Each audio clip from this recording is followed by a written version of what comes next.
The League of the Scarlet Pimpernel, Baroness Emma Orczy, Part 1, Sir Percy explains. It was not, heaven help us all.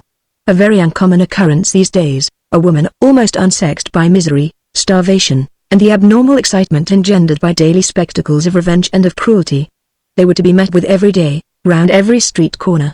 These harridans, more terrible far than were the men.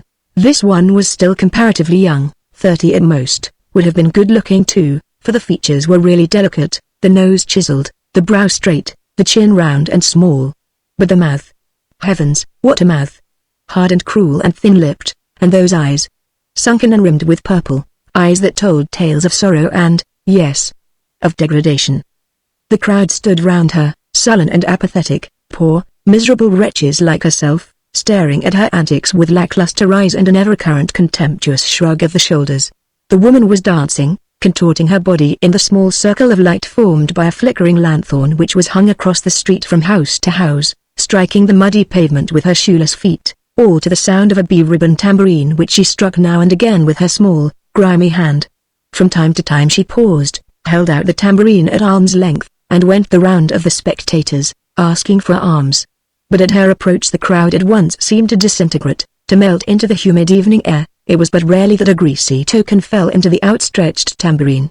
Then as the woman started again to dance the crowd gradually reassembled, and stood, hands in pockets, lips still sullen and contemptuous, but eyes watchful of the spectacle. There were such few spectacles these days, other than the monotonous processions of tumbrils with their load of aristocrats for the guillotine, so the crowd watched, and the woman danced.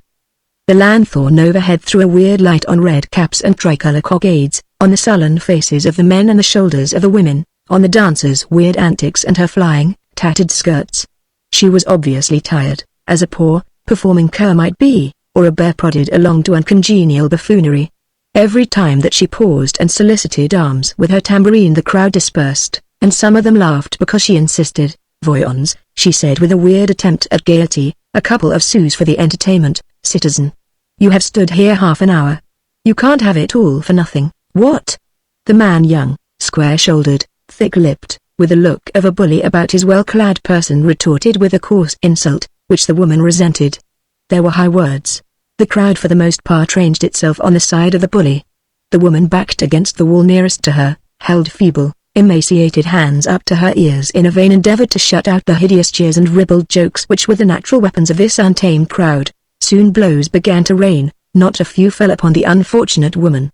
She screamed, and the more she screamed the louder did the crowd jeer, the uglier became its temper. Then suddenly it was all over. How it happened the woman could not tell. She had closed her eyes, feeling sick and dizzy, but she had heard a loud call, words spoken in English, a language which she understood, a pleasant laugh, and a brief but violent scuffle. After that the hurrying retreat of many feet, the click of sabots on the uneven pavement and patter of shoeless feet, and then silence. She had fallen on her knees and was cowering against the wall, had lost consciousness probably for a minute or two.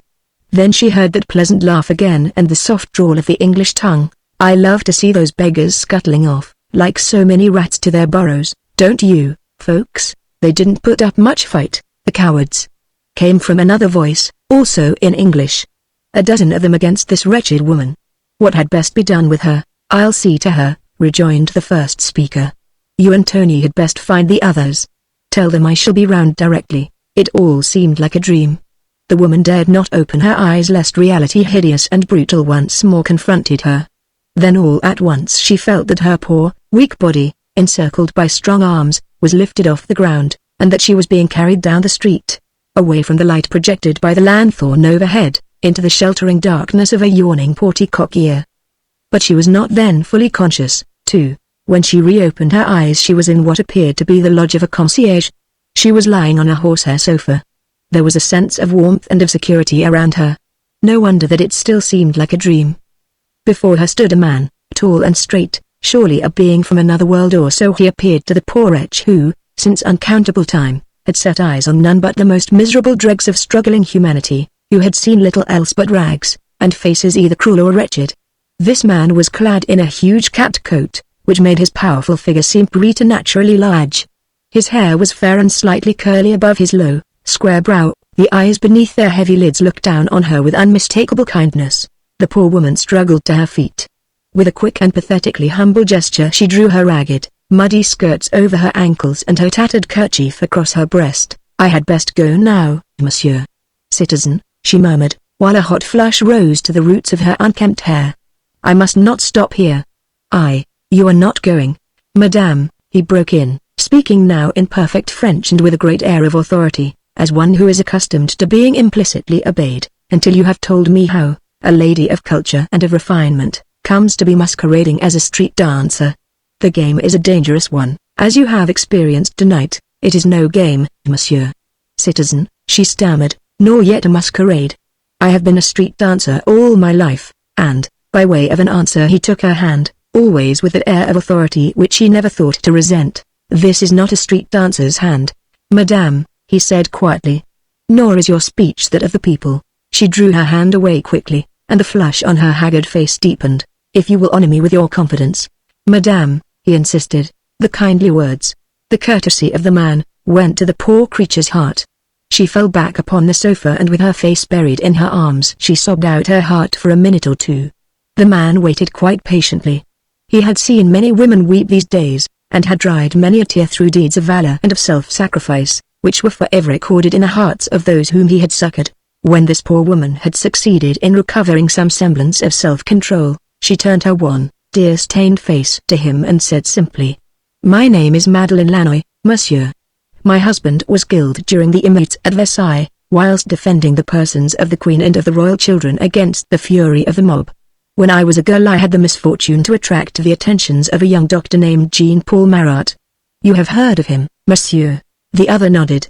"You know him, perhaps," she continued, "for what he is, the most cruel and revengeful of men.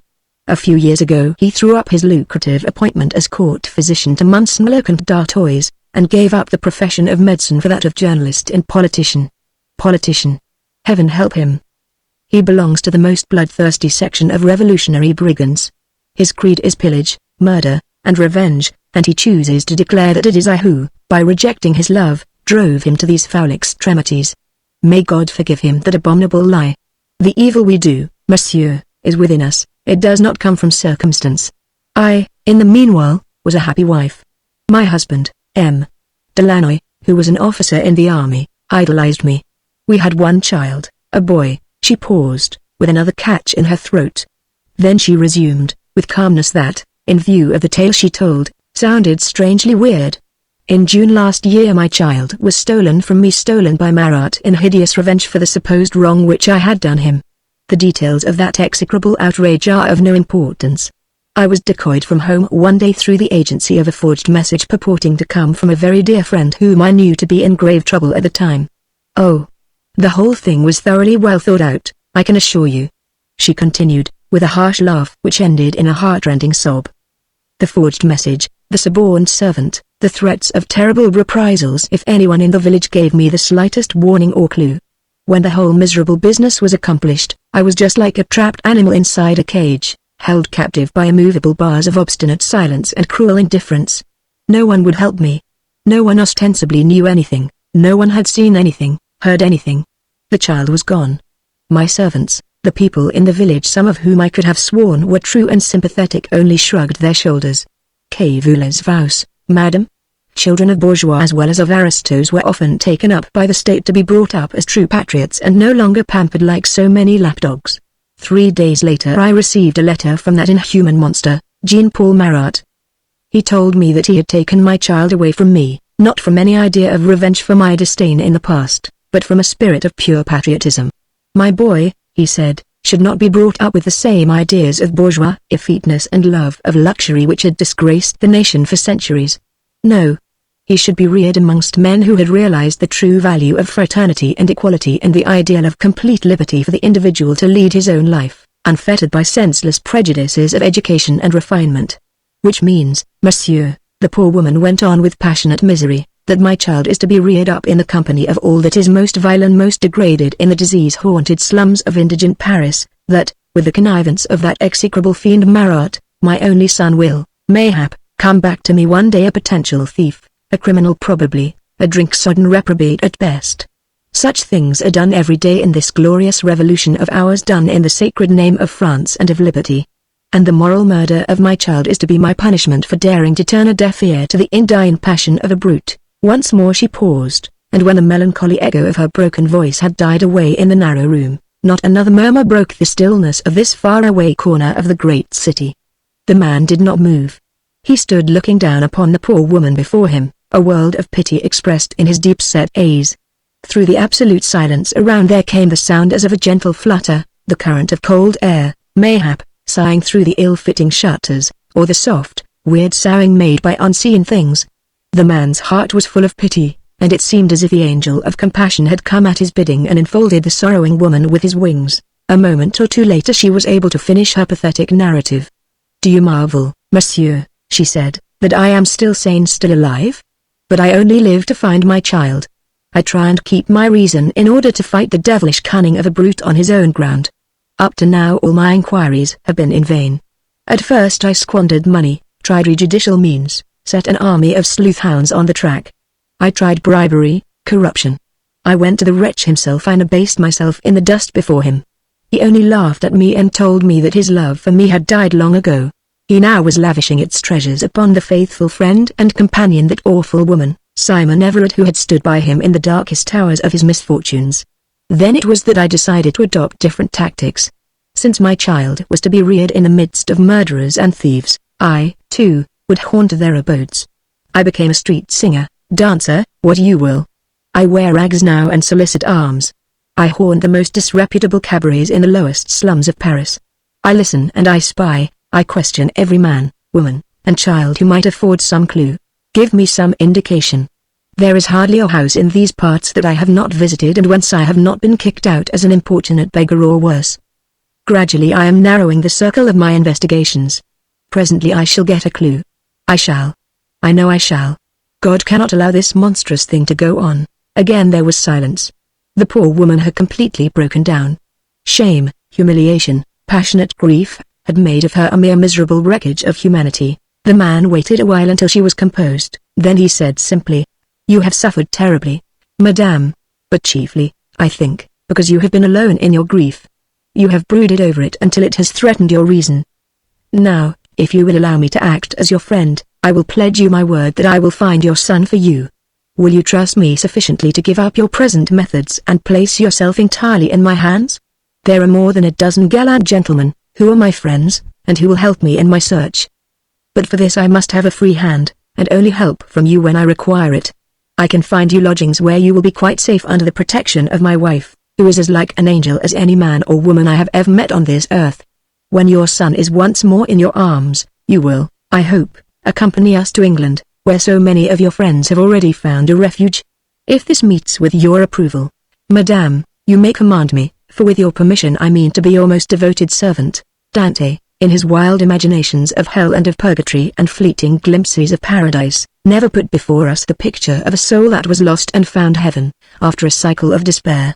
Nor could Madeleine Lannoy ever explain her feelings at that moment, even to herself.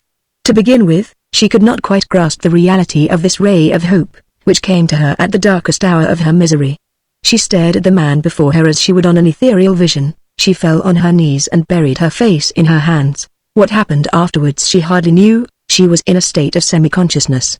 When she once more woke to reality, she was in comfortable lodgings. She moved and talked and ate and lived like a human being. She was no longer a pariah, an outcast, a poor, half-demented creature, insentient save for an infinite capacity for suffering. She suffered still, but she no longer despaired. There had been such marvelous power and confidence in that man's voice when he said, "I pledge you my word." Madeleine Lannoy lived now in hope and a sweet sense of perfect mental and bodily security. Around her there was an influence, too, a presence which she did not often see, but always felt to be there, a woman, tall and graceful and sympathetic, who was always ready to cheer, to comfort, and to help. Her name was Marguerite. Madame Lannoy never knew her by any other. The man had spoken of her as being as like an angel as could be met on this earth, and poor Madeleine Lannoy fully agreed with him. 3. Even that bloodthirsty tiger, Jean-Paul Marat, has had his apologists. His friends have called him a martyr, a selfless and incorruptible exponent of social and political ideals. We may take it that Simon Everett loved him, for a more impassioned obituary speech was, mayhap, never spoken than the one which she delivered before the National Assembly in honor of that sinister demagogue, whose writings and activities will forever sully some of the really fine pages of that revolutionary era. But with those apologists we have naught to do. History has talked its fill of the inhuman monster. With the more intimate biographists alone has this true chronicle any concern. It is one of these who tells us that on or about the 18th day of Messidor, in the year 1 of the Republic, a date which corresponds with the 6th of July, 1793, of our own calendar, Jean-Paul Marat took an additional man into his service, at the instance of Jeanette Maréchal, his cook and maid of all work. Marat was at this time a martyr to an unpleasant form of skin disease, brought on by the terrible privations which he had endured during the few years preceding his association with Simon Everard, the faithful friend and housekeeper, whose small fortune subsequently provided him with some degree of comfort. The man whom Jeanette Maréchal, the cook, introduced into the household of number 30, Rue des Cordeliers, that worthy woman had literally picked one day out of the gutter where he was grabbing for scraps of food like some wretched starving cur. He appeared to be known to the police of the section, his identity book proclaiming him to be one Paul Mole, who had served his time in jail for larceny. He professed himself willing to do any work required of him, for the merest pittance and some kind of roof over his head. Simon Everard allowed Jeanette to take him in, partly out of compassion and partly with a view to easing the woman's own burden, the only other domestic in the house a man named Bars being more interested in politics and the meetings of the Club des Jacobins than he was in his master's ailments. The man Mole, moreover, appeared to know something of medicine and of herbs and how to prepare the warm baths which alone eased the unfortunate Marat from pain. He was powerfully built, too, and though he muttered and grumbled a great deal, and indulged in prolonged fits of sulkiness, when he would not open his mouth to anyone, he was, on the whole, helpful and good-tempered. There must also have been something about his whole wretched personality which made a strong appeal to the friend of the people, for it is quite evident that within a few days Paul Mole had won no small measure of his master's confidence. Marat, sick, fretful, and worried, had taken an unreasoning dislike to his servant Bars. He was thankful to have a stranger about him, a man who was as miserable as he himself had been a very little while ago, who, like himself, had lived in cellars and in underground burrows, and lived on the scraps of food which even street curs had disdained. On the 7th day following Mole's entry into the household, and while the latter was preparing his employer's bath, Marat said abruptly to him, "You'll go as far as the Commander Pantin today for me, citizen. You know your way, I can find it." "What?" muttered Mole, who appeared to be in one of his surly moods. "You will have to go very circumspectly," Marat went on, in his cracked and feeble voice. "And see to it that no one spies upon your movements. I have many enemies, citizen. One especially. A woman. She is always prying and spying on me. So beware of any woman you see lurking about at your heels." Mole gave a half-audible grunt in reply. "You had best go after dark," the other rejoined after a while. "Come back to me after 9 o'clock. It is not far to the Commander Pantin, just where it intersects the Route d'Unx. You can get there and back before midnight. The people will admit you. I will give you a ring, the only thing I possess. It has little or no value," he added with a harsh, grating laugh. "It will not be worth your while to steal it. You will have to see a brat and report to me on his condition, his appearance." "What?" "Talk to him a bit. See what he says and let me know. It is not difficult." "No, citizen." Mole helped the suffering wretch into his bath. Not a movement, not a quiver of the eyelid betrayed one single emotion which he may have felt, neither loathing nor sympathy, only placid indifference. He was just a half-starved menial, thankful to accomplish any task for the sake of satisfying a craving stomach. Marat stretched out his shrunken limbs in the herbal water with a sigh of well-being. "And the ring, citizen?" Mole suggested presently. The demagogue held up his left hand. It was emaciated and disfigured by disease. A cheap-looking metal ring, set with a false stone, glistened upon the fourth finger. "Take it off," he said curtly. The ring must have all along been too small for the bony hand of the once famous court physician. Even now it appeared embedded in the flabby skin and refused to slide over the knuckle. "The water will loosen it," remarked Mole quietly. Marat dipped his hand back into the water, and the other stood beside him, silent and stolid, his broad shoulders bent, his face naught but a mask, void and expressionless beneath its coating of grime. 1 or 2 seconds went by. The air was heavy with steam and a medley of evil-smelling fumes, which hung in the close atmosphere of the narrow room.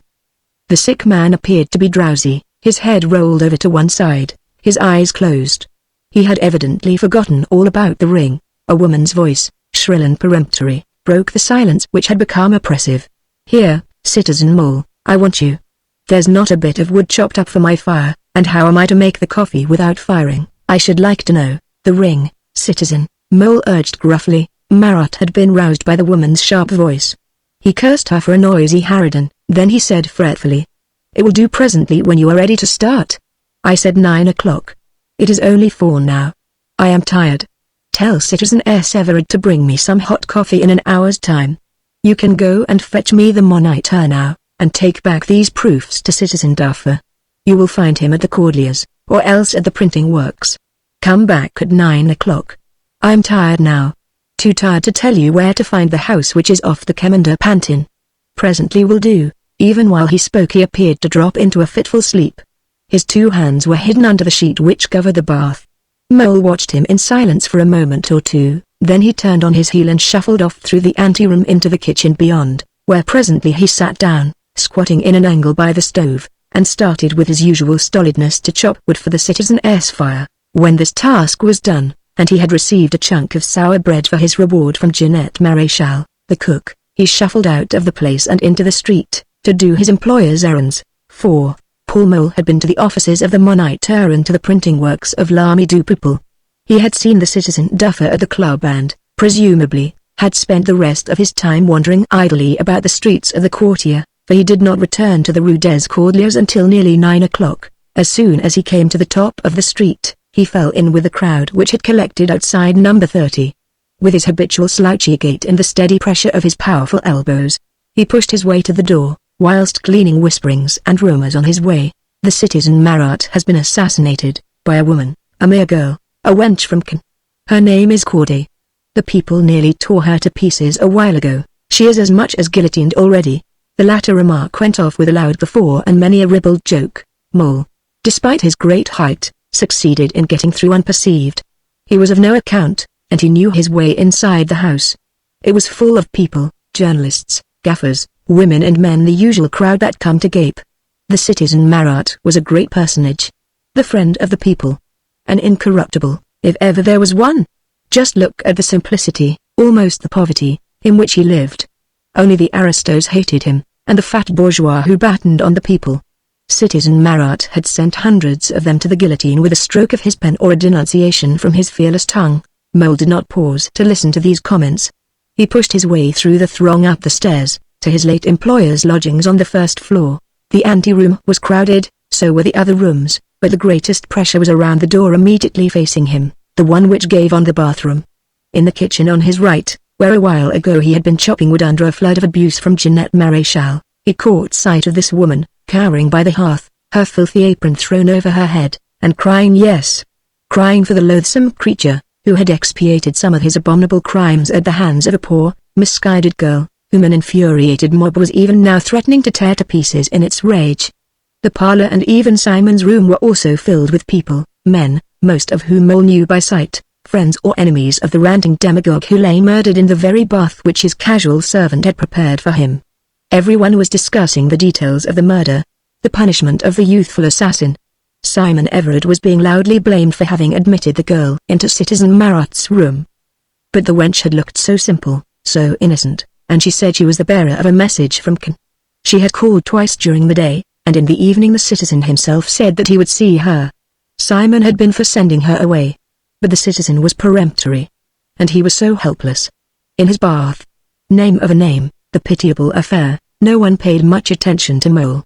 He listened for a while to Simon's impassioned voice, giving her version of the affair, then he worked his way stolidly into the bathroom. It was some time before he succeeded in reaching the side of that awful bath wherein lay the dead body of Jean-Paul Marat. The small room was densely packed, not with friends, for there was not a man or woman living, except Simon Everard and her sisters, whom the bloodthirsty demagogue would have called friend, but his powerful personality had been a menace to many, and now they came in crowds to see that he was really dead, that a girl's feeble hand had actually done the deed which they themselves had only contemplated. They stood about whispering, their heads averted from the ghastly spectacle of this miserable creature, to whom even death had failed to lend his usual attribute of tranquil dignity. The tiny room was inexpressibly hot and stuffy. Hardly a breath of outside air came in through the narrow window, which only gave on the bedroom beyond. An evil-smelling oil lamp swung from the low ceiling and shed its feeble light on the upturned face of the murdered man. Mole stood for a moment or two, silent and pensive, beside that hideous form. There was the bath, just as he had prepared it. The board spread over with a sheet and laid across the bath, above which only the head and shoulders emerged, livid and stained. One hand, the left, grasped the edge of the board with the last convulsive clutch of supreme agony. On the fourth finger of that hand glistened the shoddy ring which Marat had said was not worth stealing. Yet, apparently, it roused the cupidity of the poor wretch who had served him faithfully for these last few days, and who now would once more be thrown, starving and friendless, upon the streets of Paris. Mole threw a quick, furtive glance around him. The crowd which had come to gloat over the murdered terrorist stood about whispering, with heads averted, engrossed in their own affairs. He slid his hand surreptitiously over that of the dead man. With dexterous manipulation he lifted the finger round which glistened the metal ring. Death appeared to have shriveled the flesh still more upon the bones, to have contracted the knuckles and shrunk the tendons. The ring slid off quite easily. Mole had it in his hand, when suddenly a rough blow struck him on the shoulder. "Trying to rob the dead?" A stern voice shouted in his ear. "Are you a disguised aristo, or what?" At once the whispering ceased. A wave of excitement went round the room. Some people shouted, others pressed forward to gaze on the abandoned wretch who had been caught in the act of committing a gruesome deed, robbing the dead. They were experts in evil, most of these men here. Their hands were indelibly stained with some of the foulest crimes ever recorded in history. But there was something ghoulish in this attempt to plunder that awful thing lying there, helpless, in the water. There was also a great relief to nerve tension in shouting horror and anathema with self-righteous indignation, and additional excitement in the suggested aristo in disguise. Mole struggled vigorously. He was powerful and his fists were heavy. But he was soon surrounded, held fast by both arms, whilst half a dozen hands tore at his tattered clothes, searched him to his very skin, for the booty which he was thought to have taken from the dead. "Leave me alone, curse you!" he shouted, louder than his aggressors. "My name is Paul Mole, I tell you. Ask the citizen Everard. I waited on citizen Marat. I prepared his bath. I was the only friend who did not turn away from him in his sickness and his poverty. Leave me alone, I say. Why?" he added, with a hoarse laugh, "Jean-Paul in his bath was as naked as on the day he was born." "'Tis true," said one of those who had been most active in rummaging through Mole's grimy rags. "There's nothing to be found on him." But suspicion once aroused was not easily allayed. Mole's protestations became more and more vigorous and emphatic. His papers were all in order, he vowed. He had them on him. His own identity papers, clear for anyone to see. Someone had dragged them out of his pocket. They were dank and covered with splashes of mud hardly legible. They were handed over to a man who stood in the immediate circle of light projected by the lamp. He seized them and examined them carefully. This man was short and slight, was dressed in well-made cloth clothes. His hair was held in at the nape of the neck in a modish manner with a black taffeta bow. His hands were clean, slender, and claw-like, and he wore the tricolour scarf of office round his waist which proclaimed him to be a member of one of the numerous committees which tyrannized over the people.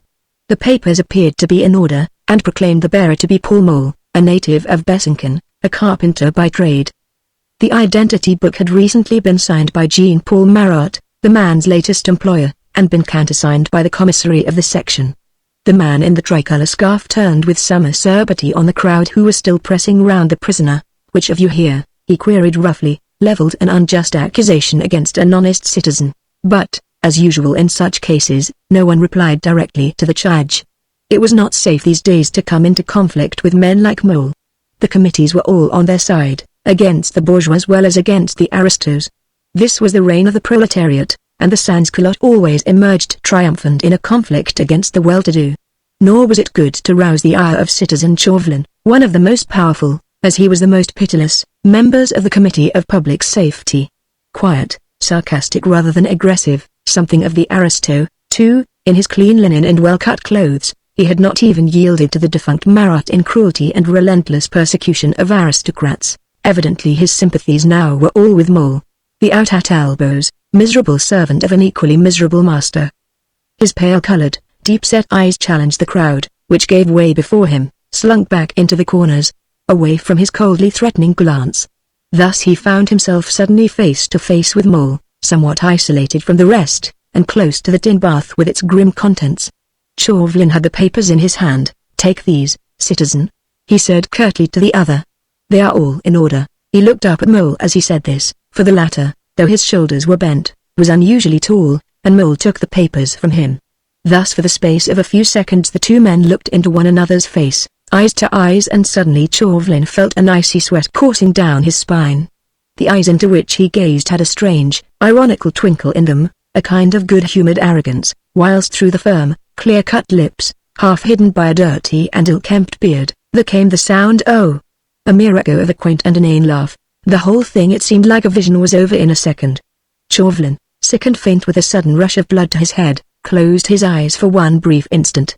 The next, the crowd had closed round him. Anxious inquiries reached his reawakened senses, but he uttered one quick, hoarse cry. "Hebert! Amoy! Are you there, present, citizen?" came in immediate response. And a tall figure in the tattered uniform affected by the Revolutionary Guard stepped briskly out of the crowd. Chauvelin's claw-like hand was shaking visibly. "The man Mole," he called in a voice husky with excitement. "Seize him at once. And, name of a dog. Do not allow a living soul in or out of the house." Hebert turned on his heel. The next moment his harsh voice was heard above the din and the general hubbub round. "Quite safe, citizen," he called to his chief. "We have the rogue right enough." There was much shouting and much cursing, a great deal of bustle and confusion, as the men of the sheet closed the doors of the defunct demagogue's lodgings. Some 20 men, a dozen or so women, were locked inside the few rooms which reeked of dirt and of disease. They jostled and pushed, screamed and protested. For 2 or 3 minutes the din was quite deafening. Simon Everard pushed her way up to the forefront of the crowd. "What is this I hear?" she queried peremptorily. "Who is accusing Citizen Mole? And of what, I should like to know? I am responsible for everyone inside these apartments."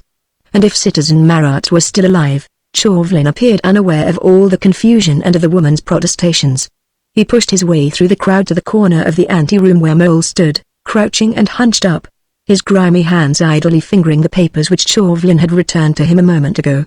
Otherwise he did not move. He stood, silent and sullen, and when Chauvelin, who had succeeded in mastering his emotion, gave the peremptory command, "Take this man to the depot at once.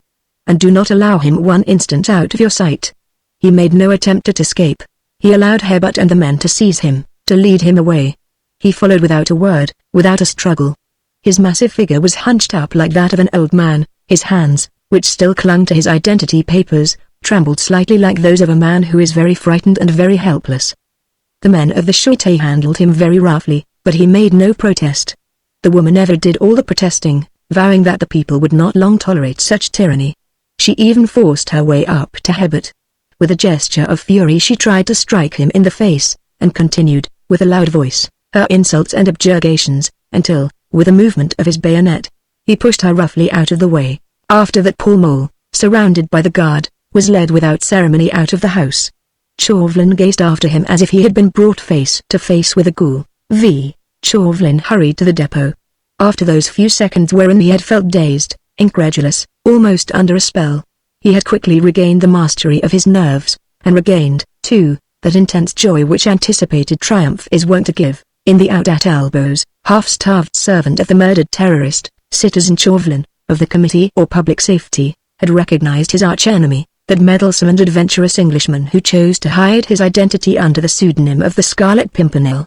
He knew that he could reckon on Hebert. His orders not to allow the prisoner one moment out of sight would of a certainty be strictly obeyed. Hebert, indeed, a few moments later, greeted his chief outside the doors of the depot with the welcome news that Paul Mole was safely under lock and key. "You had no trouble with him?"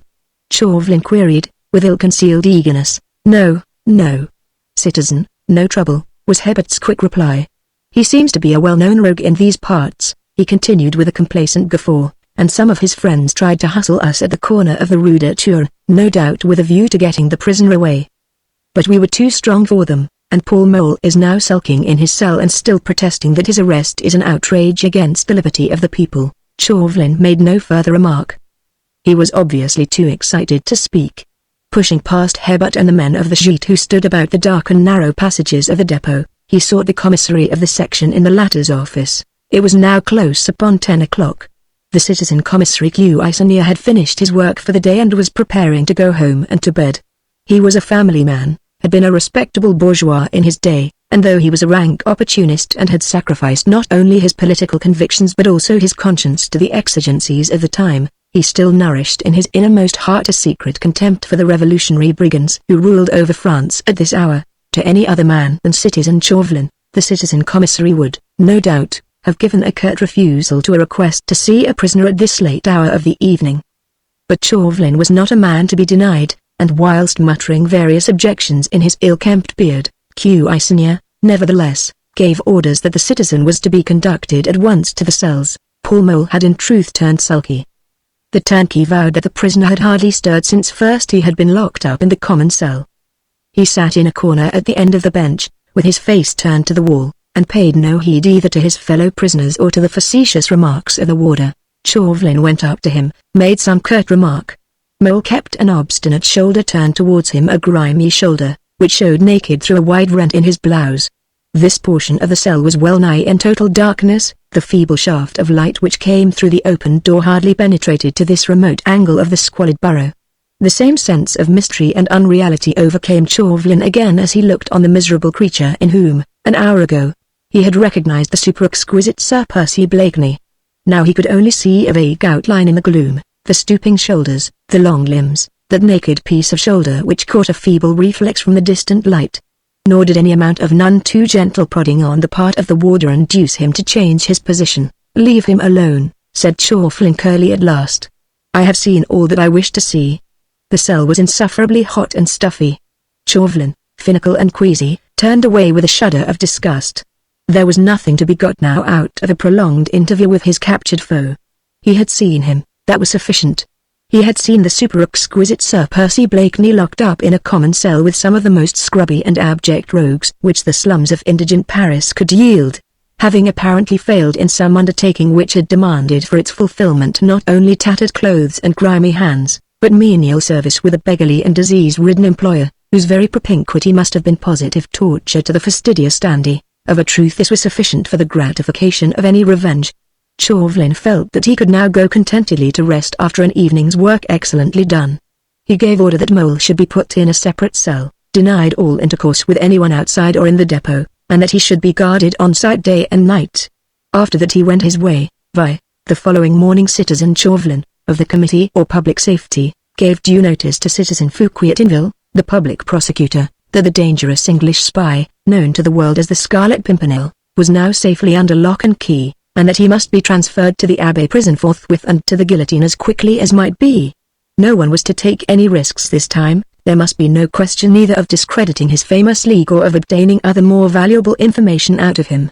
Such methods had proved disastrous in the past. There were no safe Englishmen these days, except the dead ones, and it would not take Citizen Fouquier-Tinville much thought or time to frame an indictment against the notorious Scarlet Pimpernel, which would do away with the necessity of a prolonged trial. The revolutionary government was at war with England now, and short work could be made of all poisonous spies. By order, therefore, of the Committee or Public Safety, the prisoner, Paul Mole, was taken out of the cells of the depot and conveyed in a closed carriage to the Abbey prison. Chauvelin had the pleasure of watching this gratifying spectacle from the windows of the commissariat. When he saw the closed carriage drive away, with Hebert and 2 men inside and 2 others on the box, he turned to Citizen Commissary Cuisinier with a sigh of intense satisfaction. "There goes the most dangerous enemy our glorious revolution has had," he said, with an accent of triumph which he did not attempt to disguise. Cuisinier shrugged his shoulders. "Possibly," he retorted curtly. "He did not seem to me to be very dangerous and his papers were quite in order." To this assertion Chauvelin made no reply. Indeed, how could he explain to this stolid official the subtle workings of an intriguing brain? Had he himself not had many a proof of how little the forging of identity papers or of passports troubled the members of that accursed league?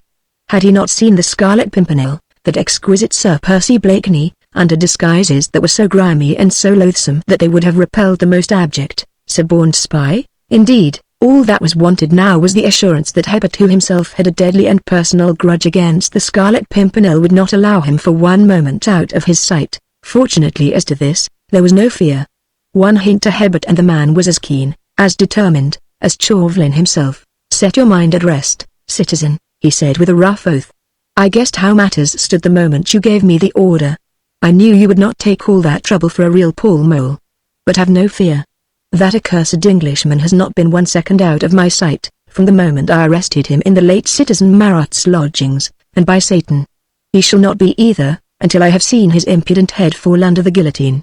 He himself, he added, had seen to the arrangements for the disposal of the prisoner in the abbey, and in a cell, partially partitioned off in one of the guard rooms, with no egress of its own, and only a tiny grated air hole high up in the wall, which gave on an outside corridor, and through which not even a cat could manage to slip. Oh! The prisoner was well guarded. The citizen representative need, of a truth, have no fear. 3 or 4 men of the best and the most trustworthy had not left the guard room since the morning. He himself, Hebert, had kept the accursed Englishman in sight all night, had personally conveyed him to the abbey, and had only left the guard room a moment ago in order to speak with the citizen representative. He was going back now at once, and would not move until the order came for the prisoner to be conveyed to the court of justice and thence to summary execution. For the nonce, Hebert concluded with a complacent chuckle, the Englishman was still crouching dejectedly in a corner of his new cell, with little of him visible save that naked shoulder through his torn shirt, which, in the process of transference from one prison to another, has become a shade more grimy than before. Chauvelin nodded, well satisfied. He commended Hebert for his zeal, rejoiced with him over the inevitable triumph. It would be well to avenge that awful humiliation at Calais last September. Nevertheless, he felt anxious and nervy. He could not comprehend the apathy assumed by the factitious mole. That the apathy was assumed Chauvelin was keen enough to guess. What it portended he could not conjecture. But that the Englishman would make a desperate attempt at escape was, of course, a foregone conclusion. It rested with Hebert and a guard that could neither be bribed nor fooled into treachery, to see that such an attempt remained abortive. What, however, had puzzled citizen Chauvelin all along was the motive which had induced Sir Percy Blakeney to play the role of menial to Jean-Paul Marat. Behind it there lay, undoubtedly, one of those subtle intrigues for which that insolent Scarlet Pimpernel was famous, and with it was associated an attempt at theft upon the murdered body of the demagogue. An attempt which had failed, seeing that the supposititious Paul Mole had been searched and nothing suspicious been found upon his person. Nevertheless, thoughts of that attempted theft disturbed Chauvelin's equanimity. The old legend of the crumpled rose leaf was applicable in his case. Something of his intense satisfaction would pale if this final enterprise of the audacious adventurer were to be brought to a triumphant close in the end. 7. That same forenoon, on his return from the abbey and the depot, Chauvelin found that a visitor was waiting for him. A woman, who gave her name as Jeanette Maréchal, desired to speak with the citizen representative. Chauvelin knew the woman as his colleague Marat's maid of all work, and he gave orders that she should be admitted at once. Jeanette Maréchal, tearful and not a little frightened, assured the citizen representative that her errand was urgent. Her late employer had so few friends, she did not know to whom to turn until she bethought herself of citizen Chauvelin. It took him some little time to disentangle the tangible facts out of the woman's voluble narrative. At first the words, child, Commander Pantin, Luridan, were only a medley of sounds which conveyed no meaning to his ear. But when occasion demanded, citizen Chauvelin was capable of infinite patience. Gradually he understood what the woman was driving at. The child, citizen, she reiterated excitedly. What's to be done about him? I know that citizen Marat would have wished. Never mind now what citizen Marat would have wished, Chauvelin broke in quietly. Tell me first who this child is. I do not know, citizen, she replied. How do you mean, you do not know? Then I pray you, citizen S., what is all this bother about? About the child, citizen, reiterated Jeanette obstinately. What child? The child whom citizen Marat adopted last year and kept at that awful house on the Commander Pantin. I did not know citizen Marat had adopted a child, remarked Chauvelin thoughtfully. No one knew, she rejoined. Not even citizen S. Everard. I was the only one who knew. I had to go and see the child once every month. It was a wretched, miserable brat, the woman went on, her shriveled old breast vaguely stirred, mayhap, by some atrophied feeling of motherhood. More than half starved. And the look in its eyes, citizen. It was enough to make you cry. I could see by his poor little emaciated body and his nice little hands and feet that he ought never to have been put in that awful house, where, she paused, and that quick look of furtive terror, which was so often to be met with in the eyes of the timid these days, crept into her wrinkled face. Well, citizen S., Chauvelin rejoined quietly, why don't you proceed? That awful house, you were saying. Where and what is that awful house of which you speak? The place kept by citizen Luridan, just by Bassendeloch, the woman murmured. You know it, citizen, Chauvelin nodded, He was beginning to understand. "Well, now, tell me," he said, with that bland patience which had so oft served him in good stead in his unavailable profession. "Tell me. Last year Citizen Marat adopted a child, whom he placed in the Loredan's house on the Panton Road. Is that correct?" "That is just how it is, citizen." "And one moment," he broke in somewhat more sternly, as the woman's garrulity was getting on his nerves. "As you say, I know the Loredan's house. I have had cause to send children there myself. Children of aristos or of fat bourgeois, whom it was our duty to turn into good citizens. They are not pampered there, I imagine," he went on dryly, "and if Citizen Marat sent his adopted son there, it was not with a view to having him brought up as an aristo." "What? The child was not to be brought up at all," the woman said gruffly. "I have often heard Citizen Marat say that he hoped the brat would prove a thief when he grew up, and would take to alcoholism like a duck takes to water. And you know nothing of the child's parents?" "Nothing, citizen. I had to go to Pantin once a month and have a look at him and report to Citizen Marat. But I always had the same tale to tell. The child was looking more and more like a young reprobate every time I saw him." "Did Citizen Marat pay the Loredans for keeping the child?" "Oh, no, citizen. The Loredans make a trade of the children by sending them out to beg. But this one was not to be allowed out yet. Citizen Marat's orders were very stern, and he was wont to terrify the Loredans with awful threats of the guillotine if they ever allowed the child out of their sight." Chauvelin sat silent for a while. A ray of light had traversed the dark and tortuous ways of his subtle brain. While he mused, the woman became impatient. She continued to talk on with a volubility peculiar to her kind.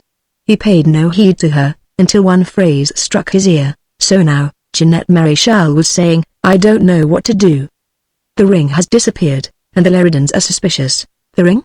queried Chauvelin curtly.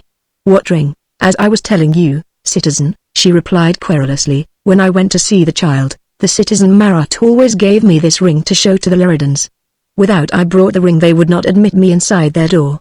They were so terrified with all the citizens' threats of the guillotine. And now you say the ring has disappeared." "Since when?" "Well, citizen," replied Jeanette blandly, "since you took poor Paul Mole into custody." "What do you mean?" Chauvelin riposted. What had Paul Mole to do with the child and the ring? "Only this, citizen, that he was to have gone to Panton last night instead of me. And thankful I was not to have to go. Citizen Marat gave the ring to Mole, I suppose. I know he intended to give it to him. He spoke to me about it just before that execrable woman came and murdered him. Anyway, the ring has gone and Mole too. So I imagine that Mole has the ring and, that's enough." Chauvelin broke in roughly. "You can go, but, citizen, you can go, I said," he reiterated sharply. "The matter of the child and the Loredans and the ring no longer concerns you. You understand?" Why yes, citizen," murmured Jeanette, vaguely terrified. And of a truth the change in Citizen Chauvelin's demeanor was enough to scare any timid creature. Not that he raved or ranted or screamed. Those were not his ways. He still sat beside his desk as he had done before, and his slender hand, so like the talons of a vulture, was clenched upon the arm of his chair. But there was such a look of inward fury and of triumph in his pale, deep-set eyes, such lines of cruelty around his thin, closed lips, that Jeanette Maréchal, even with the picture before her mind of Jean-Paul Marat in his maddest moods, fled, with the unreasoning terror of her kind, before the sternly controlled, fierce passion of this man. Chauvelin never noticed that she went. He sat for a long time, silent and immovable. Now he understood. Thank all the powers of hate and revenge, no thought of disappointment was destined to embitter the overflowing cup of his triumph. He had not only brought his arch-enemy to his knees, but had foiled one of his audacious ventures. How clear the whole thing was. The false Paul Mole, the newly acquired menial in the household of Marat, had wormed himself into the confidence of his employer in order to wrest from him the secret of the aristo's child. Bravo! Bravo! My gallant Scarlet Pimpernel! Chauvelin now could see it all. Tragedies such as that which had placed an aristo's child in the power of a cunning demon like Marat were not rare these days, and Chauvelin had been fitted by nature and by temperament to understand and appreciate an execrable monster of the type of Jean-Paul Marat, and Paul Mole, the grimy, degraded servant of the indigent demagogue, the loathsome mask which hid the fastidious personality of Sir Percy Blakeney, had made a final and desperate effort to possess himself of the ring which would deliver the child into his power. Now, having failed in his machinations, he was safe under lock and key, guarded on sight. The next 24 hours would see him unmasked, awaiting his trial and condemnation under the scathing indictment prepared by Fouquier Tinville, the unerring public prosecutor. The day after that, the tumbril and the guillotine for that execrable English spy, and the boundless sense of satisfaction that his last intrigue had aborted in such a signal and miserable manner. Of a truth Chauvelin at this hour had every cause to be thankful, and it was with a light heart that he set out to interview the Loredans. 8.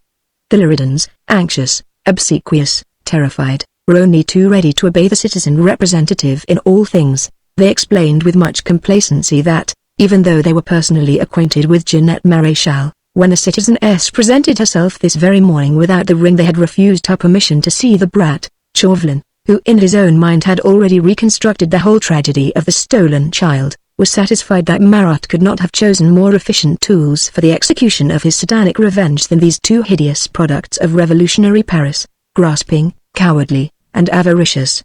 The Loredans would lend themselves to any abomination for a sufficiency of money, but no money on earth would induce them to risk their own necks in the process. Marat had obviously held them by threats of the guillotine.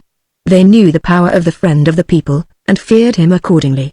Chauvelin's scarf of office, his curt, authoritative manner, had an equally awe-inspiring effect upon the two miserable creatures. They became absolutely abject, cringing, maudlin in their protestations of goodwill and loyalty. No one, they vowed, should as much as see the child, ring or no ring, save the citizen representative himself. Chauvelin, however, had no wish to see the child. He was satisfied that its name was Lannoy, for the child had remembered it when first he had been brought to the Loredans. Since then he had apparently forgotten it, even though he often cried after his maman. Chauvelin listened to all these explanations with some impatience. The child was nothing to him, but the Scarlet Pimpernel had desired to rescue it from out of the clutches of the Loredans, had risked his all and lost it in order to effect that rescue. That in itself was a sufficient inducement for Chauvelin to interest himself in the execution of Marat's vengeance, whatever its original mainspring may have been. At any rate, now he felt satisfied that the child was safe, and that the Loredans were impervious to threats or bribes which might land them on the guillotine. All that they would enter was to being afraid. Afraid of what?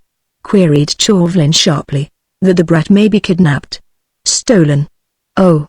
He could not be decoyed. They were too watchful for that. But apparently there were mysterious agencies at work. Mysterious agencies. Chauvelin laughed loud at the suggestion. The mysterious agency was even now rotting in an obscure cell at the Abbey. What other powers could be at work on behalf of the brat? Well, the Loredans had had a warning. What warning? A letter, the man said gruffly. But as neither my wife nor I can read, why did you not speak of this before? Broke in Chauvelin roughly. Let me see the letter. The woman produced a soiled and dank scrap of paper from beneath her apron. Of a truth she could not read its contents, for they were written in English in the form of a doggerel rhyme which caused Chauvelin to utter a savage oath. When did this come? He asked. And how? This morning, citizen, the woman mumbled in reply. I found it outside the door, with a stone on it to prevent the wind from blowing it away. What does it mean, citizen? She went on, her voice shaking with terror, for of a truth the citizen representative looked as if he had seen some weird and unearthly apparition. He gave no reply for a moment or two, and the two caitiffs had no conception of the tremendous effort at self-control which was hidden behind the pale, rigid mask of the redoubtable man. It probably means nothing that you need fear, Chauvelin said quietly at last. But I will see the commissary of the section myself, and tell him to send a dozen men of the sheet along to watch your house and be at your beck and call if need be. Then you will feel quite safe, I hope. Oh, yes. Quite safe, citizen. The woman replied with a sigh of genuine relief. Then only did Chauvelin turn on his heel and go his way. 9. But that crumpled and soiled scrap of paper given to him by the woman Loredan still lay in his clenched hand as he strode back rapidly citywards. It seemed to scorch his palm. Even before he had glanced at the contents he knew what they were. That atrocious English doggerel. The signature, a 5-petaled flower traced in crimson. How well he knew them. We seek him here, we seek him there. The most humiliating moments in Chauvelin's career were associated with that silly rhyme, and now here it was, mocking him even when he knew that his bitter enemy lay fettered and helpless, caught in a trap, out of which there was no escape possible, even though he knew for a positive certainty that the mocking voice which had spoken those rhymes on that far-off day last September would soon be stilled forever. No doubt one of that army of abominable English spies had placed this warning outside the Loredan's door. No doubt they had done that with a view to throwing dust in the eyes of the public prosecutor and causing a confusion in his mind with regard to the identity of the prisoner at the Abbey, all to the advantage of their chief. The thought that such a confusion might exist, that Fouquier Tinville might be deluded into doubting the real personality of Paul Mole, brought an icy sweat all down Chauvelin's spine. He hurried along the interminably long Chemin de Pantin, only paused at the Barrière du Combat in order to interview the commissary of the section on the matter of sending men to watch over the Loredans' house. Then, when he felt satisfied that this would be effectively and quickly done, an unconquerable feeling of restlessness prompted him to hurry round to the lodgings of the public prosecutor in the Rue Blanche just to see him, to speak with him, to make quite sure. Oh, he must be sure that no doubts, no pusillanimity on the part of any official would be allowed to stand in the way of the consummation of all his most cherished dreams. Papers or no papers, testimony or no testimony, the incarcerated Paul Mole was the Scarlet Pimpernel of this. Chauvelin was as certain as that he was alive. His every sense had testified to it when he stood in the narrow room of the Rue des Cordeliers, face to face, eyes gazing into eyes with his sworn enemy. Unluckily, however, he found the public prosecutor in a surly and obstinate mood, following on an interview which he had just had with Citizen Commissary Cuisinier on the matter of the prisoner Paul Mole. "His papers are all in order, I tell you," he said impatiently, in answer to Chauvelin's insistence. "It is as much as my head is worth to demand a summary execution, but I tell you that those papers of his are forged," urged Chauvelin forcefully. "They are not," retorted the other. "The commissary swears to his own signature on the identity book. The concierge at the Abbey swears that he knows Mole, so do all the men of the Gite who have seen him. The commissary has known him as an indigent, good-for-nothing lubbard who has begged his way in the streets of Paris ever since he was released from jail some months ago, after he had served a term for larceny. Even your own man Hebert admits to feeling doubtful on the point. You have had the nightmare, citizen," concluded Fouquier Tinville with a harsh laugh. "But, name of a dog," broke in Chauvelin savagely. "You are not proposing to let the man go? What else can I do?" The other rejoined fretfully. "We shall get into terrible trouble if we interfere with a man like Paul Mole. You know yourself how it is these days. We should have the whole of the rabble of Paris clamoring for our blood. If, after we have guillotined him, he is proved to be a good patriot, it will be my turn next." "No. I thank you, I tell you, man," retorted Chauvelin desperately, "that the man is not Paul Mole, that he is the English spy whom we all know as the Scarlet Pimpernel." "Eh bien," riposted Fouquier Tinville. "Bring me more tangible proof that our prisoner is not Paul Mole and I'll deal with him quickly enough, never fear. But if by tomorrow morning you do not satisfy me on the point, I must let him go his way." A savage oath rose to Chauvelin's lips.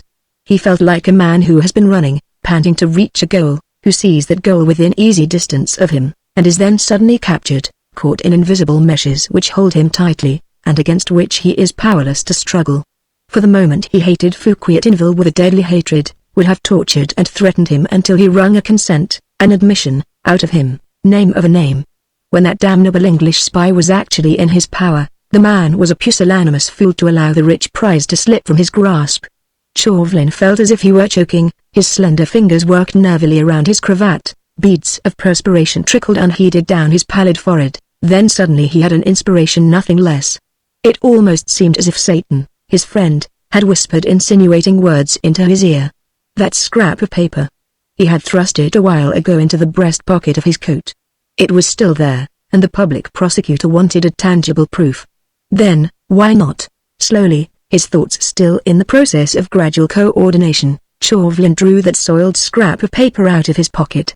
Fouquier Tinville, surly and ill-humored, had his back half turned towards him, was moodily picking at his teeth. Chauvelin had all the leisure which he required. He smoothed out the creases in the paper and spread it out carefully upon the desk close to the other man's elbow. Fouquier Tinville looked down on it, over his shoulder. "What is that?" he queried. "As you see, citizen," was Chauvelin's bland reply. "A message, such as you yourself have oft received, methinks, from our mutual enemy, the Scarlet Pimpernel." But already the public prosecutor had seized upon the paper, and of a truth Chauvelin had no longer cause to complain of his colleague's indifference. That doggerel rhyme, no less than the signature, had the power to rouse Fouquier Tinville's ire, as it had that of disturbing Chauvelin's well-studied calm. "What is it?" reiterated the public prosecutor, white now to the lips. "I have told you, citizen," rejoined Chauvelin imperturbably. "A message from that English spy." It is also the proof which you have demanded of me, the tangible proof that the prisoner, Paul Mole, is none other than the Scarlet Pimpernel. But, ejaculated the other hoarsely, where did you get this? It was found in the cell which Paul Mole occupied in the depot of the Rue de Tours, where he was first incarcerated. I picked it up there after he was removed. The ink was scarcely dry upon it. The lie came quite glibly to Chauvelin's tongue. Was not every method good, every device allowable, which would lead to so glorious an end? Why did you not tell me of this before? Queried Fouquier-Tinville, with a sudden gleam of suspicion in his deep-set eyes. You had not asked me for a tangible proof before, replied Chauvelin blandly. I myself was so firmly convinced of what I averred that I had well-nigh forgotten the existence of this damning scrap of paper. Damning indeed. Fouquier-Tinville had seen such scraps of paper before. He had learnt the doggerel rhyme by heart, even though the English tongue was quite unfamiliar to him. He loathed the English, the entire nation, with all that deadly hatred which a divergence of political aims will arouse in times of acute crises. He hated the English government, Pitt and Burke and even Fox, the happy-go-lucky apologist of the young revolution. But, above all, he hated that league of English spies, as he was pleased to call them, whose courage, resourcefulness, as well as reckless daring, had more than once baffled his own hideous schemes of murder, of pillage, and of rape. Thank Beelzebub and his horde of evil spirits, Citizen Chauvelin had been clear-sighted enough to detect that elusive Pimpernel under the disguise of Paul Mole. You have deserved well of your country, said Tinville with lusty fervor, and gave Chauvelin a vigorous slap on the shoulder. But for you I should have allowed that abominable spy to slip through our fingers. I have succeeded in convincing you, citizen? Chauvelin retorted dryly. Absolutely. Rejoined the other. You may now leave the matter to me. And 'twill be friend Mole who will be surprised tomorrow, he added with a harsh guffaw, when he finds himself face to face with me, before a court of justice. He was all eagerness, of course. Such a triumph for him. The indictment of the notorious Scarlet Pimpernel on a charge of espionage would be the crowning glory of his career. Let other men look to their laurels. Those who brought that dangerous enemy of revolution to the guillotine would forever be proclaimed as the saviors of France. A short indictment, he said, when Chauvelin, after a lengthy discussion on various points, finally rose to take his leave, but a scathing one. I tell you, Citizen Chauvelin, that tomorrow you will be the first to congratulate me on an unprecedented triumph. He had been arguing in favor of a sensational trial and no less sensational execution. Chauvelin, with his memory harking back on many mysterious abductions at the very foot of the guillotine, would have liked to see his elusive enemy quietly put to death amongst a batch of traitors, who would help to mask his personality until after the guillotine had fallen, when the whole of Paris should ring with the triumph of this final punishment of the hated spy. In the end, the two friends agreed upon a compromise, and parted well pleased with a turn of events which a kind fate had ordered for their own special benefit. Thus satisfied, Chauvelin returned to the Abbaye. Hebert was safe and trustworthy, but Hebert, too, had been assailed with the same doubts which had well nigh wrecked Chauvelin's triumph, and with such doubts in his mind he might slacken his vigilance. Name of a name. Every man in charge of that damnable Scarlet Pimpernel should have 3 pairs of eyes wherewith to watch his movements. He should have the alert brain of a Robespierre, the physical strength of a Danton, the relentlessness of a Marat. He should be a giant in sheer brute force, a tiger in caution, an elephant in weight, and a mouse in stealthiness. Name of a name. But 'twas only hate that could give such powers to any man. Hebert, in the guard-room, owned to his doubts.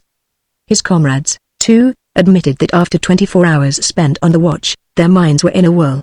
The citizen commissary had been so sure, so was the chief concierge of the Abbaye even now, and the men of the sheet. They themselves had seen the real Mole more than once. And this man in the cell. Well, would the citizen representative have a final good look at him? You seem to forget Calais, Citizen Hebert, Chauvelin said sharply, and the deadly humiliation you suffered then at the hands of this man who is now your prisoner.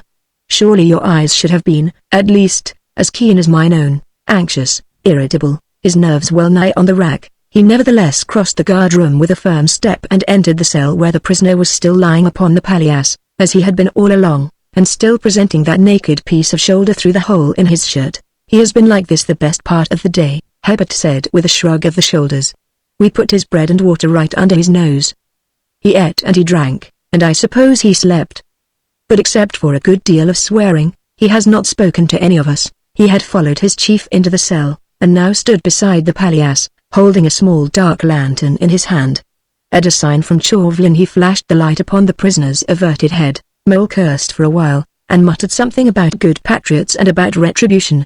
Then, worried by the light, he turned slowly round, and with fish-like, bleary eyes looked upon his visitor. The words of stinging irony and triumphant sarcasm, all fully prepared, froze on Chauvelin's lips. He gazed upon the prisoner, and a weird sense of something unfathomable and mysterious came over him as he gazed. He himself could not have defined that feeling. The very next moment he was prepared to ridicule his own cowardice. Yes, cowardice. Because for a second or two he had felt positively afraid. Afraid of what, forsooth? The man who crouched here in the cell was his arch-enemy, the Scarlet Pimpernel, the man whom he hated most bitterly in all the world, the man whose death he desired more than that of any other living creature. He had been apprehended by the very side of the murdered man whose confidence he had all but gained. He himself, Chauvelin, had at that fateful moment looked into the factitious mole's eyes, had seen the mockery in them, the lazy insouciance which was the chief attribute of Sir Percy Blakeney. He had heard a faint echo of that inane laugh which grated upon his nerves. Hebert then laid hands upon this very same man. Agents of the sheet had barred every ingress and egress to the house, had conducted their prisoner straightway to the depot and thence to the abbey, had since that moment guarded him on sight, by day and by night. Hebert and the other men as well as the chief warder, all swore to that. No, no. There could be no doubt. There was no doubt. The days of magic were over. A man could not assume a personality other than his own, he could not fly out of that personality like a bird out of its cage. There on the palliasse in the miserable cell were the same long limbs, the broad shoulders, the grimy face with the 3 days' growth of stubbly beard, the whole wretched personality of Paul Mole, in fact, which hid the exquisite one of Sir Percy Blakeney, but... And yet, a cold sweat ran down Chauvelin's spine as he gazed, mute and immovable, into those fish-like, bleary eyes, which were not they were not those of the real Scarlet Pimpernel. The whole situation became dreamlike, almost absurd. Chauvelin was not the man for such a mock-heroic, melodramatic situation. Common sense, reason, his own cool powers of deliberation, would soon reassert themselves. But for the moment he was dazed. He had worked too hard, no doubt, had yielded too much to excitement, to triumph, and to hate. He turned to Hebert, who was standing stolidly by, gave him a few curt orders in a clear and well-pitched voice. Then he walked out of the cell, without bestowing another look on the prisoner. Mole had once more turned over on his palliasse and, apparently, had gone to sleep. Hebert, with a strange and puzzled laugh, followed his chief out of the cell. 11. At first Chauvelin had the wish to go back and see the public prosecutor, to speak with him, to tell him what? Yes, what? That he, Chauvelin, had all of a sudden been assailed with the same doubts which already had worried Hebert and the others. That he had told a deliberate lie when he stated that the incriminating doggerel rhyme had been found in Mole's cell? No, no. Such an admission would not only be foolish, it would be dangerous now, whilst he himself was scarce prepared to trust to his own senses. After all, Fouquier-Tinville was in the right frame of mind for the moment. Paul Mole, whoever he was safely under lock and key. The only danger lay in the direction of the house on the Chemin de Pantin. At the thought Chauvelin felt giddy and faint. But he would allow himself no rest. Indeed, he could not have rested until something approaching certainty had once more taken possession of his soul. He would not believe that he had been deceived. He was still prepared to stake his very life on the identity of the prisoner at the abbey. Tricks of light, the flash of the lantern, the perfection of the disguise, had caused a momentary illusion, nothing more. Nevertheless, that awful feeling of restlessness which had possessed him during the last 24 hours once more drove him to activity. And although common sense and reason both pulled one way, an eerie sense of superstition whispered in his ear the ominous words, if, after all, at any rate, he would see the Loredans, and once more make sure of them, and, late as was the hour, he set out for the lonely house on the Pantin road. Just inside the Barrière du Combat was the Poste de Section, where Commissary Bourbon was under orders to provide a dozen men of the Gite, who were to be on the watch round and about the house of the Loredans. Chauvelin called in on the commissary, who assured him that the men were at their post. Thus satisfied, he crossed the Barrière and started at a brisk walk down a long stretch of the Chemin de Pantin. The night was dark. The rolling clouds overhead hid the face of the moon and presaged the storm. On the right, the irregular heights of the Buttes-Chaumont loomed out dense and dark against the heavy sky, whilst to the left, on ahead, a faintly glimmering, greyish streak of reflected light revealed the proximity of the canal. Close to the spot where the main route de Mux intersects the Chemin de Pantin, Chauvelin slackened his pace. The house of the Loredans now lay immediately on his left, From it a small, feeble ray of light, finding its way no doubt through an ill-closed shutter, pierced the surrounding gloom. Chauvelin, without hesitation, turned up a narrow track which led up to the house across a field of stubble. The next moment a peremptory challenge brought him to a halt. "Who goes there?" "Public safety," replied Chauvelin. "Who are you?" "Of the sheet," was the counter reply. "There are a dozen of us about here." "When did you arrive?" "Some 2 hours ago. We marched out directly after you left the orders at the commissariat." "You are prepared to remain on the watch all night?" "Those are our orders, citizen," replied the man. "You had best close up round the house, then. And, name of a dog," he added, with a threatening ring in his voice. "Let there be no slackening of vigilance this night. No one to go in or out of that house, no one to approach it under any circumstances whatever. Is that understood?" "Those were our orders from the first, citizen," said the man simply. "And all has been well up to now?" "We have seen no one, citizen." The little party closed in around their chief and together they marched up to the house. Chauvelin, on tenterhooks, walked quicker than the others. He was the first to reach the door. Unable to find the belt pull in the dark, he knocked vigorously. The house appeared silent and wrapped in sleep. No light showed from within save that one tiny speck through the cracks of an ill-fitting shutter, in a room immediately overhead. In response to Chauvelin's repeated summons, there came anon the sound of someone moving in one of the upstairs rooms, and presently the light overhead disappeared, whilst a door above was heard to open and to close and shuffling footsteps to come slowly down the creaking stairs. A moment or two later the bolts and bars of the front door were unfastened, a key grated in the rusty lock, a chain rattled in its socket, and then the door was opened slowly and cautiously. The woman Leridan appeared in the doorway. She held a guttering tallow candle high above her head. Its flickering light illumined Chauvelin's slender figure. "Ah! The citizen representative!" the woman ejaculated, as soon as she recognized him. "We did not expect you again today, and at this late hour, too." "I'll tell my man." "Never mind your man," broke in Chauvelin impatiently, and pushed without ceremony past the woman inside the house. "The child? Is it safe?" He could scarcely control his excitement. There was a buzzing, as of an angry sea, in his ears. The next second, until the woman spoke, seemed like a cycle of years. "Quite safe, citizen," she said placidly. "Everything is quite safe. We were so thankful for those men of the sheet. We had been afraid before, as I told the citizen representative, and my man and I could not rest for anxiety. It was only after they came that we dared go to bed." A deep sigh of intense relief came from the depths of Chauvelin's heart. He had not realized himself until this moment how desperately anxious he had been. The woman's reassuring words appeared to lift a crushing weight from his mind. He turned to the man behind him. "You did not tell me," he said, "that some of you had been here already." "We have not been here before," the sergeant in charge of the little platoon said in reply.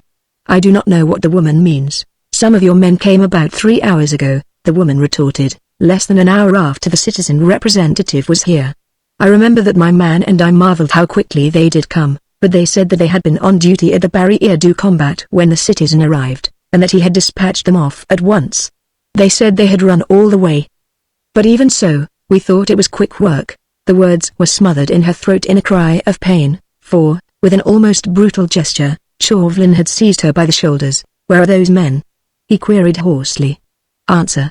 "In there, and in there," the woman stammered, well-nigh faint with terror as she pointed to 2 doors, one on each side of the passage, 3 in each room. "They are asleep now, I should say, as they seem so quiet. But they were an immense comfort to us, citizen. We were so thankful to have them in the house." But Chauvelin had snatched the candle from her hand. Holding it high above his head, he strode to the door on the right of the passage. It was ajar. He pushed it open with a vicious kick. The room beyond was in total darkness. "Is anyone here?" he queried sharply. Nothing but silence answered him. For a moment he remained there on the threshold, silent and immovable as a figure carved in stone. He had just a sufficiency of presence of mind and of willpower not to drop the candle, to stand there motionless, with his back turned to the woman and to the men who had crowded in his wake. He would not let them see the despair, the rage and grave superstitious fear, which distorted every line of his pallid face. He did not ask about the child. He would not trust himself to speak, for he had realized already how completely he had been baffled.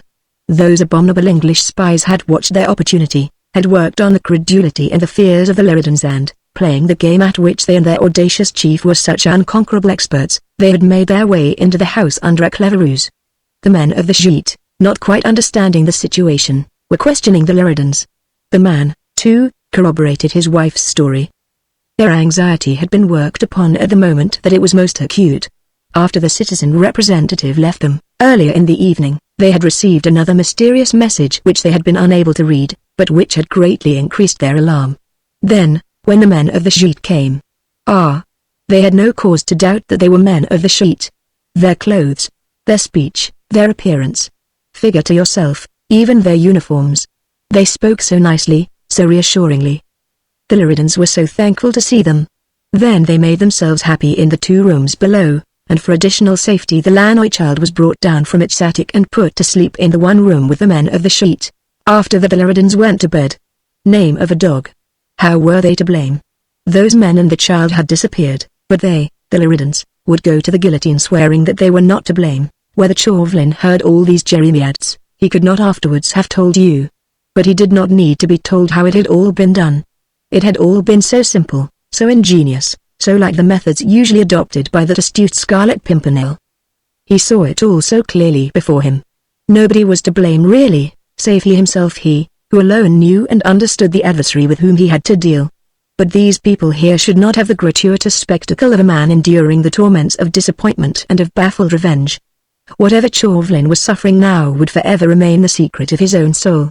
Anon, when the Lyridans' rasping voices died away in one of the more distant portions of the house and the men of the sheet were busy accepting refreshment and gratuity from the 2 terrified wretches, he had put down the candle with a steady hand and then walked with a firm step out of the house. Soon the slender figure was swallowed up in the gloom as he strode back rapidly towards the city. 12. Citizen Fouquier-Tinville had returned home from the Palais at a very late hour that same evening.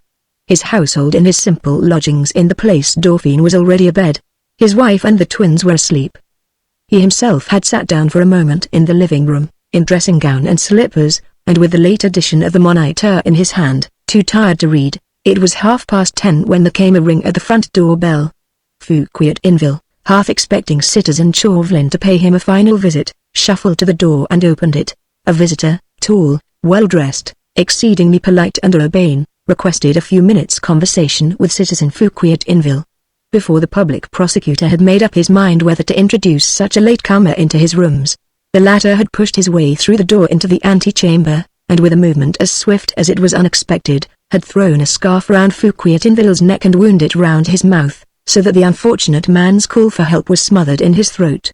So dexterously and so rapidly indeed had the miscreant acted, that his victim had hardly realized the assault before he found himself securely gagged and bound to a chair in his own anteroom, whilst that daredevil stood before him, perfectly at his ease, his hands buried in the capacious pockets of his huge caped coat, and murmuring a few casual words of apology.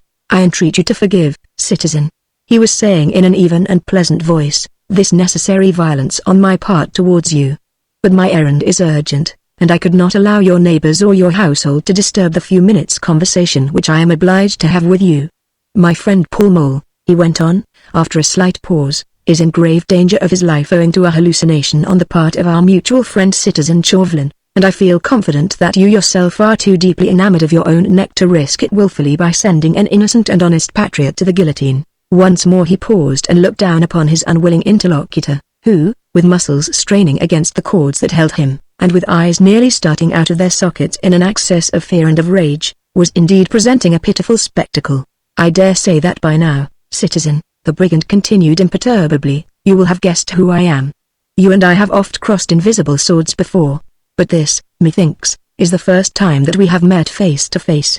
I pray you, tell my dear friend M. Chauvelin that you have seen me. Also that there were 2 facts which he left entirely out of his calculations, perfect though these were. The one fact was that there were 2 Paul Moles, one real and one factitious. Tell him that, I pray you. It was the factitious Paul Mole who stole the ring and who stood for one moment gazing into clever Citizen Chauvelin's eyes. But that same factitious Paul Mole had disappeared in the crowd even before your colleague had recovered his presence of mind. Tell him, I pray you, that the elusive Pimpernel whom he knows so well never assumes a fanciful disguise. He discovered the real Paul Mole first, studied him, learned his personality, until his own became a perfect replica of the miserable caitiff. It was the false Paul Mole who induced Jeanette Maréchal to introduce him originally into the household of Citizen Marat. It was he who gained the confidence of his employer, He, for a consideration, borrowed the identity papers of his real prototype. He again who for a few francs induced the real Paul Mole to follow him into the house of the murdered demagogue and to mingle there with the throng. He who thrust the identity papers back into the hands of their rightful owner whilst he himself was swallowed up by the crowd. But it was the real Paul Mole who was finally arrested and who is now lingering in the Abbaye prison, whence you, Citizen Fouquier-Tinville, must free him on the instant, on pain of suffering yourself for the nightmares of your friend. The second fact, he went on with the same good-humoured pleasantry, which our friend Citizen Chauvelin had forgotten, was that, though I happen to have aroused his unconquerable ire, I am but one man amongst a league of gallant English gentlemen. Their chief, I am proud to say, but without them, I should be powerless. Without one of them near me, by the side of the murdered Marat, I could not have rid myself of the ring in time, before other rough hands searched me to my skin. Without them, I could not have taken Madeleine Lannoy's child from out that terrible hell, to which a miscreant's lustful revenge had condemned the poor innocent. But while Citizen Chauvelin, racked with triumph as well as with anxiety, was rushing from the Loredan's house to yours, and thence to the Abbaye prison, to gloat over his captive enemy, the League of the Scarlet Pimpernel carefully laid and carried out its plans at leisure. Disguised as men of the Gite, we took advantage of the Loredan's terror to obtain access into the house. Frightened to death by our warnings, as well as by Citizen Chauvelin's threats, they not only admitted us into their house, but actually placed Madeleine Lannoy's child in our charge. Then they went contentedly to bed, and we, before the real men of the Gite arrived upon the scene, were already safely out of the way. My gallant English friends are some way out of Paris by now, escorting Madeleine Lannoy and her child into safety. They will return to Paris, citizen, continued the audacious adventurer, with a laugh full of joy and of unconquerable vitality, and be my henchman as before in many an adventure which will cause you and Citizen Chauvelin to gnash your teeth with rage. But I myself will remain in Paris, he concluded lightly. Yes, in Paris, under your very nose, and entirely at your service. The next second he was gone, and Fouquier-Tinville was left to marvel if the whole apparition had not been a hideous dream. Only there was no doubt that he was gagged and tied to a chair with cords, and here his wife found him, an hour later, when she woke from her first sleep, anxious because he had not yet come to bed. Part 2, a question of passports. Bybot was very sure of himself. There never was, never had been, there never would be again another such patriotic citizen of the Republic as was Citizen Bybot of the Town Guard, and because his patriotism was so well known among the members of the Committee or Public Safety, and his uncompromising hatred of the aristocrats so highly appreciated, Citizen Bybot had been given the most important military post within the city or Paris. He was in command of the Porte Montmartre, which goes to prove how highly he was esteemed, for, believe me, more treachery had been going on inside and out of the Porte Montmartre than in any other quarter of Paris. The last commandant there, Citizen Ferny, was guillotined for having allowed a whole batch of aristocrats traitors to the Republic, all of them to slip through the Porte Montmartre and to find safety outside the walls of Paris. Ferny pleaded in his defense that these traitors had been spirited away from under his very nose by the devil's agency, for surely that meddlesome Englishman who spent his time in rescuing aristocrats traitors, all of them from the clutches of Madame la Guillotine, must be either the devil himself, or at any rate one of his most powerful agents. Nom de Dieu. Just think of his name. The Scarlet Pimpernel they call him. No one knows him by any other name. And he is preternaturally tall and strong and superhumanly cunning. And the power which he has of being transmuted into various personalities, rendering himself quite unrecognizable to the eyes of the most sharp-seeing patriot of France, must of a surety be a gift of Satan. But the Committee or Public Safety refused to listen to Ferny's explanations. The Scarlet Pimpernel was only an ordinary mortal, an exceedingly cunning and meddlesome personage it is true, and endowed with a superfluity of wealth which enabled him to break the thin crust of patriotism that overlay the natural cupidity of many captains of the Town Guard, but still an ordinary man for all that. And no true lover of the Republic should allow either superstitious terror or greed to interfere with the discharge of his duties, which at the Porte Montmartre consisted in detaining any and every person, aristocrat, foreigner, or otherwise traitor to the Republic, who could not give a satisfactory reason for desiring to leave Paris. Having detained such persons, the patriot's next duty was to hand them over to the Committee of Public Safety, who would then decide whether Madame la Guillotine would have the last word over them or not, and the guillotine did nearly always have the last word to say, unless the Scarlet Pimpernel interfered. The trouble was, that same accursed Englishman interfered at times in a manner which was positively terrifying. His impudence, certes, passed all belief. stories of his daring and of his impudence were abroad which literally made the lank and greasy hair of every patriot curl with wonder. 'Twas even whispered not too loudly, forsooth, that certain members of the Committee or Public Safety had measured their skill and valor against that of the Englishman and emerged from the conflict beaten and humiliated, vowing vengeance which, of a truth, was still slow in coming. Citizen Chauvelin, one of the most implacable and unyielding members of the committee, was known to have suffered overwhelming shame at the hands of that daring gang, of whom the so-called Scarlet Pimpernel was the accredited chief.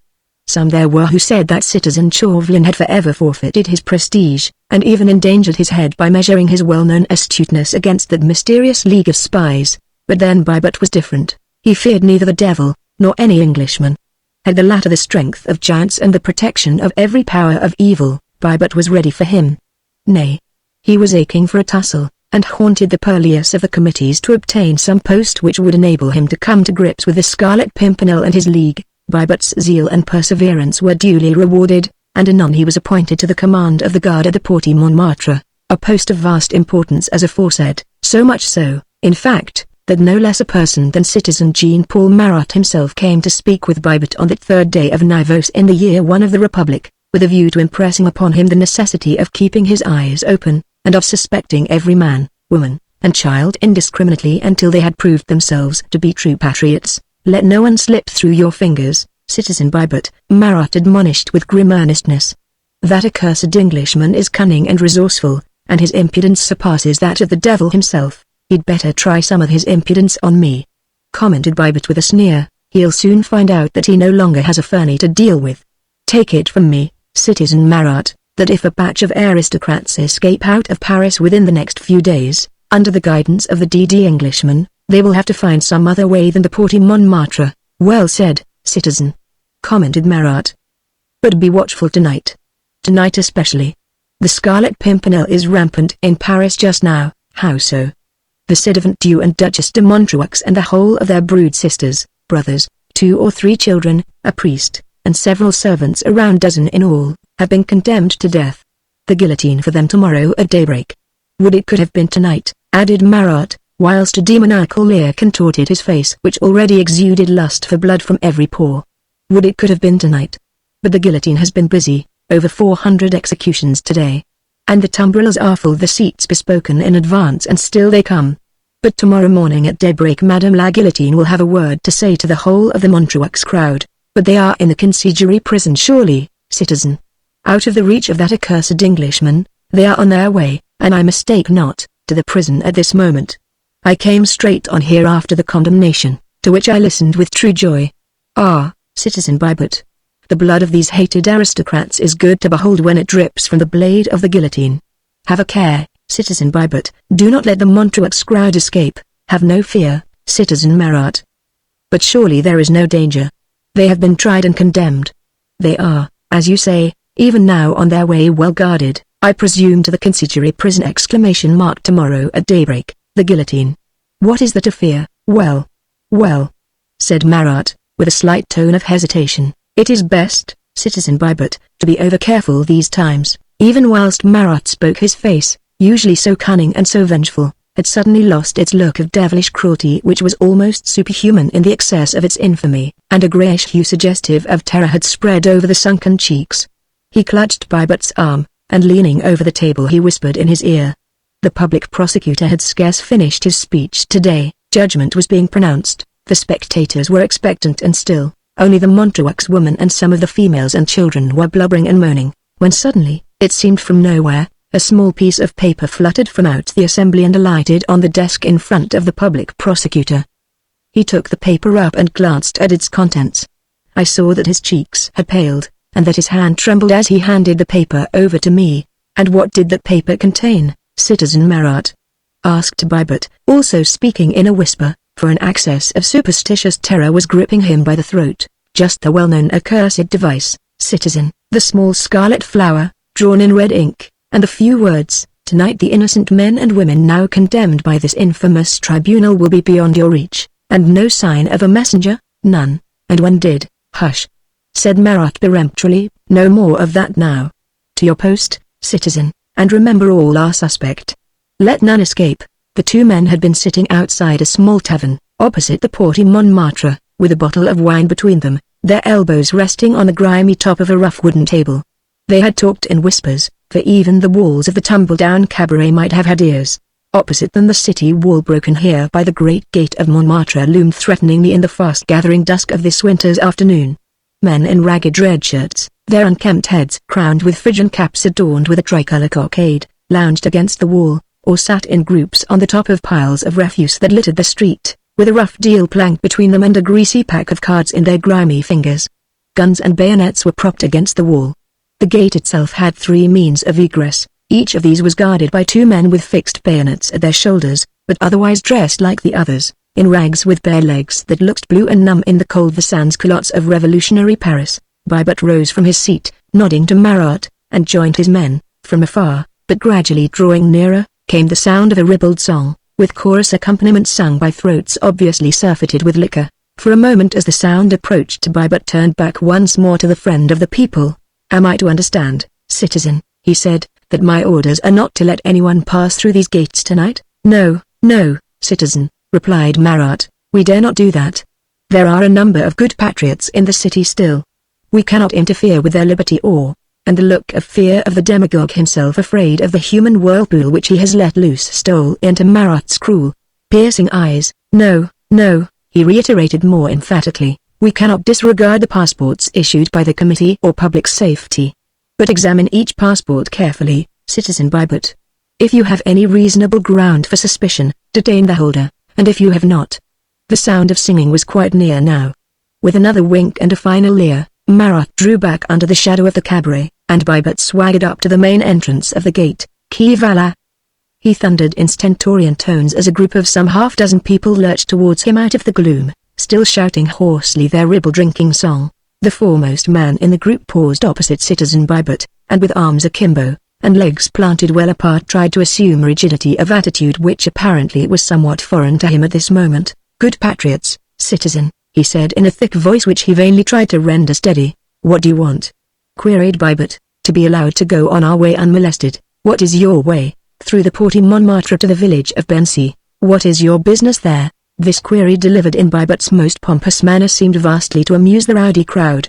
He who was the spokesman turned to his friends and shouted hilariously, "Hark at him, citizens. He asks me what is our business." "Oh, Citizen Bybot, since when have you become blind? A dolt you've always been, else you had not asked the question."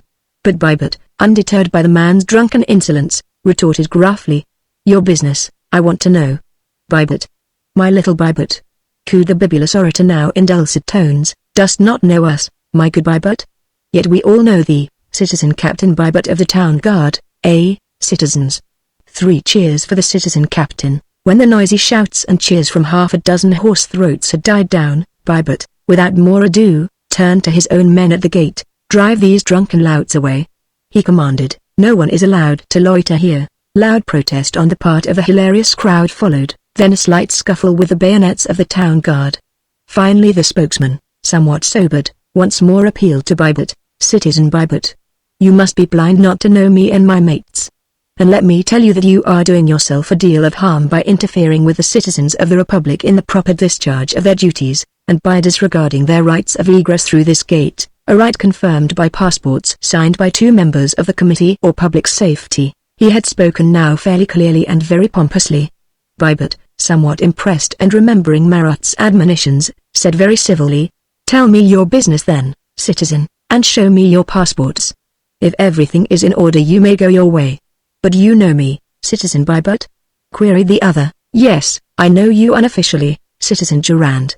You know that I am the citizens. Here are the carriers for Citizen Legrand, the market gardener of Bency." "Yes, I know that," said Bybot guardedly. "Unofficially, then, unofficially, let me tell you, citizen, that unless we get to Bency this evening, Paris will have to do without cabbages and potatoes tomorrow. So now you know that you are acting at your own risk and peril, citizen, by detaining us. Your passports, all of you," commanded Bybot. He had just caught sight of Marat still sitting outside the tavern opposite, and was glad enough, in this instance, to shelve his responsibility on the shoulders of the popular friend of the people. There was general searching in ragged pockets for grimy papers with official seals thereon, and whilst Bybot ordered one of his men to take the 6 passports across the road to Citizen Marat for his inspection, He himself, by the last rays of the setting winter sun, made close examination of the 6 men who desired to pass through the Porte Montmartre. As the spokesman had averred, he Bybert knew every one of these men. They were the carriers to Citizen Legrand, the Bency market gardener. Bybert knew every face. They passed with a load of fruit and vegetables in and out of Paris every day. There was really and absolutely no cause for suspicion, and when Citizen Marat returned the 6 passports, pronouncing them to be genuine, and recognizing his own signature at the bottom of each, Bybert was at last satisfied, and the 6 bibulous carriers were allowed to pass through the gate, which they did, arm in arm, singing a wild carmagnole, and vociferously cheering as they emerged out into the open. But Bybert passed an unsteady hand over his brow. It was cold, yet he was in a perspiration. That sort of thing tells on a man's nerves. He rejoined Marat, at the table outside the drinking booth, and ordered a fresh bottle of wine. The sun had set now, and with the gathering dusk a damp mist descended on Montmartre. From the wall opposite, where the men sat playing cards, came occasional volleys of blasphemous oaths. Bybert was feeling much more like himself. He had half forgotten the incident of the 6 carriers, which had occurred nearly half an hour ago. 2 or 3 other people had, in the meanwhile, tried to pass through the gates, but Bybert had been suspicious and had detained them all. Marat, having commended him for his zeal, took final leave of him. Just as the demagogue's slouchy, grimy figure was disappearing down a side street, there was the loud clatter of hoofs from that same direction, and the next moment a detachment of the mounted town guard, headed by an officer in uniform, galloped down the ill-paved street. Even before the troopers had drawn rein, the officer had hailed Bybert. "Citizen," he shouted, and his voice was breathless, for he had evidently ridden hard and fast. "This message to you from the Citizen Chief Commissary of the section. 6 men are wanted by the Committee or Public Safety. They are disguised as carriers in the employ of market gardener, and have passports for Bernsey. The passports are stolen. The men are traitors, escaped aristocrats, and their spokesman is the D.D. Englishman, the Scarlet Pimpernel." Bybert tried to speak. He tugged at the collar of his ragged shirt. An awful curse escaped him. 10,000 devils! He roared. "On no account allow these people to go through," continued the officer. "Keep their passports. Detain them. Understand?" Bybert was still gasping for breath even whilst the officer, ordering a quick turn, reeled his horse round, ready to gallop away as far as he had come. "I am for the St. Denis Gate. Grosjean is on guard there," he shouted. "Same orders all round the city. No one to leave the gates. Understand?" His troopers fell in. The next moment he would be gone, and those cursed aristocrats well in safety's way. "Citizen Captain," the hoarse shout at last contrived to escape Bybert's parched throat. As if involuntarily, the officer drew rein once more. "What is it?" Quick exclamation mark. "I've no time. That confounded Englishman may be at the St. Denis Gate even now." "Citizen Captain," gasped Bybert, his breath coming and going like that of a man fighting for his life. "Here. At this gate. Not half an hour ago. 6 men. Carriers. Market gardeners. I seem to know their faces." "Yes. Yes. Market gardeners, carriers," exclaimed the officer gleefully. "Aristocrats all of them. And that D.D. Scarlet Pimpernel. You've got them? You've detained them? Where are they? Speak, man, in the name of hell." "Gone," gasped Bybert. His legs would no longer bear him. He fell backwards onto a heap of street debris and refuse, from which lowly vantage ground he contrived to give away the whole miserable tale. "Gone. Half an hour ago. Their passports were in order. I seem to know their faces. Citizen Marat was here. He, too." In a moment the officer had once more swung his horse round, so that the animal reared, with wild forefeet pawing the air, with champing of bit, and white foam scattered round. "1,000 million curses!" he exclaimed. "Citizen Bybert, your head will pay for this treachery." Which way did they go? A dozen hands were ready to point in a direction where the merry party of carriers had disappeared half an hour ago. A dozen tongues gave rapid, confused explanations. "Into it, my men!" shouted the officer. "They were on foot. They can't have gone far. Remember, the Republic has offered 10,000 francs for the capture of the Scarlet Pimpernel." Already the heavy gates had been swung open, and the officer's voice once more rang out clear through a perfect thunderclap of fast galloping hoofs. "Ventrateur. Remember! 10,000 francs to him who first sights the Scarlet Pimpernel." The thunderclap died away in the distance. The dust of 80 hoofs was merged in the fog, and in the darkness, the voice of the captain was raised again through the mist-laden air. One shout. A shout of triumph. Then silence once again. Baibut had fainted on the heap of debris. His comrades brought him wine to drink. He gradually revived. Hope came back to his heart. His nerves soon steadied themselves as the heavy beverage filtrated through into his blood. Bah! He ejaculated as he pulled himself together. The troopers were well mounted. The officer was enthusiastic. Those carriers could not have walked very far. And, in any case, I am free from blame. Citoyen Marat himself was here and let them pass. A shudder of superstitious terror ran through him as he recollected the whole scene, for surely he knew all the faces of the 6 men who had gone through the gate. The devil indeed must have given the mysterious Englishman power to transmute himself and his gang wholly into the bodies of other people. More than an hour went by. Baibut was quite himself again, bullying, commanding, detaining everybody now. At that time there appeared to be a slight altercation going on the farther side of the gate. Baibut thought it his duty to go and see what the noise was about. Someone wanting to get into Paris instead of out of it at this hour of the night was a strange occurrence. Baibut heard his name spoken by a raucous voice. Accompanied by 2 of his men he crossed the wide gates in order to see what was happening. One of the men held a lanthorn, which he was swinging high above his head. Baibut saw standing there before him, arguing with the guard by the gate, the bibulous spokesman of the band of carriers. He was explaining to the sentry that he had a message to deliver to the citizen commanding at the Porte Montmartre. "It is a note," he said, "which an officer of the mounted guard gave me."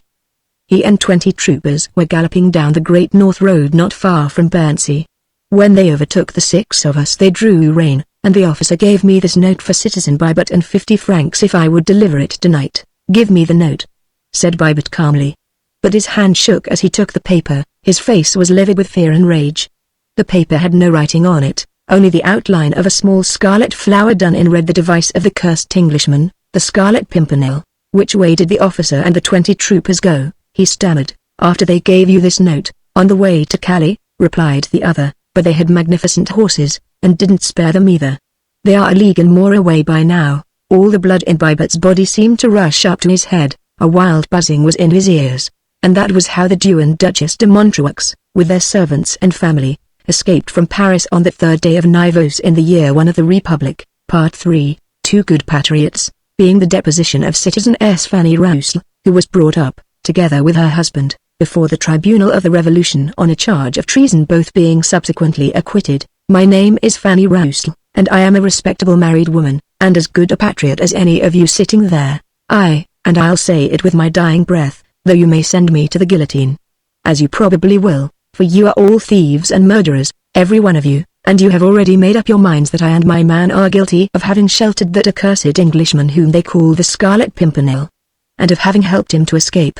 But I'll tell you how it all happened, because, though you call me a traitor to the people of France, yet am I a true patriot and will prove it to you by telling you exactly how everything occurred, so that you may be on your guard against the cleverness of that man, who, I do believe, is a friend and confederate of the devil. Else how could he have escaped that time? Well, it was 3 days ago, and as bitterly cold as anything that my man and I can remember. We had no travelers staying in the house, for we are a good 3 leagues out of Calais, and too far for the folk who have business in or about the harbour.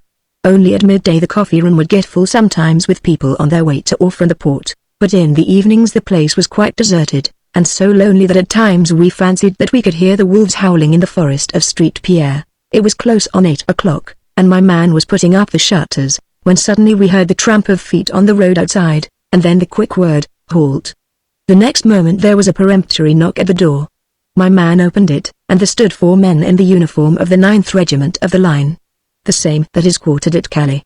The uniform, of course, I knew well, though I did not know the men by sight. "In the name of the people and by the order of the Committee or Public Safety," said one of the men, who stood in the forefront, and who, I noticed, had a corporal's stripe on his left sleeve. He held out a paper, which was covered with seals and with writing, but as neither my man nor I can read, it was no use our looking at it. "Hercule, that is my husband's name." Citizens asked the corporal what the Committee or Public Safety wanted with us poor hoteliers of a wayside inn. "Only food and shelter for tonight for me and my men," replied the corporal, quite civilly. "You can rest here," said Hercule, and he pointed to the benches in the coffee room, "and if there is any soup left in the stock pot, you are welcome to it." Hercule, you see, is a good patriot, and he had been a soldier in his day. No. Do not interrupt me, any of you. You would only be saying that I ought to have known. But listen to the end. "The soup we'll gladly eat," said the corporal very pleasantly. "As for shelter, well, I am afraid that this nice warm coffee room will not exactly serve our purpose. We want a place where we can lie hidden, and at the same time keep a watch on the road. I noticed an outhouse as we came.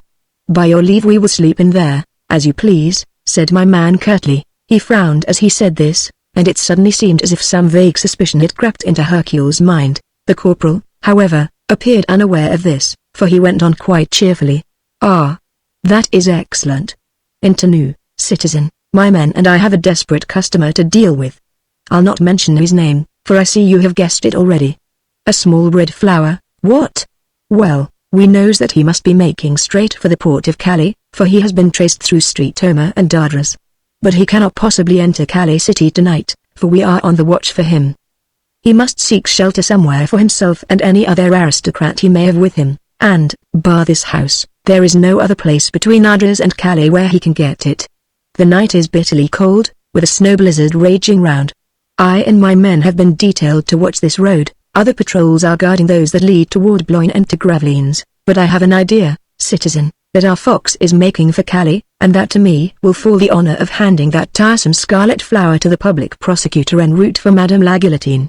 Now I could not really tell you, citizens, what suspicions had by this time entered Hercule's head or mine. Certainly what suspicions we did have were still very vague. I prepared the soup for the men and they ate it heartily, after which my husband led the way to the outhouse where we sometimes stabled a traveler's horse when the need arose. It is nice and dry, and always filled with warm, fresh straw. The entrance into it immediately faces the road. The corporal declared that nothing would suit him and his men better. They retired to rest apparently, but we noticed that 2 men remained on the watch just inside the entrance, whilst the 2 others curled up in the straw. Hercule put out the lights in the coffee room, and then he and I went upstairs, not to bed, mind you, but to have a quiet talk together over the events of the past half hour.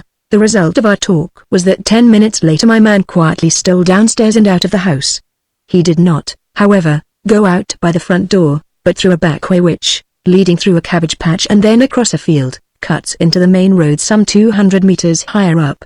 Hercule and I had decided that he would walk the 3 leagues into Calais, despite the cold, which was intense, and the blizzard, which was nearly blinding, and that he would call at the post of gendarmerie at the city gates, and see the officer in command and tell him the exact state of the case. It would then be for that officer to decide what was to be done. Our responsibility as loyal citizens would be completely covered. Hercule, you must know, had just emerged from our cabbage patch onto the field when he was suddenly challenged. Qui voilà, he gave his name. His certificate of citizenship was in his pocket. He had nothing to fear. Through the darkness and the veil of snow he had discerned a small group of men wearing the uniform of the 9th Regiment of the Line. 4 men, said the foremost of these, speaking quickly and commandingly, wearing the same uniform that I and my men are wearing.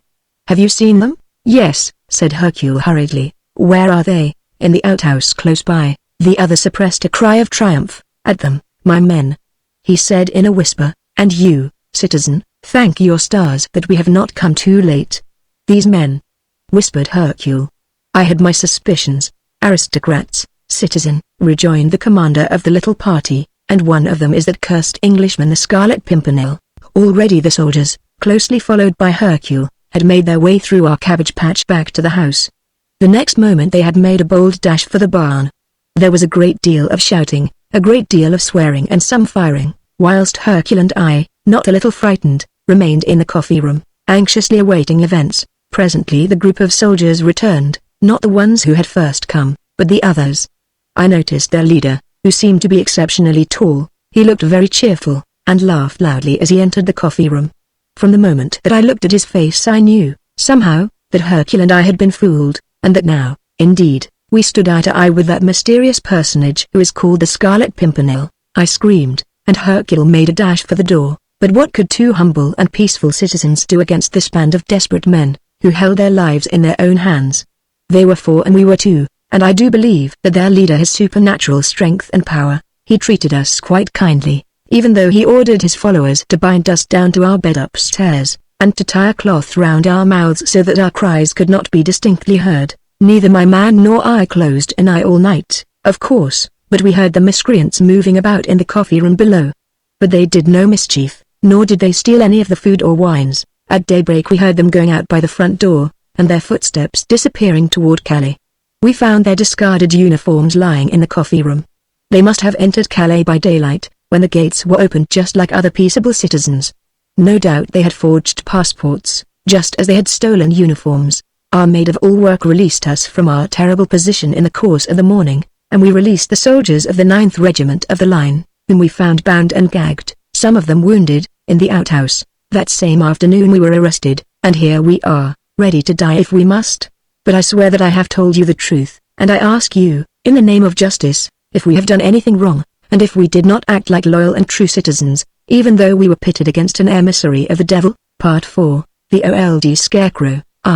Nobody in the courtier could quite recollect when it was that the new public letter writer first set up in business at the angle formed by the Quai des Augustins and the Rue Dauphine, immediately facing the Pont Neuf, but there he certainly was on the 28th day of February, 1793, when Agnes, with eyes swollen with tears, a market basket on her arm, and a look of dreary despair on her young face, turned that selfsame angle on her way to the Pont Neuf, and nearly fell over the rickety construction which sheltered him and his stock in trade. Oh, mon Dieu! Citizen Lepine, I had no idea you were here, she exclaimed as soon as she had recovered her balance. Nor I, Citizen S, that I should have the pleasure of seeing you this morning, he retorted. But you were always at the other corner of the Pont Neuf, she argued. So I was, he replied, so I was. But I thought I would like a change. The Faubourg Street Michel appealed to me. Most of my clients came to me from this side of the river. All those on the other side seemed to know how to read and write. I was just going over to see you, she remarked. You, Citizen S, he exclaimed in unfeigned surprise. What should procure a poor public writer the honor of? Hush, in God's name! Broke in the young girl quickly as she cast a rapid, furtive glance up and down the quay and the narrow streets which converged at this angle. She was dressed in the humblest and poorest of clothes. Her skimpy shawl round her shoulders could scarce protect her against the cold of this cruel winter's morning. Her hair was entirely hidden beneath a frilled and starched cap, and her feet were encased in coarse worsted stockings and sabots, but her hands were delicate and fine, and her face had that nobility of feature and look of patient resignation in the midst of overwhelming sorrow which proclaimed a lofty refinement both of soul and of mind. The old letter writer was surveying the pathetic young figure before him through his huge horn-rimmed spectacles, and she smiled on him through her fast-gathering tears. He used to have his pitch at the angle of the Pont Neuf, and whenever Agnes had walked past it, she had nodded to him and bidden him good morrow. He had at times done little commissions for her and gone on errands when she needed a messenger. Today, in the midst of her despair, she had suddenly thought of him, and that rumour credited him with certain knowledge which she would give her all to possess. She had sallied forth this morning with the express purpose of speaking with him, but now suddenly she felt afraid, and stood looking at him for a moment or two, hesitating, wondering if she dared tell him. One never knew these days into what terrible pitfall an ill-considered word might lead one. A scarecrow he was, that old public letter writer, more like a great, gaunt bird than a human being, with those spectacles of his, and his long, very sparse and very lanky fringe of a beard which fell from his cheeks and chin and down his chest for all the world like a crumpled grey bib. He was wrapped from head to foot in a capped coat which had once been green in colour, but was now of many hues not usually seen in rainbows.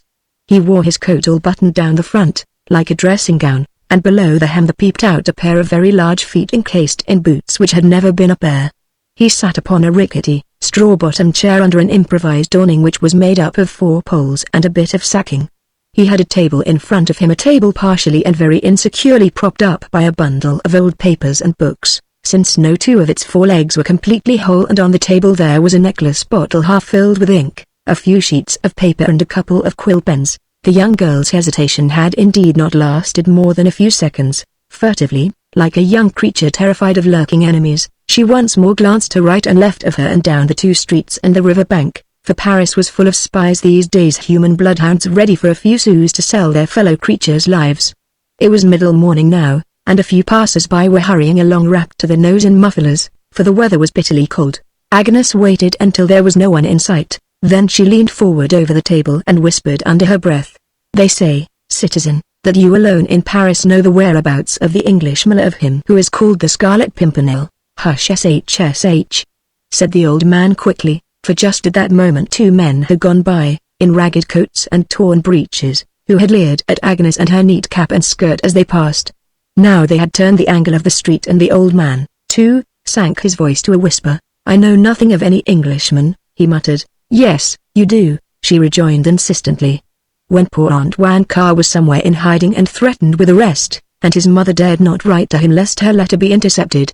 She spoke to you about the English miller, and the English miller found Aunt Wanka and took him and his mother safely out of France. Ka is my godmother. I saw her the very night when she went to meet the English miller at his commands. I know all that happened then. I know that you were the intermediary, and if I was, he muttered sullenly as he fiddled with his pen and paper, maybe I've had cause to regret it.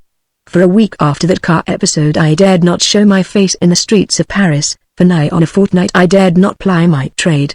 I have only just ventured again to set up in business.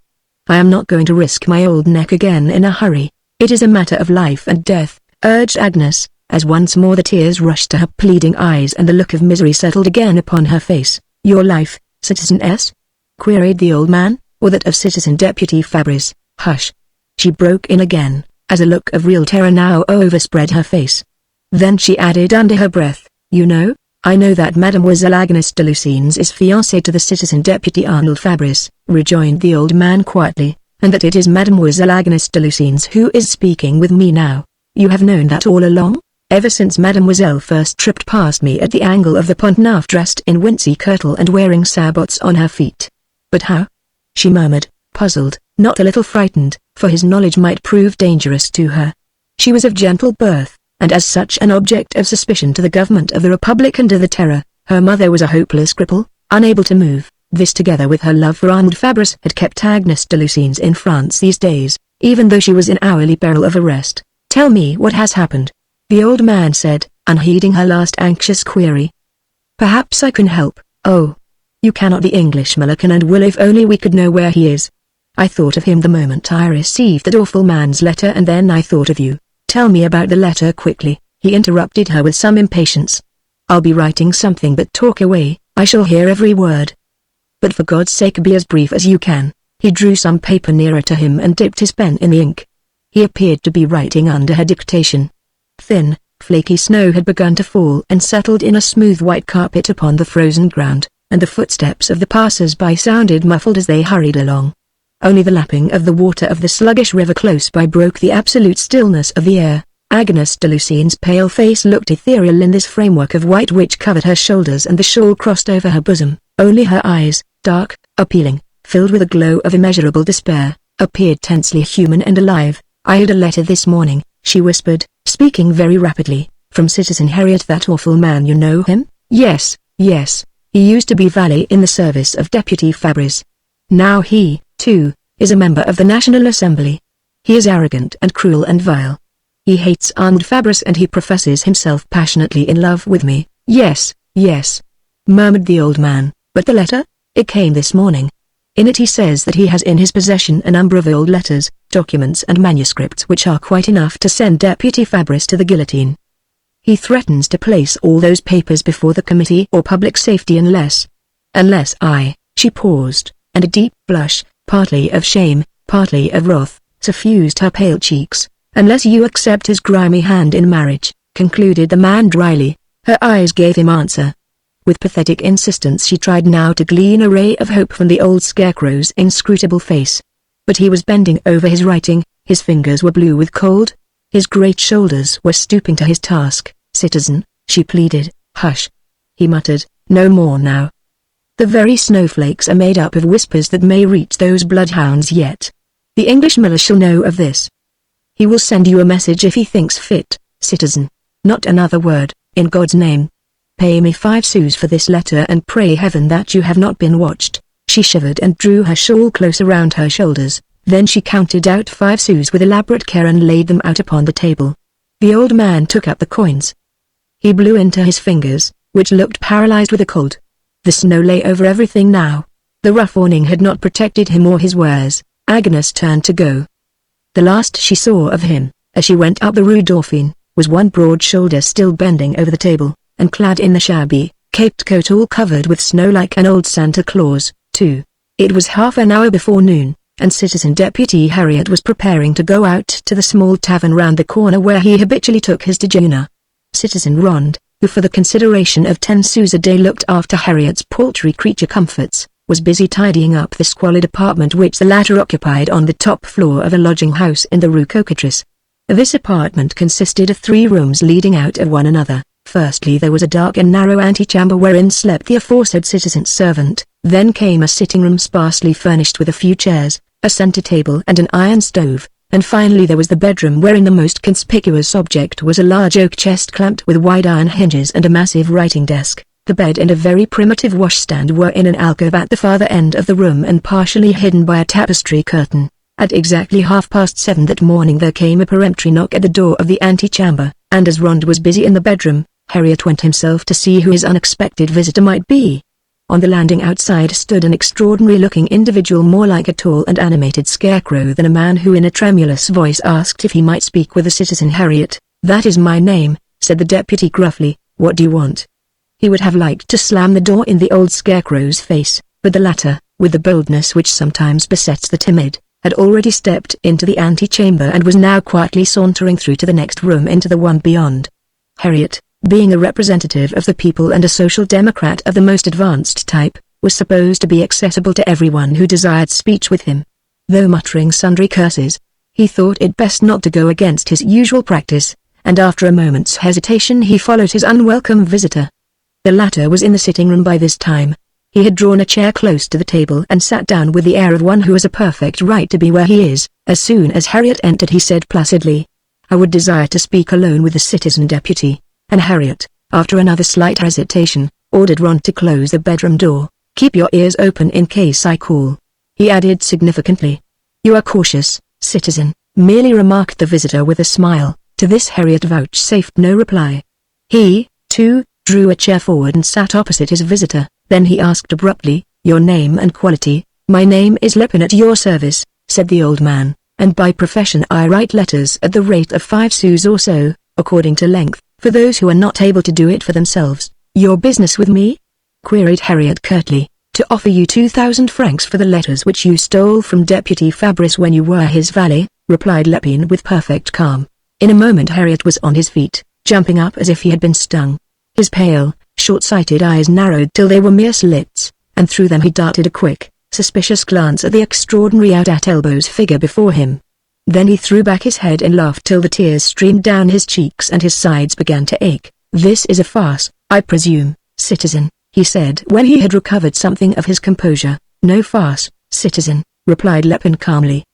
"The money is at your disposal whenever you care to bring the letters to my pitch at the angle of the Rue Dauphine and the Quai des Augustins, where I carry on my business." "Whose money is it?" "Agnes de Lucine's." "Or did that fool Fabrice send you?" "No one sent me, citizen. The money is mine, a few savings I possess. I honor citizen Fabrice. I would wish to do him service by purchasing certain letters from you." Then as Harriet, moody and sullen, remained silent and began pacing up and down the long, bare floor of the room, Lepin added persuasively, "Well, what do you say? 2,000 francs for a packet of letters, not a bad bargain these hard times." "Get out of this room," was Harriet's fierce and sudden reply. "You refuse? Get out of this room." "As you please," said Lepin as he, too, rose from his chair. "But before I go, citizen Harriet," he added, speaking very quietly, "let me tell you one thing. Mademoiselle Agnes de Lucines would far sooner cut off her right hand than let yours touch it even for one instant. Neither she nor Deputy Fabrice would ever purchase their lives at such a price." "And who are you, you mangy old scarecrow?" retorted Harriet, who was getting beside himself with rage, "that you should assert these things? What are those people to you, or you to them, that you should interfere in their affairs?" "Your question is beside the point, citizen," said Lepin blandly. "I am here to propose a bargain. Had you not better agree to it?" "Never," reiterated Harriet emphatically. 2,000 francs, reiterated the old man imperturbably. "Not if you offered me 200,000, retorted the other fiercely. "Go and tell that, to those who sent you. Tell them that I, Harriet, would look upon a fortune as mere dross against the delight of seeing that man Fabrice, whom I hate beyond everything in earth or hell, mount up the steps to the guillotine. Tell them that I know that Agnes de Lucines loathes me, that I know that she loves him. I know that I cannot win her save by threatening him. But you are wrong, citizen Lepin," he continued, speaking more and more calmly as his passions of hatred and of love seemed more and more to hold him in their grip. "You are wrong if you think that she will not strike a bargain with me in order to save the life of Fabrice, whom she loves. Agnes de Lucines will be my wife within the month, or on Fabrice's head will fall under the guillotine, and you, my interfering friend, may go to the devil, if you please." That would be but a tame proceeding, citizen, after my visit to you, said the old man, with unruffled sang-froid. But let me, in my turn, assure you of this, Citizen Harriet.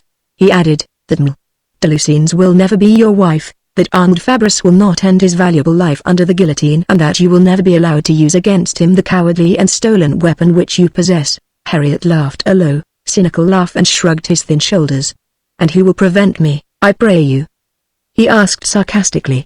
The old man made no immediate reply, but he came just a step or two closer to the citizen deputy and, suddenly drawing himself up to his full height, he looked for one brief moment down upon the mean and sordid figure of the ex-valet.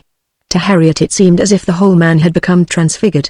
The shabby old scarecrow looked all of a sudden like a brilliant and powerful personality. From his eyes there flashed down a look of supreme contempt and of supreme pride, and Harriet, unable to understand this metamorphosis which was more apparent to his inner consciousness than to his outward sight, felt his knees shake under him and all the blood rush back to his heart in an agony of superstitious terror. From somewhere there came to his ear the sound of two words, "I will," in reply to his own defiant query. Surely those words uttered by a man conscious of power and of strength could never have been spoken by the dilapidated old scarecrow who earned a precarious living by writing letters for ignorant folk. But before he could recover some semblance of presence of mind, Citizen Lepine had gone, and only a loud and merry laugh seemed to echo through the squalid room. Harriet shook off the remnant of his own senseless terror.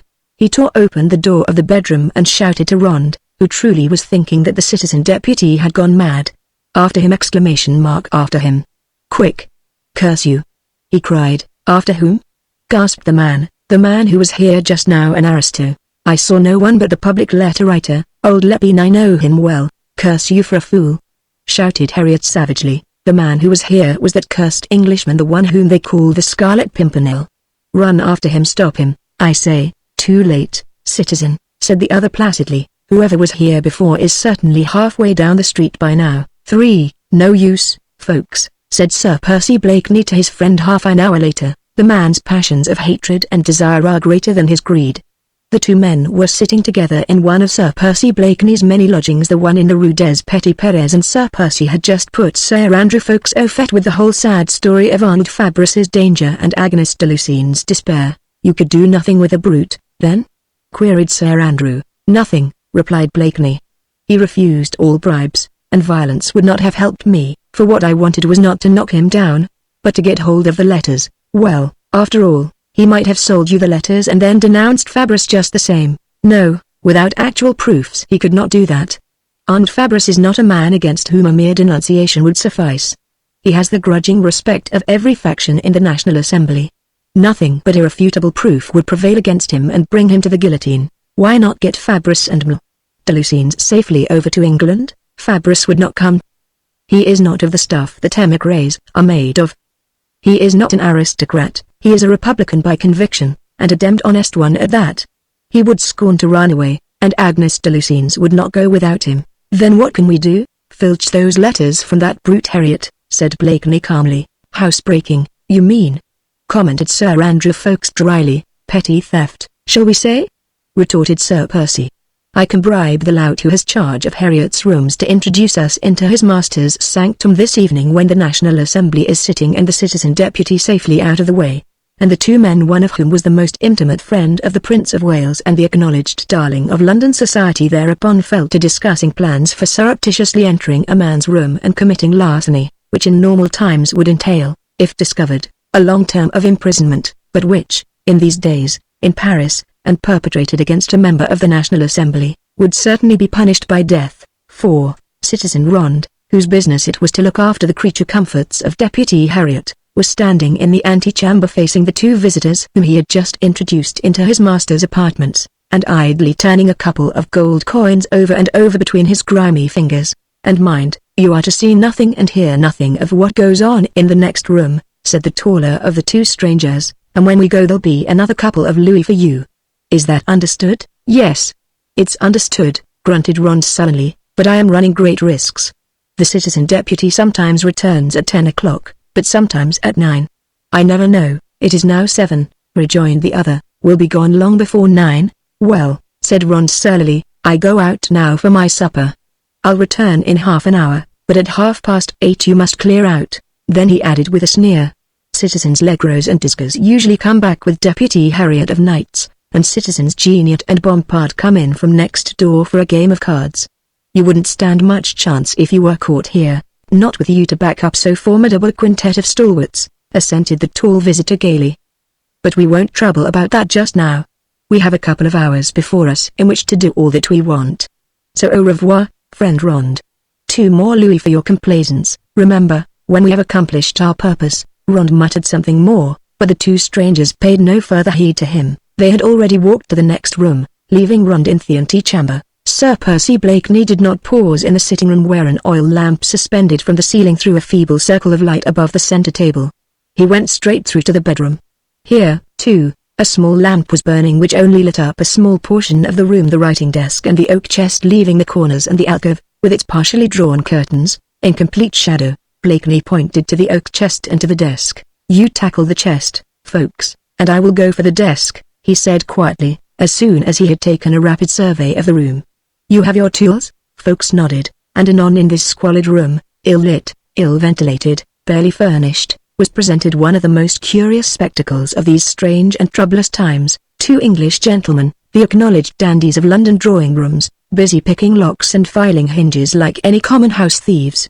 Neither of them spoke, and a strange hush fell over the room, a hush only broken by the click of metal against metal, and the deep breathing of the 2 men bending to their task. Sir Andrew Ffoulkes was working with a file on the padlocks of the oak chest, and Sir Percy Blakeney, with a bunch of skeleton keys, was opening the drawers of the writing desk. These, when finally opened, revealed nothing of any importance, but when anon Sir Andrew was able to lift the lid of the oak chest, he disclosed an innumerable quantity of papers and documents tied up in neat bundles, docketed and piled up in rows and tiers to the very top of the chest. Quick to work, folks, said Blakeney, as in response to his friend's call he drew a chair forward and, seating himself beside the chest, started on the task of looking through the hundreds of bundles which lay before him. It will take us all our time to look through these. Together now the 2 men set to work methodically and quietly piling up on the floor beside them the bundles of papers which they had already examined, and delving into the oak chest for others. No sound was heard save the crackling of crisp paper and an occasional ejaculation from either of them when they came upon some proof or other of Harriet's propensity for blackmail. Agnes de Lucines is not the only one whom this brute is terrorizing, murmured Blakeney once between his teeth. I marvel that the man ever feels safe, alone in these lodgings, with no one but that weak-kneed Rond to protect him. He must have scores of enemies in this city who would gladly put a dagger in his heart or a bullet through his back. They had been at work for close on half an hour when an exclamation of triumph, quickly smothered, escaped Sir Percy's lips. By gad, folks, he said, I believe I have got what we want. With quick, capable hands he turned over a bundle which he had just extracted from the chest. Rapidly he glanced through them. I have them, folks, he reiterated more emphatically as he put the bundle into his pocket. Now everything back in its place, and suddenly he paused, his slender hand up to his lips, his head turned toward the door, an expression of tense expectancy in every line of his face. Quick, folks, he whispered, everything back into the chest, and the lid down. What ears you have, murmured Ffoulkes as he obeyed rapidly and without question. I heard nothing. Blakeney went to the door and bent his head to listen. 3 men coming up the stairs, he said, they are on the landing now. Have we time to rush them? No chance. They are at the door. 2 more men have joined them, and I can distinguish Ron's voice, too. The quintet, murmured Sir Andrew. We are caught like 2 rats in a trap. Even as he spoke the opening of the outside door could be distinctly heard, then the confused murmur of many voices. Already Blakeney and Ffoulkes had with perfect presence of mind put the finishing touches to the tidying of the room, put the chairs straight, shut down the lid of the oak chest, closed all the drawers of the desk. Nothing but good luck can save us now, whispered Blakeney as he lowered the wick of the lamp. Quick now, he added, behind that tapestry in the alcove and trust to our stars. Securely hidden for the moment behind the curtains in the dark recess of the alcove the 2 men waited. The door leading into the sitting room was ajar, and they could hear Harriet and his friends making merry eruption into the place. From out the confusion of general conversation they soon gathered that the debates in the chamber had been so dull and uninteresting that, at a given signal, the little party had decided to adjourn to Harriet's rooms for their habitual game of cards. They could also hear Harriet calling to Ron to bring bottles and glasses, and vaguely they marveled what Ron's attitude might be like at this moment. Was he brazening out the situation, or was he sick with terror? Suddenly Harriet's voice came out more distinctly. "Make yourselves at home, friends," he was saying. "Here are cards, dominoes, and wine. I must leave you to yourselves for 10 minutes whilst I write an important letter." "All right, but don't be long," came in merry response. "Not longer than I can help," rejoined Harriet. "I want my revenge against Bompard, remember?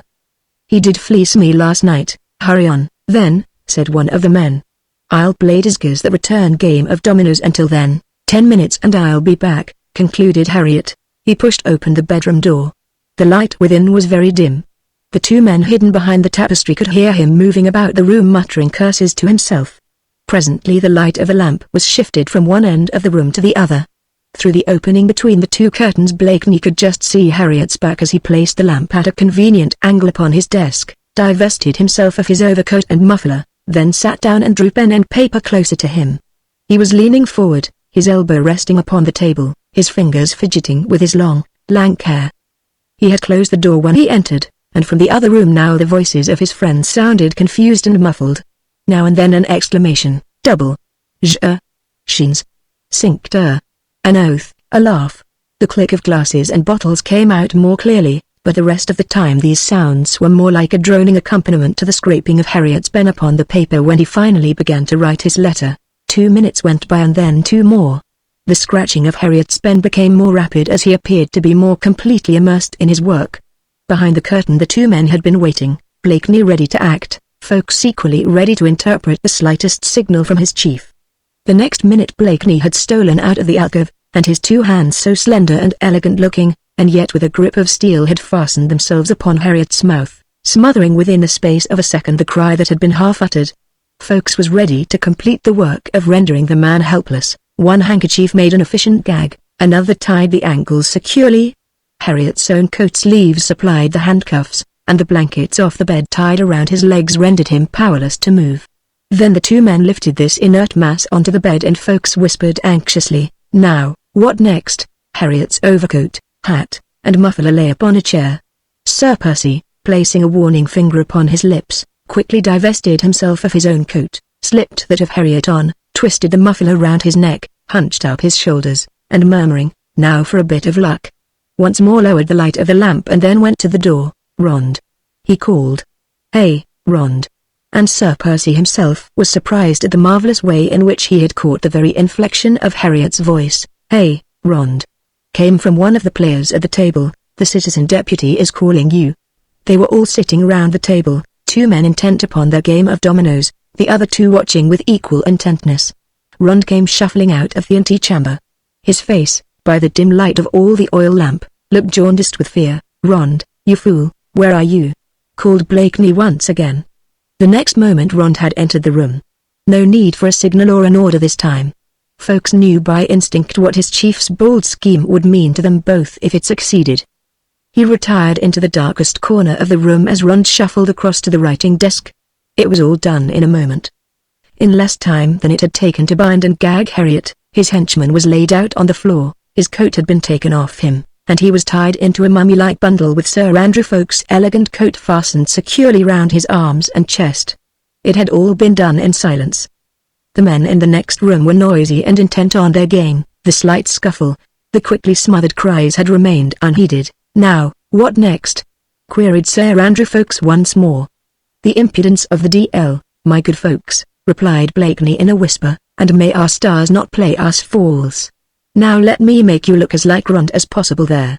Slip on his coat now, your hair over your forehead, your coat collar up, your knees bent, that's better," he added as he surveyed the transformation which a few deft strokes had made in Sir Andrew Ffoulkes' appearance.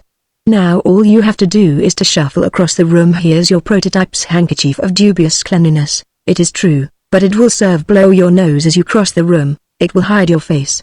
They'll not heed you. Keep in the shadows and God guard you. I'll follow in a moment or two. But don't wait for me." He opened the door, and before Sir Andrew could protest his chief had pushed him out into the room where the four men were still intent on their game. Through the open door Sir Percy now watched his friend who, keeping well within the shadows, shuffled quietly across the room. The next moment Sir Andrew was through and in the antechamber. Blakeney's acutely sensitive ears caught the sound of the opening of the outer door. He waited for a while, then he drew out of his pocket the bundle of letters which he had risked so much to obtain. that they were neatly docketed and marked. The affairs of Aunt Fabrice, well.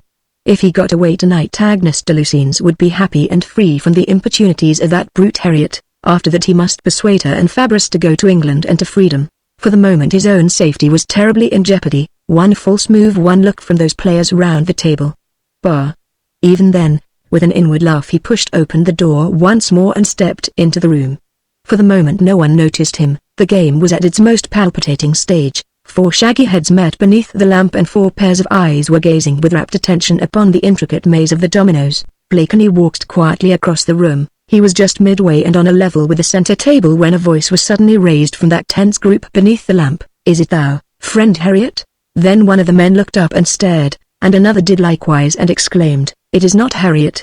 In a moment all was confusion, but confusion was the very essence of those hairbreadth escapes and desperate adventures which were as the breath of his nostrils to the Scarlet Pimpernel. Before those 4 men had had time to jump to their feet, or to realize that something was wrong with their friend Harriet, he had run across the room. His hand was on the knob of the door that led to the antechamber and to freedom. Bompard, Disgers, Geniot, Legros were at his heels, but he tore open the door, bounded across the threshold, and slammed it to with such a vigorous bang that those on the other side were brought to a momentary halt. That moment meant life and liberty to Blakeney. Already he had crossed the antechamber. Quite coolly and quietly now he took out the key from the inner side of the main door and slipped it to the outside.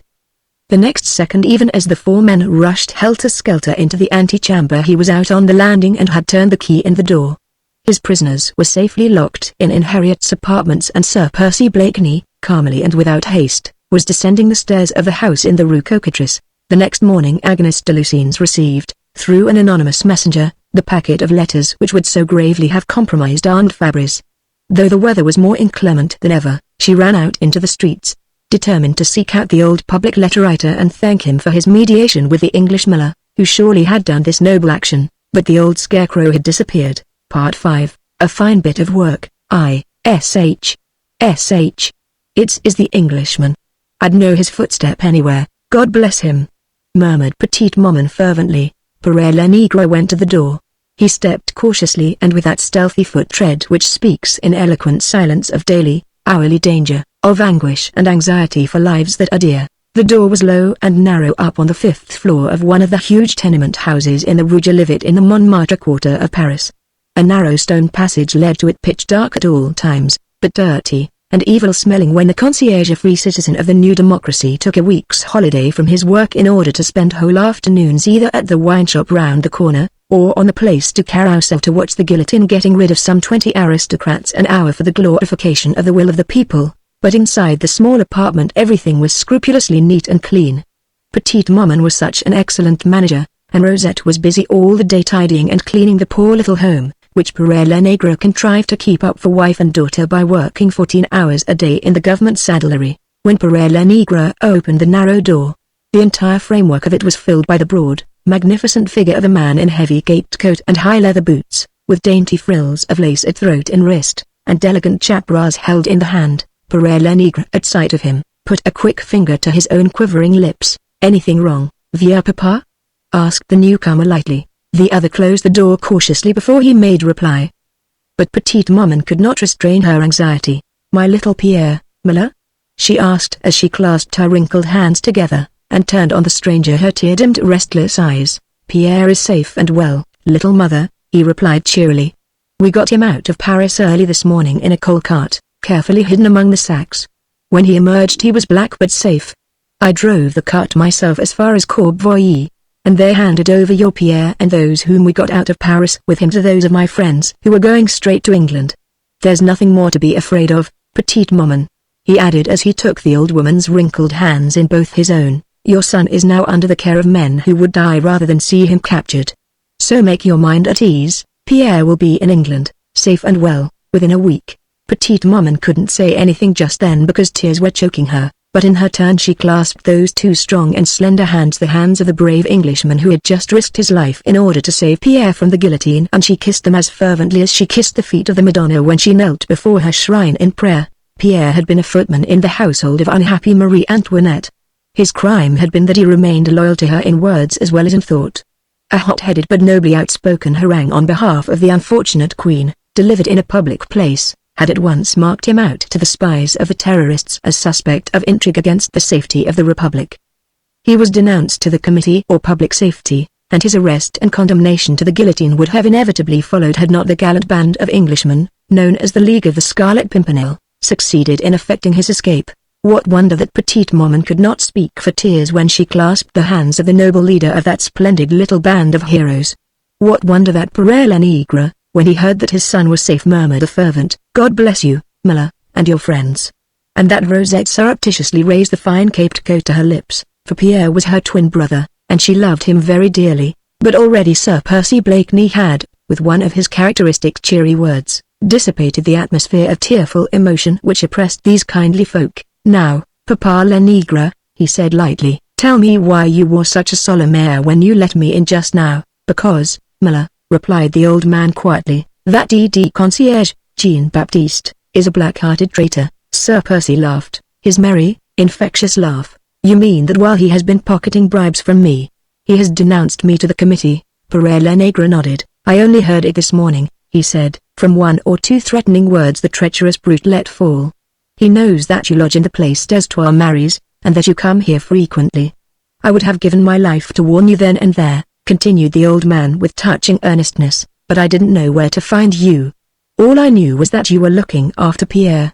Even while the man spoke there darted from beneath the Englishman's heavy lids a quick look like a flash of sudden and brilliant light out of the lazy depths of his merry blue eyes. It was one of those glances of pure delight and exultation which light up the eyes of the true soldier when there is serious fighting to be done. "La, man," he said gaily, "there was no cause to worry.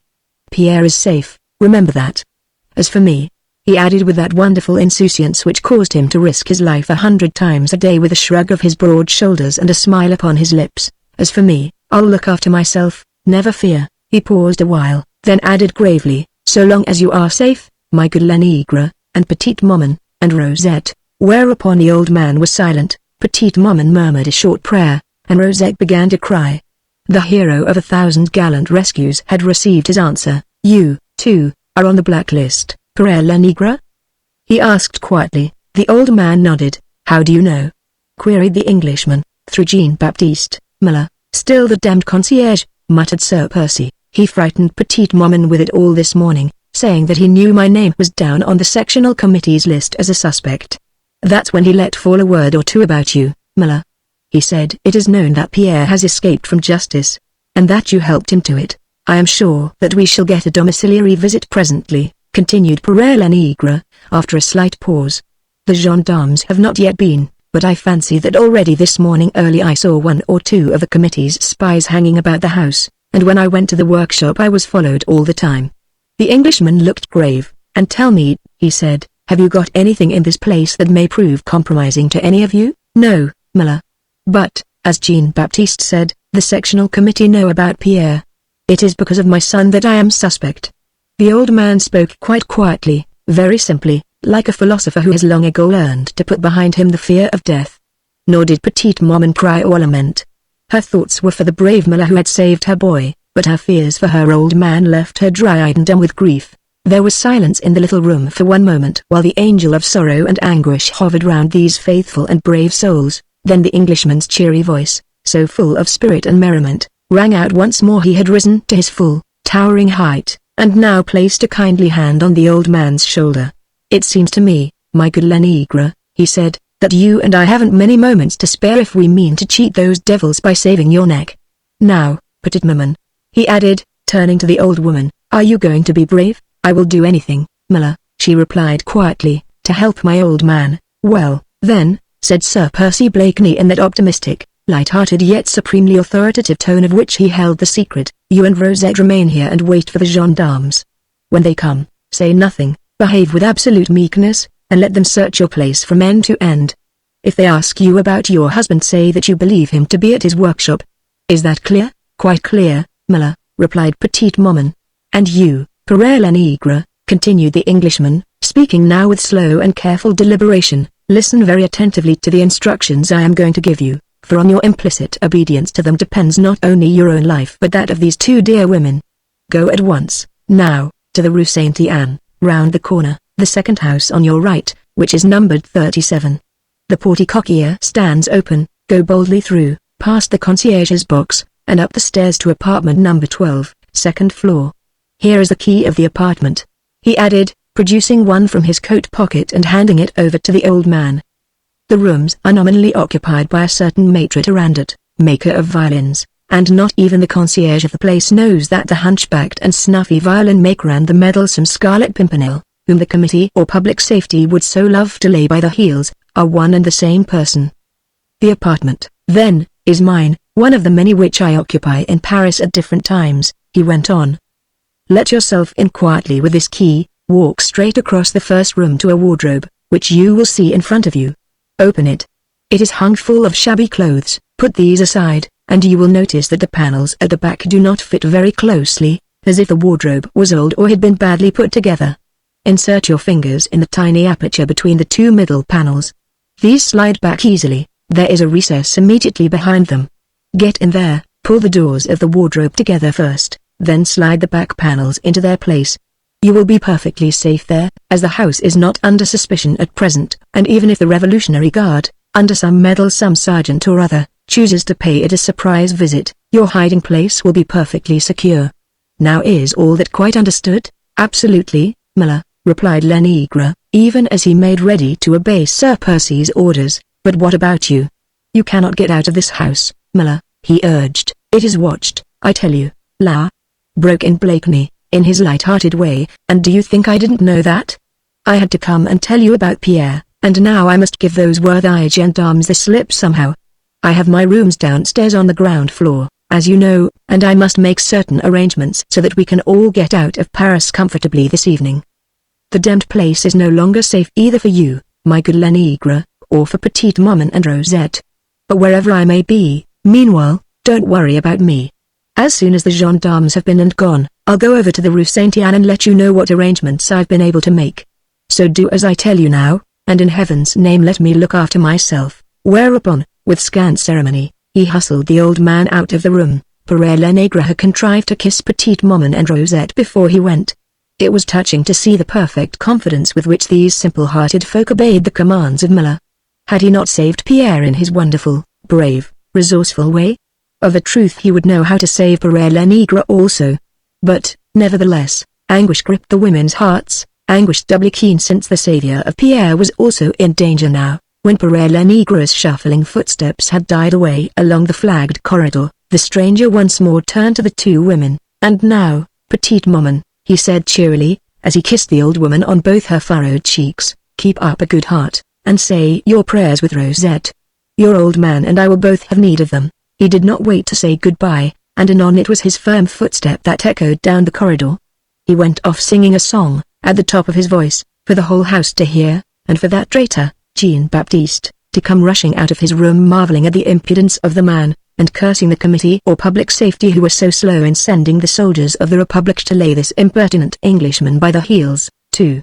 A quarter of an hour later half-dozen men of the Republican Guard, with corporal and sergeant in command, were in the small apartment on the 5th floor of the tenement house in the Rue de Livet. They had demanded an entry in the name of the Republic, had roughly hustled Petite Maman and Rosette, questioned them to Lenegre's whereabouts, and not satisfied with the reply which they received, had turned the tidy little home topsy-turvy, ransacked every cupboard, dislocated every bed, table or sofa which might presumably have afforded a hiding place for a man. Satisfied now that the suspect whom they were searching for was not on the premises, the sergeant stationed 4 of his men with the corporal outside the door, and 2 within, and himself sitting down in the center of the room ordered the 2 women to stand before him and to answer his questions clearly on pain of being dragged away forthwith to the Street Laser house of detention. Petite Maman smoothed out her apron, crossed her arms before her, and looked the sergeant quite straight in the face. Rosette's eyes were full of tears, but she showed no signs of fear either, although her shoulder where one of the gendarmes had seized it so roughly was terribly painful. "Your husband, Citizen S?" asked the sergeant peremptorily. "Where is he?" "I am not sure, citizen," replied Petite Maman. "At this hour he is generally at the government works in the Quai des Messageries." "He is not there now," asserted the sergeant. "We have knowledge that he did not go back to his work since dinner time." Petite Maman was silent. "Answer," ordered the sergeant. "I cannot tell you more, citizen sergeant," she said firmly. "I do not know. You do yourself no good, woman, by this obstinacy," he continued roughly. My belief is that your husband is inside this house, hidden away somewhere. If necessary, I can get orders to have every apartment searched until he is found, but in that case it will go much harder with you and with your daughter, and much harder too with your husband than if he gave us no trouble and followed us quietly, but with sublime confidence in the man who had saved Pierre and who had given her explicit orders as to what she should do. Petite Maman, backed by Rosette, reiterated quietly. I cannot tell you more, Citizen Sergeant, I do not know. And what about the Englishman? Queried the sergeant more roughly. The man they call the Scarlet Pimpernel, what do you know of him? Nothing, citizen, replied Petite Maman. What should we poor folk know of an English miller? You know at any rate this much, Citizen S, that the English miller helped your son Pierre to escape from justice. If that is so, said Petite Maman quietly, it cannot be wrong for a mother to pray to God to bless her son's preserver. It behooves every good citizen, retorted the sergeant firmly, to denounce all traitors to the Republic. But since I know nothing about the Englishman, Citizen Sergeant, and Petite Maman shrugged her thin shoulders as if the matter had ceased to interest her. Think again, Citizen S, admonished the sergeant. It is your husband's neck as well as your daughter's and your own that you are risking by so much obstinacy. He waited a moment or two as if willing to give the old woman time to speak. Then, when he saw that she kept her thin, quivering lips resolutely glued together, he called his corporal to him. Go to the citizen commissary of the section, he commanded, and ask for a general order to search every apartment in number 24 Rue de Levet. Leave 2 of our men posted on the first and third landings of this house and leave 2 outside this door. Be as quick as you can. You can be back here with the order in half an hour, or perhaps the committee will send me an extra squad. Tell the citizen commissary that this is a big house, with many corridors. You can go. The corporal saluted and went. Petite Maman and Rosette the while were still standing quietly in the middle of the room, their arms folded underneath their aprons, their wide open, anxious eyes fixed into space. Rosette's tears were falling slowly, one by one down her cheeks, but Petite Maman was dry-eyed. She was thinking, and thinking as she had never had occasion to think before. She was thinking of the brave and gallant Englishman who had saved Pierre's life only yesterday. The sergeant, who sat there before her, had asked for orders from the citizen commissary to search this big house from attic to cellar. That is what made Petite Maman think and think. The brave Englishman was in this house at the present moment. The house would be searched from attic to cellar and he would be found, taken, and brought to the guillotine. The man who yesterday had risked his life to save her boy was in imminent and deadly danger, and she Petite Maman could do nothing to save him. Every moment now she thought to hear Miller's firm tread resounding on stairs or corridor. Every moment she thought to hear snatches of an English song, sung by a fresh and powerful voice, never after today to be heard in gaiety again. The old clock upon the shelf ticked away these seconds and minutes while Petite Maman thought and thought, while men set traps to catch a fellow being in a deathly snare, and human carnivorous beasts lay lurking for their prey. Another quarter of an hour went by. Petite Maman and Rosette had hardly moved. The shadows of evening were creeping into the narrow room, blurring the outlines of the pieces of furniture and wrapping all the corners in gloom. The sergeant had ordered Rosette to bring in a lamp. This she had done, placing it upon the table so that the feeble light glinted upon the belt and buckles of the sergeant and upon the tricolour cockade which was pinned to his hat. Petite Maman had thought and thought until she could think no more. Anon there was much commotion on the stairs. Heavy footsteps were heard ascending from below, then crossing the corridors on the various landings. The silence which reigned otherwise in the house, and which had fallen as usual on the squalid little street, void of traffic at this hour, caused those footsteps to echo with ominous power. Petite Maman felt her heart beating so vigorously that she could hardly breathe. She pressed her wrinkled hands tightly against her bosom. There were the quick words of command, alas! So familiar in France just now.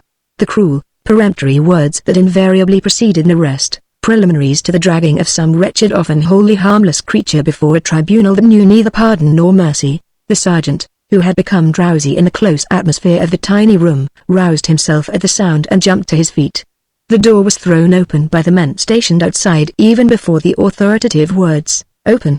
In the name of the Republic!" had echoed along the narrow corridor. The sergeant stood at attention and quickly lifted his hand to his forehead in salute. A fresh squad of some half-dozen men of the Republican Guard stood in the doorway. They were under the command of an officer of high rank, a rough, uncouth, almost bestial-looking creature, with lank hair worn the fashionable length under his greasy chaperas, and unkempt beard round an ill-washed and bloated face. But he wore the tricolour sash and badge which proclaimed him one of the military members of the Sectional Committee of Public Safety, and the sergeant, who had been so overbearing with the women just now, had assumed a very humble and even obsequious manner. "You sent for a general order to the sectional committee," said the newcomer, turning abruptly to the sergeant after he had cast a quick, searching glance round the room, hardly condescending to look on Petite Maman and Rosette, whose very souls were now gazing out of their anguish-filled eyes. "I did, Citizen Commandant," replied the sergeant. "I am not a commandant," said the other curtly. "My name is Rugate, member of the convention and of the Committee or Public Safety.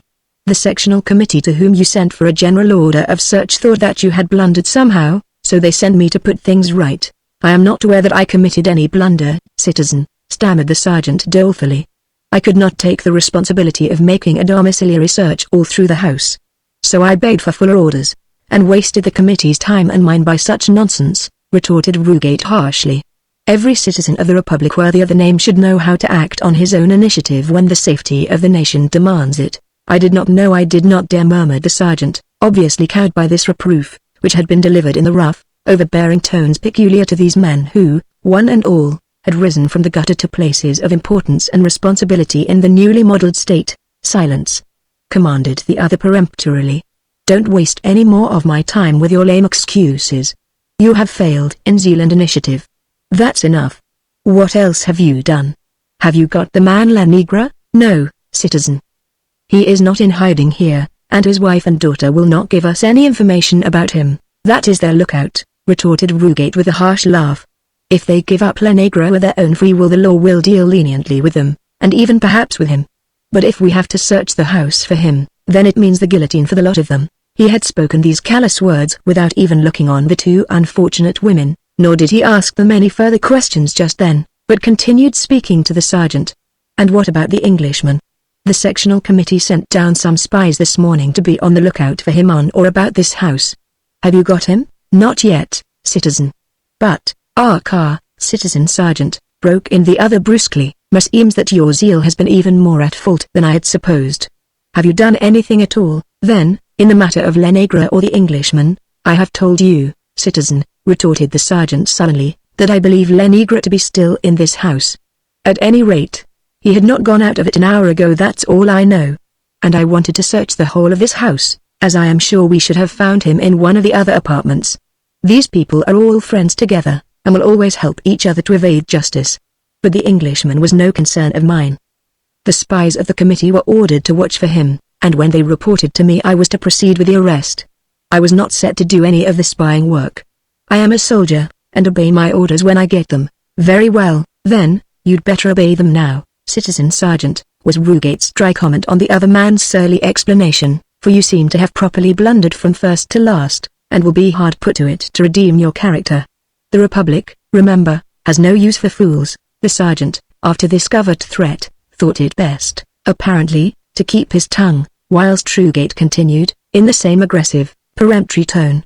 "Get on with your domiciliary visits at once. Take your own men with you, and leave me the others. Begin on this floor, and leave your sentry at the front door outside. Now let me see your zeal atoning for your past slackness. Right turn. Quick march." Then it was that Petite Maman spoke out. She had thought, and now she knew what she ought to do. She knew that that cruel, inhuman wretch would presently begin his tramp up and down corridors and stairs, demanding admittance at every door, entering every apartment. She knew that the man who had saved her Pierre's life was in hiding somewhere in the house, that he would be found and dragged to the guillotine, for she knew that the whole governing body of this abominable revolution was determined not to allow that hated Englishman to escape again. She was old and feeble, small and thin, that's why everyone called her Petite Maman, but once she knew what she ought to do, then her spirit overpowered the weakness of her wizened body. Now she knew, and even while that arrogant member of an execrated murdering committee was giving final instructions to the sergeant, Petite Maman said, in a calm, piping voice, "No need, citizen sergeant, to go and disturb all my friends and neighbors. I'll tell you where my husband is." In a moment Rugate had swung round on his heel, a hideous gleam of satisfaction spread over his grimy face, and he said, with an ugly sneer, "So, you have thought better of it, have you? Well, out with it. You'd better be quick about it if you want to do yourselves any good." "I have my daughter to think of," said Petite Maman in a feeble, querulous way, "and I won't have all my neighbors in this house made unhappy because of me. They have all been kind neighbors. Will you promise not to molest them and to clear the house of soldiers if I tell you where Lenegre is? The Republic makes no promises, replied Rugate gruffly. Her citizens must do their duty without hope of a reward. If they fail in it, they are punished. But privately I will tell you, woman, that if you save us the troublesome and probably unprofitable task of searching this rabbit warren through and through, it shall go very leniently with you and with your daughter, and perhaps I won't promise, remember perhaps with your husband also. Very good, citizen, said Petite Maman calmly. I'm ready. Ready for what? He demanded. To take you to where my husband is in hiding. Oh. He is not in the house, then? No. Where is he, then? In the Rue Saint-Anne. I will take you there. Rugate cast a quick, suspicious glance on the old woman, and exchanged one of understanding with the sergeant. Very well, he said after a slight pause. But your daughter must come along too. Sergeant, he added, I'll take 3 of your men with me. I have half a dozen, but it's better to be on the safe side. Post your fellows round the outer door, and on my way to the Rue Saint-Anne I will leave word at the gendarmerie that a small reinforcement be sent on to you at once. These can be here in 5 minutes, until then you are quite safe. Then he added under his breath, so that the women should not hear, the Englishman may still be in the house. In which case, hearing us depart, he may think us all gone and try to give us the slip. You'll know what to do? He queried significantly. Of course, citizen, replied the sergeant. Now, then, Citizen S, hurry up. Once more there was tramping of heavy feet on stone stairs and corridors. A squad of soldiers of the Republican Guard, with 2 women in their midst, and followed by a member of the Committee or Public Safety, a sergeant, corporal and 2 or 3 more men, excited much anxious curiosity as they descended the steep flights of steps from the 5th floor. Pale, frightened faces peeped shyly through the doorways at sound of the noisy tramp from above, but quickly disappeared again at sight of the grimy scarlet facings and tricolour cockades. The sergeant and 3 soldiers remained stationed at the foot of the stairs inside the house. Then Citizen Rugate roughly gave the order to proceed. It seemed strange that it should require close on a dozen men to guard 2 women and to apprehend 1 old man, but as the member of the Committee or Public Safety whispered to the sergeant before he finally went out of the house, the whole thing may be a trap, and one can't be too careful. The Englishman is said to be very powerful. I'll get the gendarmerie to send you another half-dozen men, and mind you guard the house until my return. 5 minutes later the soldiers, directed by Petite Maman, had reached number 37 Rue Saint-Anne. The big outside door stood wide open, and the whole party turned immediately into the house. The concierge, terrified and obsequious, rushed trembling out of his box. What was the pleasure of the citizen soldiers? He asked. Tell him, Citizen S, commanded Rugate curtly. We are going to apartment number 12 on the 2nd floor, said Petite Maman to the concierge. Have you a key of the apartment?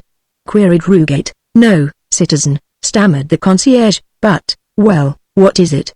Queried the other peremptorily. Papa Tarandot is a poor, harmless maker of villains, said the concierge. I know him well, though he is not often at home. He lives with a daughter somewhere Passy way, and only uses this place as a workshop. I am sure he is no traitor. We'll soon see about that, remarked Rugate dryly. Petite Maman held her shawl tightly crossed over her bosom. Her hands felt clammy and cold as ice.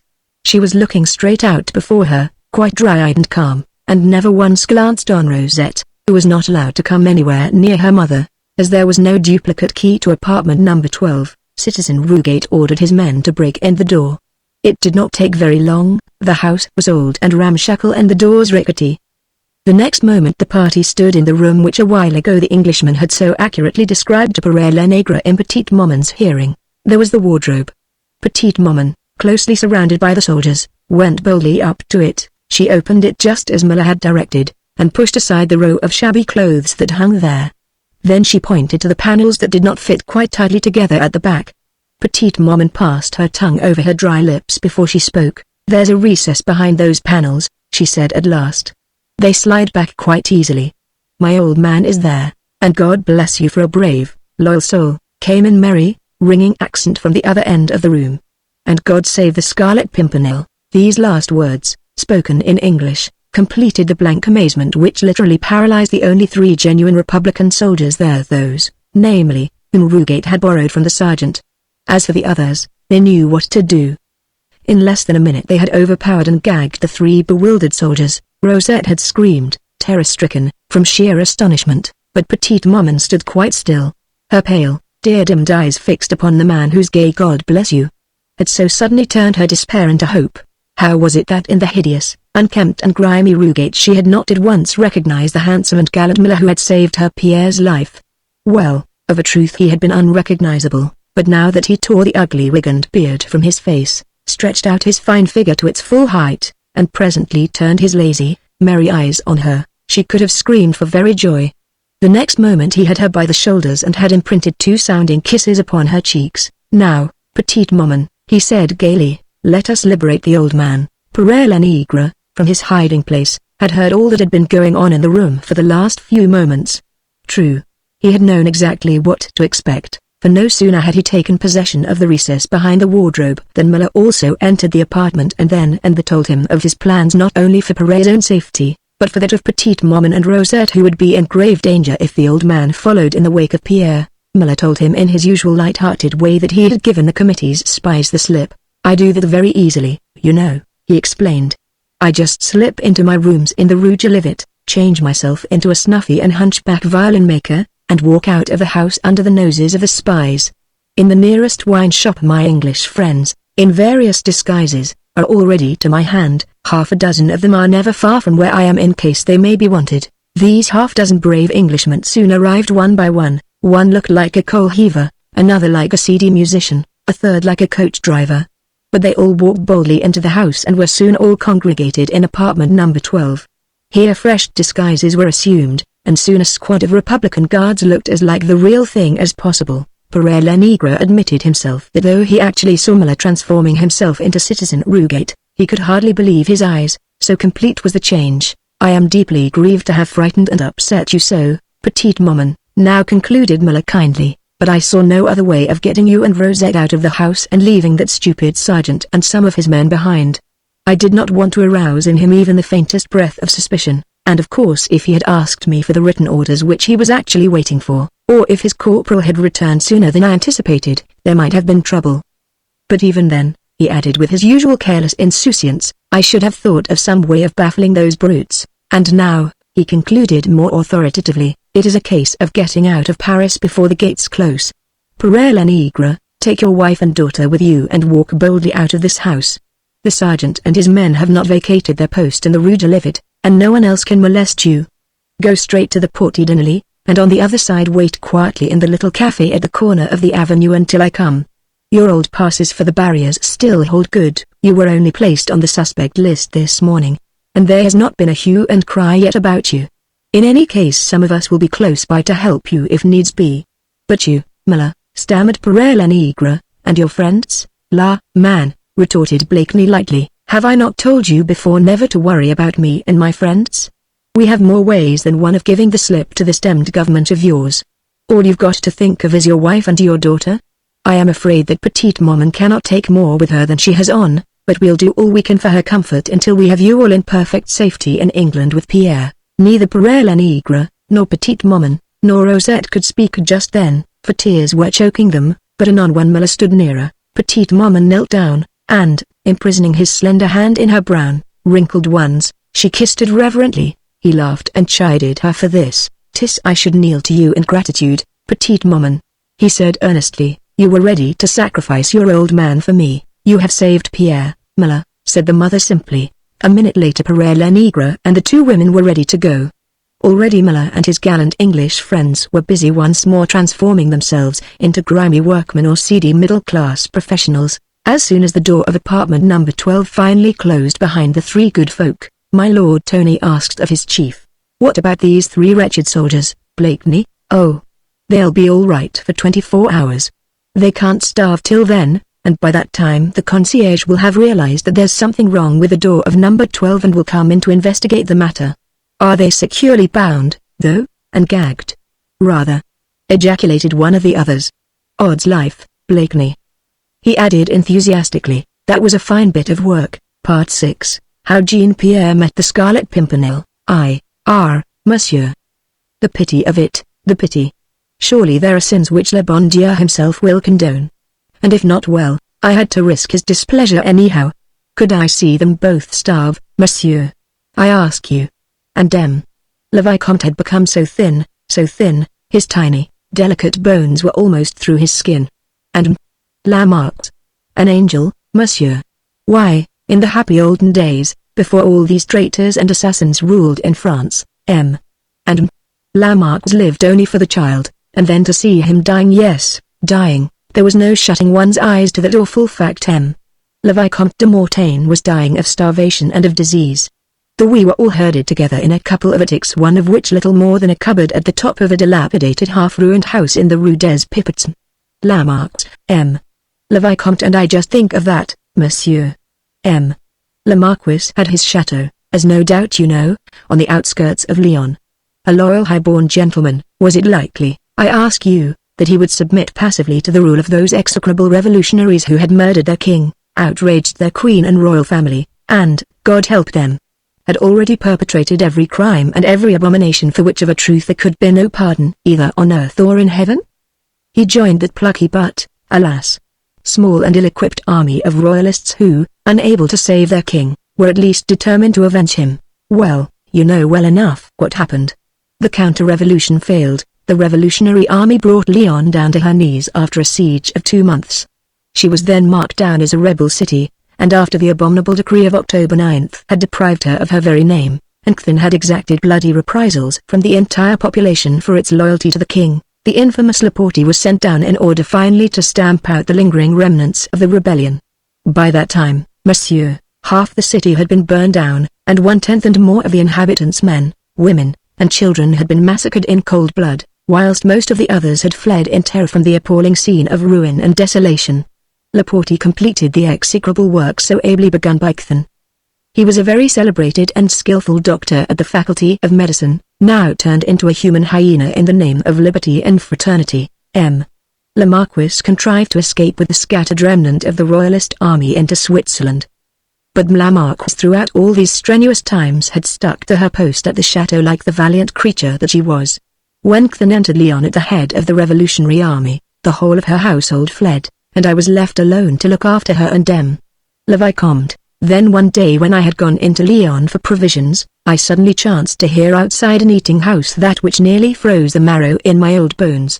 A captain belonging to the Revolutionary Guard was transmitting to his sergeant certain orders, which he had apparently just received. The orders were to make a perquisition at 10 o'clock this same evening in the chateau of Mortain, as the Marquis was supposed to be in hiding there, and in any event to arrest every man, woman, and child who was found within its walls. Citizen Laporte, the captain concluded, knows for a certainty that the ci devant Marquis and her brat are still there, even if the Marquis has fled like the traitor that he is. Those cursed English spies who call themselves the League of the Scarlet Pimpernel have been very active in Lyon of late, and Citizen Laporte is afraid that they might cheat the guillotine of the carcass of those aristos, as they have already succeeded in doing in the case of a large number of traitors. I did not, of course, wait to hear any more of that abominable talk. I sped home as fast as my old legs would carry me. That self-same evening, as soon as it was dark, La Marque, carrying Le Vicomte in her arms and I carrying a pack with a few necessaries on my back, left the ancestral home of the Mortains, never to return to it again, for within an hour of our flight a detachment of the revolutionary army made a descent upon the chateau. They ransacked it from attic to cellar, and finding nothing there to satisfy their lust of hate, they burned the stately mansion down to the ground. We were obliged to take refuge in Lyon, at any rate for a time.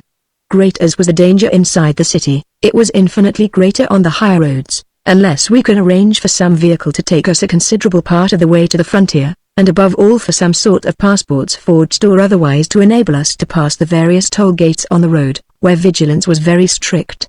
So we wandered through the ruined and deserted streets of the city in search of shelter, but found every charred and derelict house full of miserable tramps and destitutes like ourselves. Half dead with fatigue, La Marque was at last obliged to take refuge in one of these houses, which was situated in the Rue des Pipots. Every room was full to overflowing with a miserable wreckage of humanity thrown hither by the tide of anarchy and of bloodshed. But at the top of the house we found an attic. It was empty save for a couple of chairs, a table and a broken-down bedstead on which were a ragged mattress and pillow. Here, monsieur, we spent over 3 weeks, at the end of which time Le Vicomte fell ill, and then there followed days, monsieur, through which I would not like my worst enemy to pass. La Marque had only been able to carry away in her flight what ready money she happened to have in the house at the time. Securities, property, Money belonging to aristocrats had been ruthlessly confiscated by the revolutionary government in Lyon. Our scanty resources rapidly became exhausted, and what was left had to be kept for milk and delicacies for Le Vicomte. I tramped through the streets in search of a doctor, but most of them had been arrested on some paltry charge or other of rebellion, whilst others had fled from the city. There was only that infamous Laporte, a vastly clever doctor. I knew but as soon take a lamb to a hungry lion as the Vicomte de Mortain to that bloodthirsty cutthroat. Then one day our last franc went and we had nothing left. La Marquise had not touched food for 2 days. I had stood at the corner of the street, begging all the day until I was driven off by the gendarmes. I had only obtained 3 sous from the passers-by. I bought some milk and took it home for Le Vicomte. The following morning when I entered the larger attic I found that La Marquise had fainted from inanition. I spent the whole of the day begging in the streets and dodging the guard, and even so I only collected 4 sous. I could have got more perhaps, only that at about midday the smell of food from an eating house turned me sick and faint, and when I regained consciousness I found myself huddled up under a doorway and evening gathering in fast around me. If La Marquise could go 2 days without food I ought to go 4. I struggled to my feet. Fortunately I had retained possession of my 4 sous, else of a truth I would not have had the courage to go back to the miserable attic which was the only home I knew. I was wending my way along as fast as I could for I knew that La Marquise would be getting terribly anxious when, just as I turned into the Rue Blanche, I spied 2 gentlemen obviously strangers, for they were dressed with a luxury and care with which we had long ceased to be familiar in Lyon, walking rapidly towards me. A moment or 2 later they came to a halt, not far from where I was standing, and I heard the taller one of the 2 say to the other in English, a language with which I am vaguely conversant, "All right again this time, what, Tony?" Both laughed merrily like a couple of schoolboys playing truant, and then they disappeared under the doorway of a dilapidated house, whilst I was left wondering how 2 such elegant gentlemen dared be abroad in Lyon these days, seeing that every man, woman and child who was dressed in anything but threadbare clothes was sure to be insulted in the streets for an aristocrat, and as often as not summarily arrested as a traitor. However, I had other things to think about, and had already dismissed the little incident from my mind, when at the bottom of the Rue Blanche I came upon a knot of gaffers, men and women, who were talking and gesticulating very excitedly outside the door of a cook shop.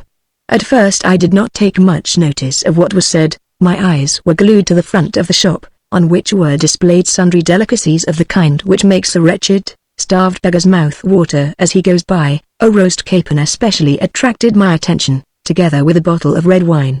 These looked just the sort of luscious food which La Marquise would relish. Well, sir, the law of God says, "Thou shalt not covet." And no doubt that I committed a grievous sin when my hungry eyes fastened upon that roast capon and that bottle of Burgundy. We also know the stories of Judas Iscariot and of Jacob's children who sold their own brother Joseph into slavery. Such a crime, monsieur, I took upon my conscience then, for just as the vision of La Marquise eating that roast capon and drinking that Burgundy rose before my eyes, my ears caught some fragments of the excited conversation which was going on all around me. "He went this way," someone said. "No, that," protested another. "There's no sign of him now, anyway." The owner of the shop was standing on his own doorstep, his legs wide apart, one arm on his wide hip, the other still brandishing the knife wherewith he had been carving for his customers. "He can't have gone far," he said, as he smacked his thick lips. "The impudent rascal, flaunting such fine clothes like the aristo that he is, bah! These cursed English. They are aristos all of them. And this one with his followers is no better than a spy, paid by that damned English government to murder all our patriots and to rob the guillotine of her just dues. They say he had a hand in the escape of the ci devant Duc de Sairmeuse and all his brats from the very tumbril which was taking them to execution." A cry of loathing and execration followed this statement. There was vigorous shaking of clenched fists and then a groan of baffled rage. We almost had him this time. If it had not been for these confounded, ill-lighted streets, I would give something, concluded the shopkeeper, if we could lay him by the heels. "What would you give, Citizen Dompierre?" queried a woman in the crowd, with a ribald laugh. "One of your roast capons?" "Aye, little mother," he replied jovially, "and a bottle of my best Burgundy to boot." To drink confusion to the meddlesome Englishman and his crowd and a speedy promenade up the steps of the guillotine. Monsieur, I assure you that at that moment my heart absolutely stood still. The tempter stood at my elbow and whispered, and I deliberately smothered the call of my conscience. I did what Joseph's brethren did, what brought Judas Iscariot to hopeless remorse. There was no doubt that the hue and cry was after the two elegantly dressed gentlemen whom I had seen enter the dilapidated house in the Rue Blanche. For a second or two I closed my eyes and deliberately conjured up the vision of Lamarck was fainting for lack of food, and of Le Vicomte dying for want of sustenance. Then I worked my way to the door of the shop and accosted the burly proprietor with as much boldness as I could muster. The two Englishmen passed by me at the top of the Rue Blanche. I said to him, "They went into a house. I can show you which it is." In a moment I was surrounded by a screeching, gesticulating crowd. I told my story as best I could. There was no turning back now from the path of cowardice and of crime. I saw that brute Dompierre pick up the largest roast capon from the front of his shop, together with a bottle of that wine which I had coveted. Then he thrust both these treasures into my trembling hands and said, "En avant," and we all started to run up the street, shouting, "Death to the English spies." I was the hero of the expedition. Dompierre and another man carried me, for I was too weak to go as fast as they wished. I was hugging the capon and the bottle of wine to my heart. I had need to do that, so as to still the insistent call of my conscience, for I felt a coward, a mean, treacherous, abominable coward. When we reached the house and I pointed it out to Dompierre, the crowd behind us gave a cry of triumph. In the topmost story a window was thrown open, two heads appeared silhouetted against the light within, and the cry of triumph below was answered by a merry, prolonged laugh from above. I was too dazed to realize very clearly what happened after that. Dompierre, I know, kicked open the door of the house, and the crowd rushed in his wake. I managed to keep my feet and to work my way gradually out of the crowd. I must have gone on mechanically, almost unconsciously, for the next thing that I remember with any distinctness was that I found myself once more speeding down the Rue Blanche, with all the yelling and shouting some little way behind me. With blind instinct, too, I had clung to the capon and the wine. The price of my infamy. I was terribly weak and felt sick and faint, but I struggled on for a while, until my knees refused me service and I came down on my two hands, whilst the capon rolled away into the gutter, and the bottle of Burgundy fell with a crash against the pavement, scattering its precious contents in every direction. There I lay, wretched, despairing, hardly able to move, when suddenly I heard rapid and firm footsteps immediately behind me, and the next moment two firm hands had me under the arms, and I heard a voice saying, "Steady, old friend. Can you get up? There. Is that better?" The same firm hands raised me to my feet. At first I was too dazed to see anything, but after a moment or two I was able to look around me, and, by the light of a street lanthorn immediately overhead, I recognized the tall, elegantly dressed Englishman and his friend, whom I had just betrayed to the fury of Dompierre and a savage mob. I thought that I was dreaming, and I suppose that my eyes betrayed the horror which I felt, for the stranger looked at me scrutinizingly for a moment or two, then he gave the quaintest laugh I had ever heard in all my life, and said something to his friend in English, which this time I failed to understand. Then he turned to me. "By my faith," he said in perfect French, so that I began to doubt if he was an English spy. "After all, I verily believe that you are the clever rogue, who obtained a roast capon and a bottle of wine from that fool Dompierre. He and his boon companions are venting their wrath on you, old compeer. They are calling you liar and traitor and cheat, in the intervals of wrecking what is left of the house, out of which my friend and I have long since escaped by climbing up the neighboring gutter pipes and scrambling over the adjoining roofs. Monsieur, will you believe me when I say that he was actually saying all this in order to comfort me? I could have sworn to that because of the wonderful kindliness which shone out of his eyes, even through the good-humored mockery wherewith he obviously regarded me. Do you know what I did then, monsieur? I just fell on my knees and loudly thanked God that he was safe, at which both he and his friend once again began to laugh, for all the world like two schoolboys who had escaped a whipping, rather than two men who were still threatened with death. "Then it was you," said the taller stranger, who was still laughing so heartily that he had to wipe his eyes with his exquisite lace handkerchief. "May God forgive me," I replied. The next moment his arm was again round me. I clung to him as to a rock, for of a truth I had never felt a grasp so steady and withal so gentle and kindly, as was his around my shoulders. I tried to murmur words of thanks, but again that wretched feeling of sickness and faintness overcame me, and for a second or two it seemed to me as if I were slipping into another world. The stranger's voice came to my ear, as it were through cotton wool. "The man is starving," he said. "Shall we take him over to your lodgings, Tony? They are safer than mine.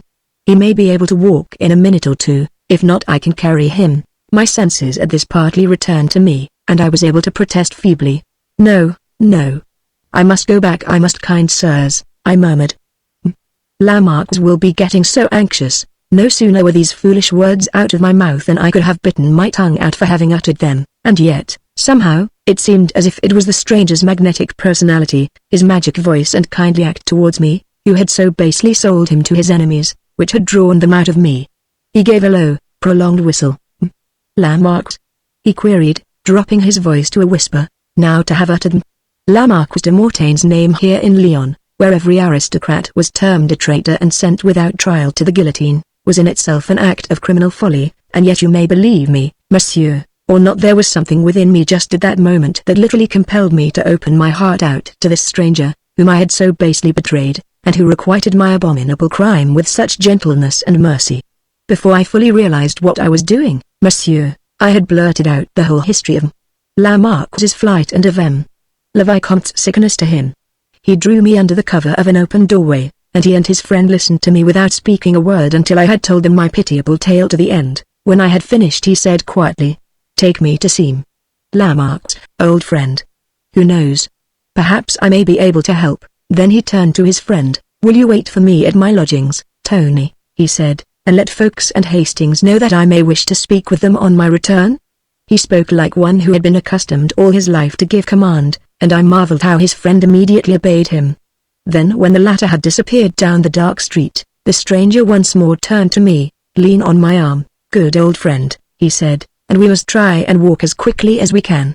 The sooner we allay the anxieties of Lamarck the better." I was still hugging the roast capon with one arm, with the other I clung to him as together we walked in the direction of the Rue des Pipots. On the way we halted at a respectable eating house, where my protector gave me some money wherewith to buy a bottle of good wine and sundry provisions and delicacies which we carried home with us, too. Never shall I forget the look of horror which came in Lamarck's eyes when she saw me entering our miserable attic in the company of a stranger. The last of the little bit of tallow candle flickered in its socket. Madame threw her emaciated arms over her child, just like some poor hunted animal defending its young. I could almost hear the cry of terror which died down in her throat ere it reached her lips. But then, monsieur, to see the light of hope gradually illuminating her pale, wan face as the stranger took her hand and spoke to her, oh, so gently and so kindly, was a sight which filled my poor, half-broken heart with joy. "The little invalid must be seen by a doctor at once," he said. "After that only can we think of your ultimate safety." Lamarck, who herself was terribly weak and ill, burst out crying. "Would I not have taken him to a doctor ere now?" she murmured through her tears. "But there is no doctor in Lyon. Those who have not been arrested as traitors have fled from this stricken city. And my little José is dying for want of medical care." "Your pardon, madame," he rejoined gently, "one of the ablest doctors in France is at present in Lyon." "That infamous Laporte," she broke in, horrified. "He would snatch my sick child from my arms and throw him to the guillotine." "He would save your boy from disease," said the stranger earnestly. "His own professional pride or professional honor, whatever he might choose to call it, would compel him to do that. But the moment the doctor's work was done, that of the executioner would commence. You see, Miller," moaned Madame in pitiable agony, "that there is no hope for us." "Indeed there is," he replied. "We must get le Vicomte well first, after that we shall see." "But you are not proposing to bring that infamous Laporte to my child's bedside?" she cried in horror. "Would you have your child die here before your eyes?" retorted the stranger, "as he undoubtedly will this night?" This sounded horribly cruel, and the tone in which it was said was commanding. There was no denying its truth. Le Vicomte was dying. I could see that. For a moment or two Madame remained quite still, with her great eyes, circled with pain and sorrow, fixed upon the stranger. He returned her gaze steadily and kindly, and gradually that frozen look of horror in her pale face gave place to one of deep puzzlement, and through her bloodless lips there came the words, faintly murmured, "Who are you?" He gave no direct reply, but from his little finger he detached a ring and held it out for her to see. I saw it too, for I was standing close by Lamarck, and the flickering light of the tallow candle fell full upon the ring. It was of gold, and upon it there was an exquisitely modelled, 5-petaled little flower in vivid red enamel. Madame Lamarck looked at the ring, then once again up into his face. He nodded assent, and my heart seemed even then to stop its beating as I gazed upon his face. Had we not all of us heard of the gallant Scarlet Pimpernel? And did I not know far better than Lamarck herself the full extent of his gallantry and his self-sacrifice? The hue and cry was after him. Human bloodhounds were even now on his track, and he spoke calmly of walking out again in the streets of Lyon and of affronting that infamous Laporte, who would find glory in sending him to death. I think he guessed what was passing in my mind, for he put a finger up to his lip and pointed significantly to Le Vicomte, but it was beautiful to see how completely La Marquise now trusted him. At his bidding she even ate a little of the food and drank some wine, and I was forced to do likewise. And even when anon he declared his intention of fetching Laporte immediately, she did not flinch. She kissed Le Vicomte with passionate fervor, and then gave the stranger her solemn promise that the moment he returned she would take refuge in the next room and never move out of it until after Laporte had departed. When he went I followed him to the top of the stairs. I was speechless with gratitude and also with fears for him. But he took my hand and said, with that same quaint, somewhat inane laugh which was so characteristic of him, "Be of good cheer, old fellow. Those confounded murderers will not get me this time." 3. Less than half an hour later, Monsieur, Citizen Laporte, one of the most skillful doctors in France and one of the most bloodthirsty tyrants this execrable revolution has known, was sitting at the bedside of Le Vicomte de Mortain, using all the skill, all the knowledge he possessed in order to combat the dread disease of which the child was dying, ere he came to save him, as he cynically remarked in my hearing, for the guillotine. I heard afterwards how it all came about. Laporte, it seems, was in the habit of seeing patients in his own house every evening after he had settled all his business for the day. What a strange contradiction in the human heart, eh, monsieur? The tiger turned lamb for the space of 1 hour in every 24. The butcher turned healer. How well the English miller had gauged the strange personality of that redoubtable man. Professional pride, interest in intricate cases, call it what you will, was the only redeeming feature in Laporte's abominable character. Everything else in him, every thought, every action was ignoble, cruel and vengeful. Miller that night mingled with the crowd who waited on the human hyena to be cured of their hurts. It was a motley crowd that filled the dreaded proconsul's antechambermen, women and children, all of them too much preoccupied with their own troubles to bestow more than a cursory glance on the stranger who, wrapped in a dark mantle, quietly awaited his turn. 1 or 2 muttered curses were flung at the aristo, 1 or 2 spat in his direction to express hatred and contempt. Then the door which gave on the inner chamber would be flung open, a number called, 1 patient would walk out, another walk in, and in the ever-recurring incident the stranger for the nonce was forgotten. His turn came, his number being called. It was the last on the list, and the antechamber was now quite empty save for him. He walked into the presence of the proconsul.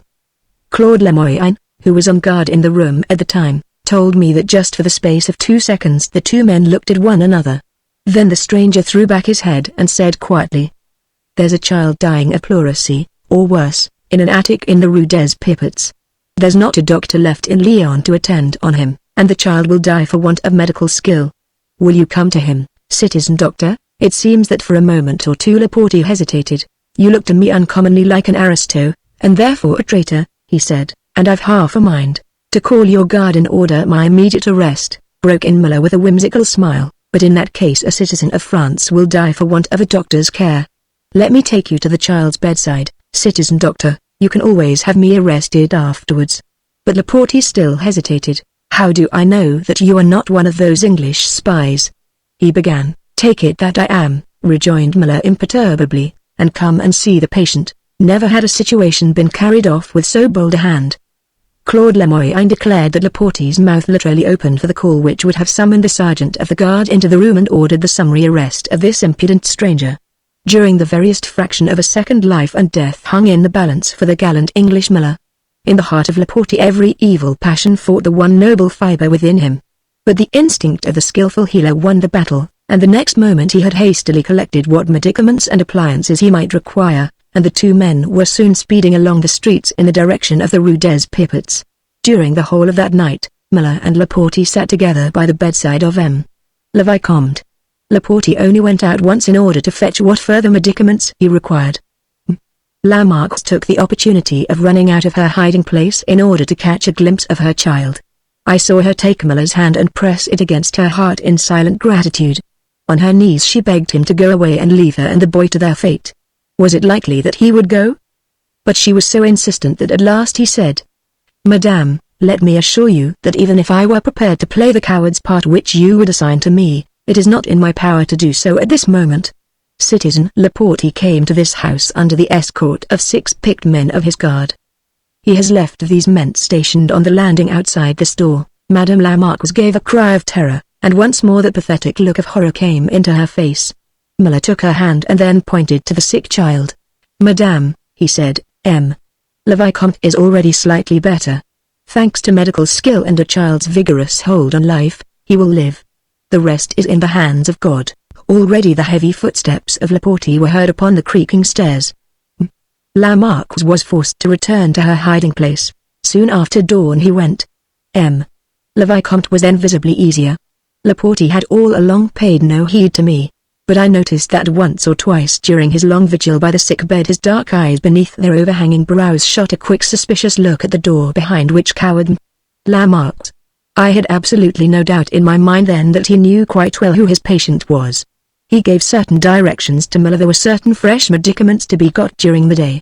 While he spoke there was a sinister glint in his eyes, half cynical, wholly menacing, as he looked up into the calm, impassive face of Miller. "It is essential for the welfare of the patient that these medicaments be got for him during the day," he said dryly, "and the guard have orders to allow you to pass in and out.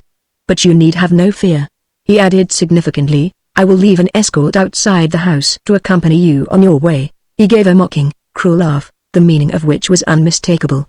His well-drilled human bloodhounds would be on the track of the English spy, whenever the latter dared to venture out into the streets. La Marquise and I were prisoners for the day. We spent it in watching alternately beside Le Vicomte. But Miller came and went as freely as if he had not been carrying his precious life in his hands every time that he ventured outside the house. In the evening Laporte returned to see his patient, and again the following morning, and the next evening. Le Vicomte was making rapid progress towards recovery. The third day in the morning Laporte pronounced his patient to be out of danger, but said that he would nevertheless come again to see him at the usual hour in the evening. Directly he had gone, Miller went out in order to bring in certain delicacies of which the invalid was now allowed to partake. I persuaded Madame to lie down and have a couple of hours' good sleep in the inner attic, while I stayed to watch over the child. To my horror, hardly had I taken up my stand at the foot of the bed when Laporte returned. He muttered something as he entered about having left some important appliance behind, but I was quite convinced that he had been on the watch until Miller was out of sight, and then slipped back in order to find me and Madame here alone. He gave a glance at the child and another at the door of the inner attic, then he said in a loud voice, "Yes, another 24 hours and my duties as doctor will cease and those of patriot will recommence." But La Marquise de Mortain need no longer be in any anxiety about her son's health, nor will La Guillotine be cheated of a pack of rebels. He laughed, and was on the point of turning on his heel when the door which gave on the smaller attic was opened and La Marquise appeared upon the threshold. "Monsieur," I had never seen her look more beautiful than she did now in her overwhelming grief. Her face was as pale as death, her eyes, large and dilated, were fixed upon the human monster who had found it in his heart to speak such cruel words. Clad in a miserable, threadbare gown, her rich brown hair brought to the top of her head like a crown, she looked more regal than any queen, but proud as she was, monsieur, she yet knelt at the feet of that wretch. Yes, knelt, and embraced his knees and pleaded in such pitiable accents as would have melted the heart of a stone. She pleaded, monsieur, not for herself. She pleaded for her child and for me, her faithful servant, and she pleaded for the gallant gentleman who had risked his life for the sake of the child, who was nothing to him. "Take me," she said. "I come of a race that have always known how to die. But what harm has that innocent child done in this world? What harm has poor old Jean-Pierre done? And, oh, is the world so full of brave and noble men that the bravest of them all be so unjustly sent to death? Monsieur, any man, save one of those abject products of that hideous revolution, would have listened to such heartrending accents. But this man only laughed and turned on his heel without a word. Shall I ever forget the day that went by? La Marquise was well nigh prostrate with terror, and it was heartrending to watch the noble effort which he made to amuse Le Vicomte. The only gleams of sunshine which came to us out of our darkness were the brief appearances of Miller. Outside we could hear the measured tramp of the guard that had been set there to keep us close prisoners. They were relieved every 6 hours, and, in fact, we were as much under arrest as if we were already incarcerated in one of the prisons of Lyon. At about 4 o'clock in the afternoon Miller came back to us after a brief absence. He stayed for a little while playing with Le Vicomte. Just before leaving he took Madame's hand in his and said very earnestly, and sinking his voice to the merest whisper, "Tonight. Fear nothing. Be ready for anything. Remember that the League of the Scarlet Pimpernel have never failed to succor, and that I hereby pledge you mine honor that you and those you care for will be out of Lyon this night." He was gone, leaving us to marvel at his strange words. Lamarck was after that it was just like a person in a dream. She hardly spoke to me, and the only sound that passed her lips was a quaint little lullaby which she sang to Le Vicomte ere he dropped off to sleep. The hours went by leaden-footed. At every sound on the stairs Madame started like a frightened bird. That infamous Laporte usually paid his visits at about 8 o'clock in the evening, and after it became quite dark, Madame sat at the tiny window, and I felt that she was counting the minutes which still lay between her and the dreaded presence of that awful man. At 8:15 o'clock we heard the usual heavy footfall on the stairs. Madame started up as if she had been struck.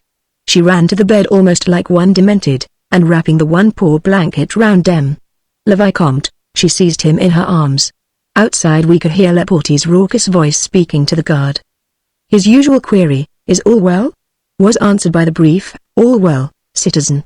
Then he asked if the English spy were within, and the sentinel replied, "No, citizen, he went out at about 5 o'clock and has not come back since." "Not come back since 5 o'clock," said Laporte with a loud curse.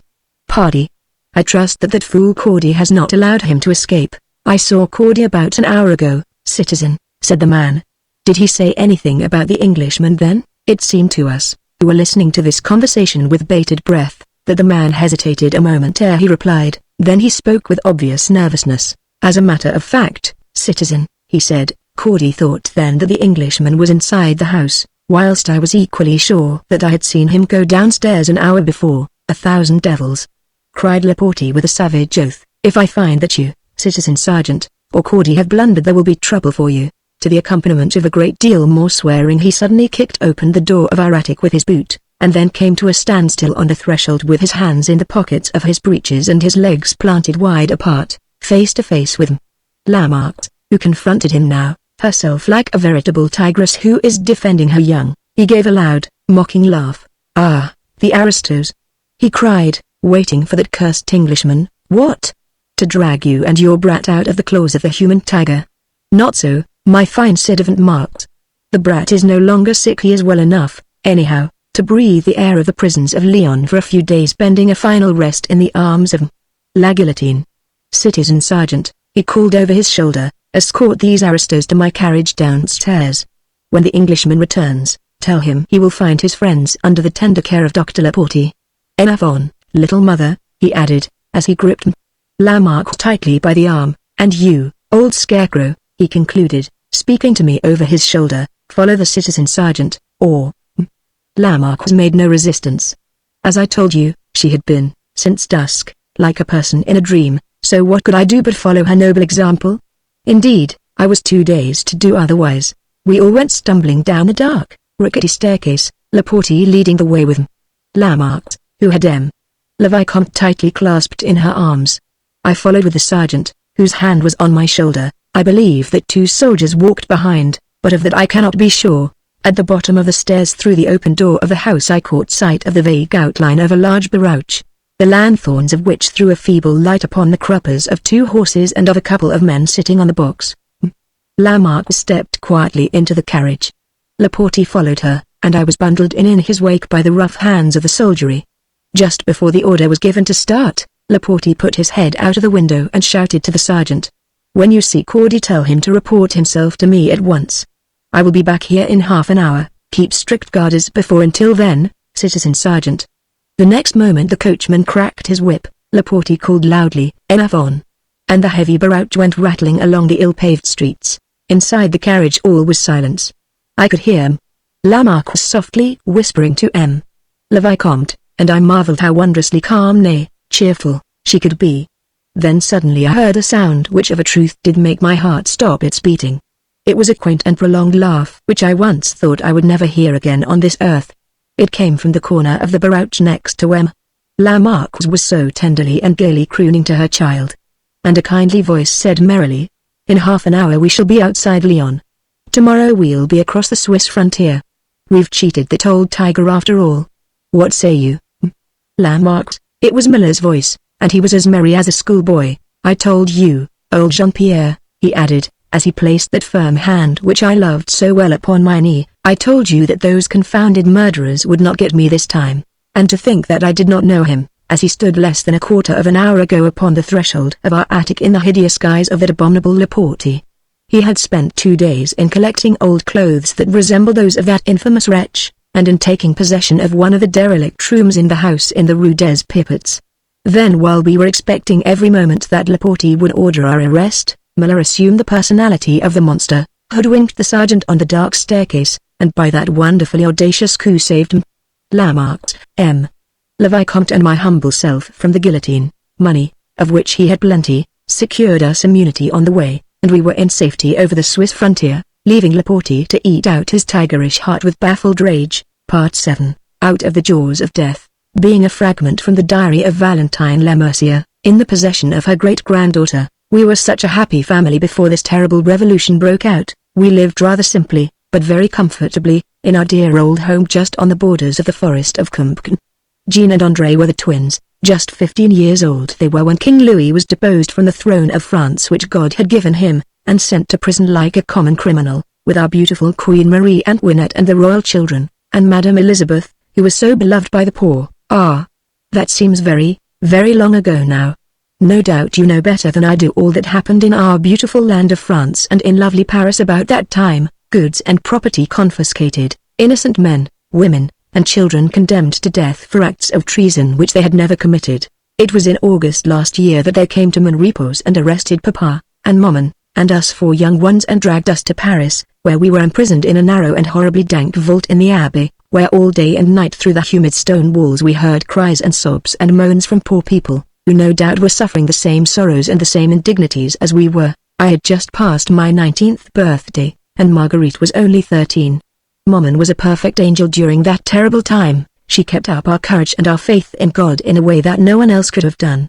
Every night and morning we knelt round her knee and Papa sat close beside her, and we prayed to God for deliverance from our own afflictions, and for the poor people who were crying and moaning all the day. But of what went on outside our prison walls we had not an idea, though sometimes poor Papa would brave the warders' brutalities and ask him questions of what was happening in Paris every day. They are hanging all the aristos to the street lamps of the city, the man would reply with a cruel laugh, and it will be your turn next. We had been in prison for about a fortnight, when one day, oh, shall I ever forget it?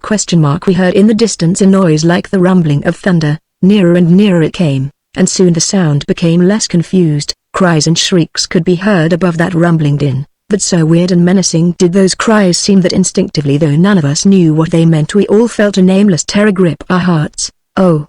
I am not going to attempt the awful task of describing to you all the horrors of that never-to-be-forgotten day.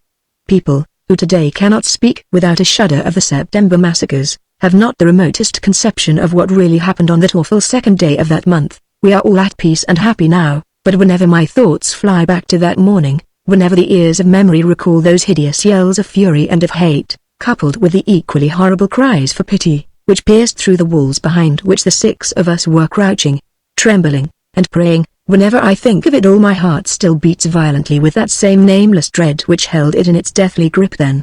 Hundreds of men, women, and children were massacred in the prisons of the day. It was a St. Bartholomew even more hideous than the last. Maman was trying in vain to keep her thoughts fixed upon God. Papa sat on the stone bench, his elbows resting on his knees, his head buried in his hands, but Maman was kneeling on the floor, with her dear arms encircling us all and her trembling lips moving in continuous prayer. We felt that we were facing death, and what a death! Oh my God! Suddenly the small grated window high up in the dank wall became obscured. I was the first to look up, but the cry of terror which rose from my heart was choked ere it reached my throat. Jean and André looked up, too, and they shrieked, and so did Marguerite, and Papa jumped up and ran to us and stood suddenly between us and the window like a tiger defending its young. But we were all of us quite silent now. The children did not even cry.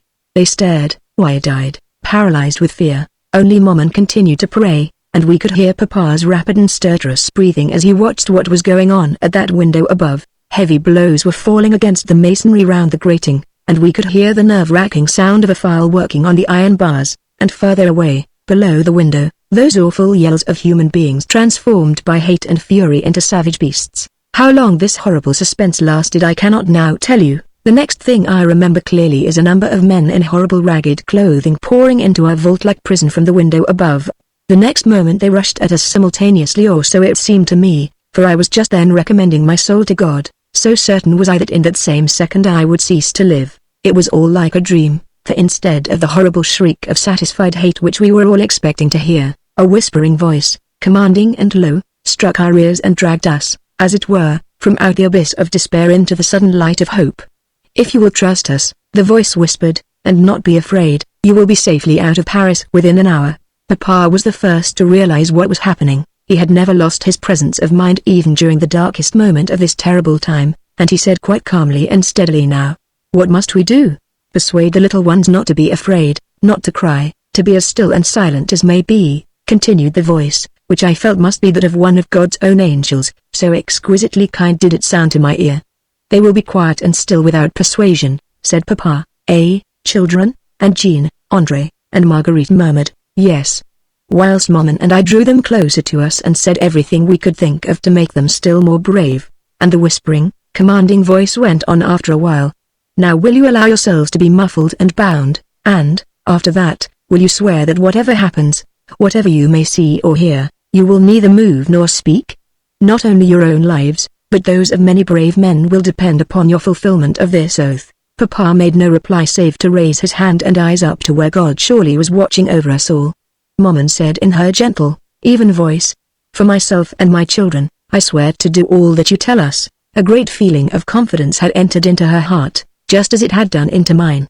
We looked at one another and knew that we were both thinking of the same thing. We were thinking of the brave Englishman and his gallant little band of heroes, about whom we had heard many wonderful tales, how they had rescued a number of innocent people who were unjustly threatened with the guillotine, and we all knew that the tall figure, disguised in horrible rags, who spoke to us with such a gentle yet commanding voice, was the man whom rumor credited with supernatural powers, and who was known by the mysterious name of the Scarlet Pimpernel. Hardly had we sworn to do his bidding than his friends most unceremoniously threw great pieces of sacking over our heads, and then proceeded to tie ropes round our bodies. At least, I know that is what one of them was doing to me, and from one or two whispered words of command which reached my ear I concluded that Papa and Maman and the children were being dealt with in the same summary way. I felt hot and stifled under that rough bit of sacking, but I could not have moved or even sighed for worlds. Strangely enough, as soon as my eyes and ears were shut off from the sounds and sights immediately round me, I once more became conscious of the horrible and awful din which was going on, not only on the other side of our prison walls, but inside the whole of the Abbey building and in the street beyond. Once more I heard those terrible howls of rage and of satisfied hatred, uttered by the assassins who were being paid by the government of our beautiful country to butcher helpless prisoners in their hundreds. Suddenly I felt myself hoisted up off my feet and slung up onto a pair of shoulders that must have been very powerful indeed, for I am no light weight, and once more I heard the voice, the very sound of which was delight, quite close to my ear this time, giving a brief and comprehensive command. "Already!" Remember your part enough on. Then it added in English, "Here, Tony, you start kicking against the door whilst we begin to shout." I loved those few words of English, and hoped that Maman had heard them too, for it would confirm her as it did me in the happy knowledge that God and a brave man had taken our rescue in hand.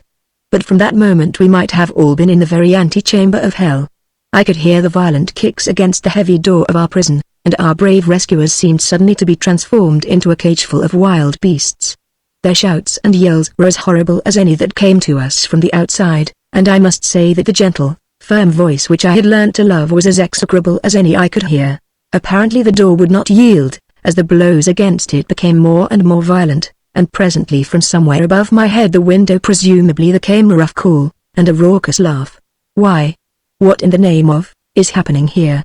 And the voice near me answered back equally roughly, "A quarry of six, but we are caught in this confounded trap. Get the door open for us, citizen. We want to get rid of this booty and go in search for more." A horrible laugh was the reply from above, and the next instant I heard a terrific crash. The door had at last been burst open, either from within or without, I could not tell which, and suddenly all the din, the cries, the groans, the hideous laughter and bibulous songs which had sounded muffled up to now burst upon us with all their hideousness. That was, I think, the most awful moment of the truly fearful hour.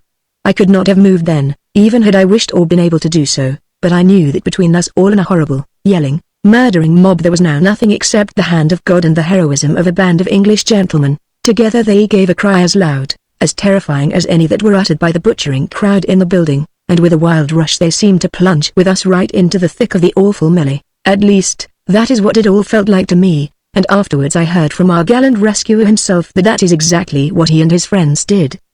There were 8 of them altogether, and we 4 young ones had each been hoisted on a pair of devoted shoulders, whilst Maman and Papa were each carried by 2 men. I was lying across the finest pair of shoulders in the world, and close to me was beating the bravest heart on God's earth. Thus burdened, these 8 noble English gentlemen charged right through an army of butchering, howling brutes, they themselves howling with the fiercest of them. All around me I heard weird and terrific cries. "What ho! Citizens, what have you the 6 aristos?" shouted my hero boldly as he rushed on, forging his way through the crowd. "What are you doing with them?" yelled a raucous voice. "Food for the starving fish in the river," was the ready response. "Stand aside, citizen," he added, with a round curse. "I have my orders from Citizen Danton himself about these 6 aristos.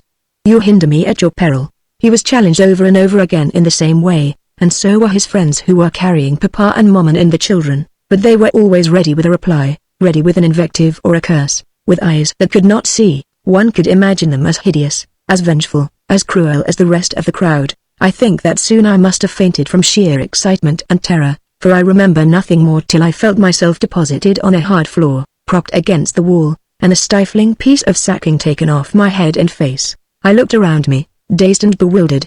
Gradually the horrors of the past hour came back to me, and I had to close my eyes again, for I felt sick and giddy with the sheer memory of it all. But presently I felt stronger and looked around me again.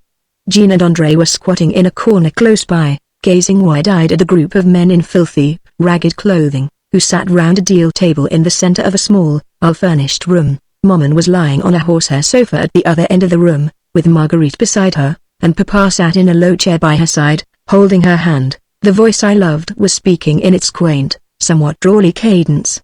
"You are quite safe now, my dear Monsieur le Mercier," it said. "After Madame and the young people have had a rest, some of my friends will find you suitable disguises, and they will escort you out of Paris, as they have some really genuine passports in their possessions, which we obtain from time to time through the agency of a personage highly placed in this murdering government, and with the help of English bank notes. Those passports are not always unchallenged, I must confess," added my hero with a quaint laugh, "but tonight everyone is busy murdering in one part of Paris, so the other parts are comparatively safe." Then he turned to one of his friends and spoke to him in English. "You had better see this through, Tony," he said, "with Hastings and Mackenzie. 3 of you will be enough, I shall have need of the others." No one seemed to question his orders. He had spoken, and the others made ready to obey. Just then Papa spoke up. "How are we going to thank you, sir?" he asked, speaking broken English, but with his habitual dignity of manner. "By leaving your welfare in our hands, monsieur," replied our gallant rescuer quietly. Papa tried to speak again, but the Englishman put up his hand to stop any further talk. "There is no time now, monsieur," he said with gentle courtesy. "I must leave you, as I have much work yet to do." "Where are you going, Blakeney?" asked one of the others. "Back to the Abbey prison," he said. "There are other women and children to be rescued there." Part 8. The traitor, not one of them had really trusted him for some time now. Heaven and his conscience alone knew what had changed my Lord Culmsted from a loyal friend and keen sportsman into a surly and dissatisfied adherent only in name. Some say that lack of money had embittered him. He was a confirmed gambler, and had been losing over heavily of late, and the League of the Scarlet Pimpernel demanded sacrifices of money at times from its members, as well as of life if the need arose. Others averred that jealousy against the chief had outweighed Culmsted's honesty. Certain it is that his oath of fealty to the League had long ago been broken in the spirit. Treachery hovered in the air. But the Scarlet Pimpernel himself, with that indomitable optimism of his, and almost maddening insouciance, either did not believe in Culmsted's disloyalty or chose not to heed it. He even asked him to join the present expedition, one of the most dangerous undertaken by the League for some time, and which had for its object the rescue of some women of the late unfortunate Marie Antoinette's household, maids and faithful servants, ruthlessly condemned to die for their tender adherence to a martyred queen. And yet 18 pairs of faithful lips had murmured words of warning. It was towards the end of November, 1793. The rain was beating down in a monotonous drip, drip, drip onto the roof of a derelict house in the Rue Berthier. The one light of a cold winter's morning peeped in through the curtainless window and touched with its weird grey brush the pallid face of a young girl, a mere child, who sat in a dejected attitude on a rickety chair, with elbows leaning on the rough deal table before her, and thin, grimy fingers wandering with pathetic futility to her tearful eyes. In the farther angle of the room a tall figure in dark clothes was made one, by the still lingering gloom, with the dense shadows beyond. "We have starved," said the girl, with rebellious tears. "Father and I and the boys are miserable enough, God knows. But we have always been honest." From out the shadows in that dark corner of the room there came the sound of an oath quickly suppressed. "Honest!" exclaimed the man, with a harsh, mocking laugh, which made the girl wince as if with physical pain. "Is it honest to harbor the enemies of your country? Is it honest?" But quickly he checked himself, biting his lips with vexation, feeling that his present tactics were not like to gain the day. He came out of the gloom and approached the girl with every outward sign of eagerness. He knelt on the dusty floor beside her. His arms stole round her meager shoulders, and his harsh voice was subdued to tones of gentleness. "I was only thinking of your happiness, Yvonne," he said tenderly, "of poor blind Papa and the two boys to whom you have been such a devoted little mother. My only desire is that you should earn the gratitude of your country by denouncing her most bitter enemy, an act of patriotism which will place you and those for whom you care forever beyond the reach of sorrow or of want." The voice, the appeal, the look of love, was more than the poor, simple girl could resist. Muller was so handsome, so kind, so good. It had all been so strange. These English aristocrats coming here, she knew not whence, and who seemed fugitives even though they had plenty of money to spend. 2 days ago they had sought shelter like malefactors escaped from justice in this same tumble-down, derelict house where she, Yvonne, with her blind father and 2 little brothers, crept in of nights, or when the weather was too rough for them all to stand and beg in the streets of Paris. There were 5 of them all together, and one seemed to be the chief. He was very tall, and had deep blue eyes, and a merry voice that went echoing along the worm-eaten old rafters. But Muller, the one whose arms were encircling her even now, was the handsomest among them all. He had sought Yvonne out on the very first night when she had crawled shivering to that corner of the room where she usually slept. The English aristocrats had frightened her at first, and she was for flying from the derelict house with her family and seeking shelter elsewhere, but he who appeared to be the chief had quickly reassured her. He seemed so kind and good, and talked so gently to blind Papa, and made such merry jests with François and Clovis that she herself could scarce refrain from laughing through her tears. But later on in the night, Muller, as she soon got to call him, came and talked so beautifully that she, poor girl, felt as if no music could ever sound quite so sweetly in her ear. That was 2 days ago, and since then Muller had often talked to her in the lonely, abandoned house, and Yvonne had felt as if she dwelt in heaven. She still took blind Papa and the boys out to beg in the streets, but in the morning she prepared some hot coffee for the English aristocrats, and in the evening she cooked them some broth. Oh! They gave her money lavishly, but she quite understood that they were in hiding, though what they had to fear, being English, she could not understand. And now Muller was telling her that these Englishmen, her friends, were spies and traitors, and that it was her duty to tell Citizen Robespierre and the Committee or Public Safety all about them and their mysterious doings.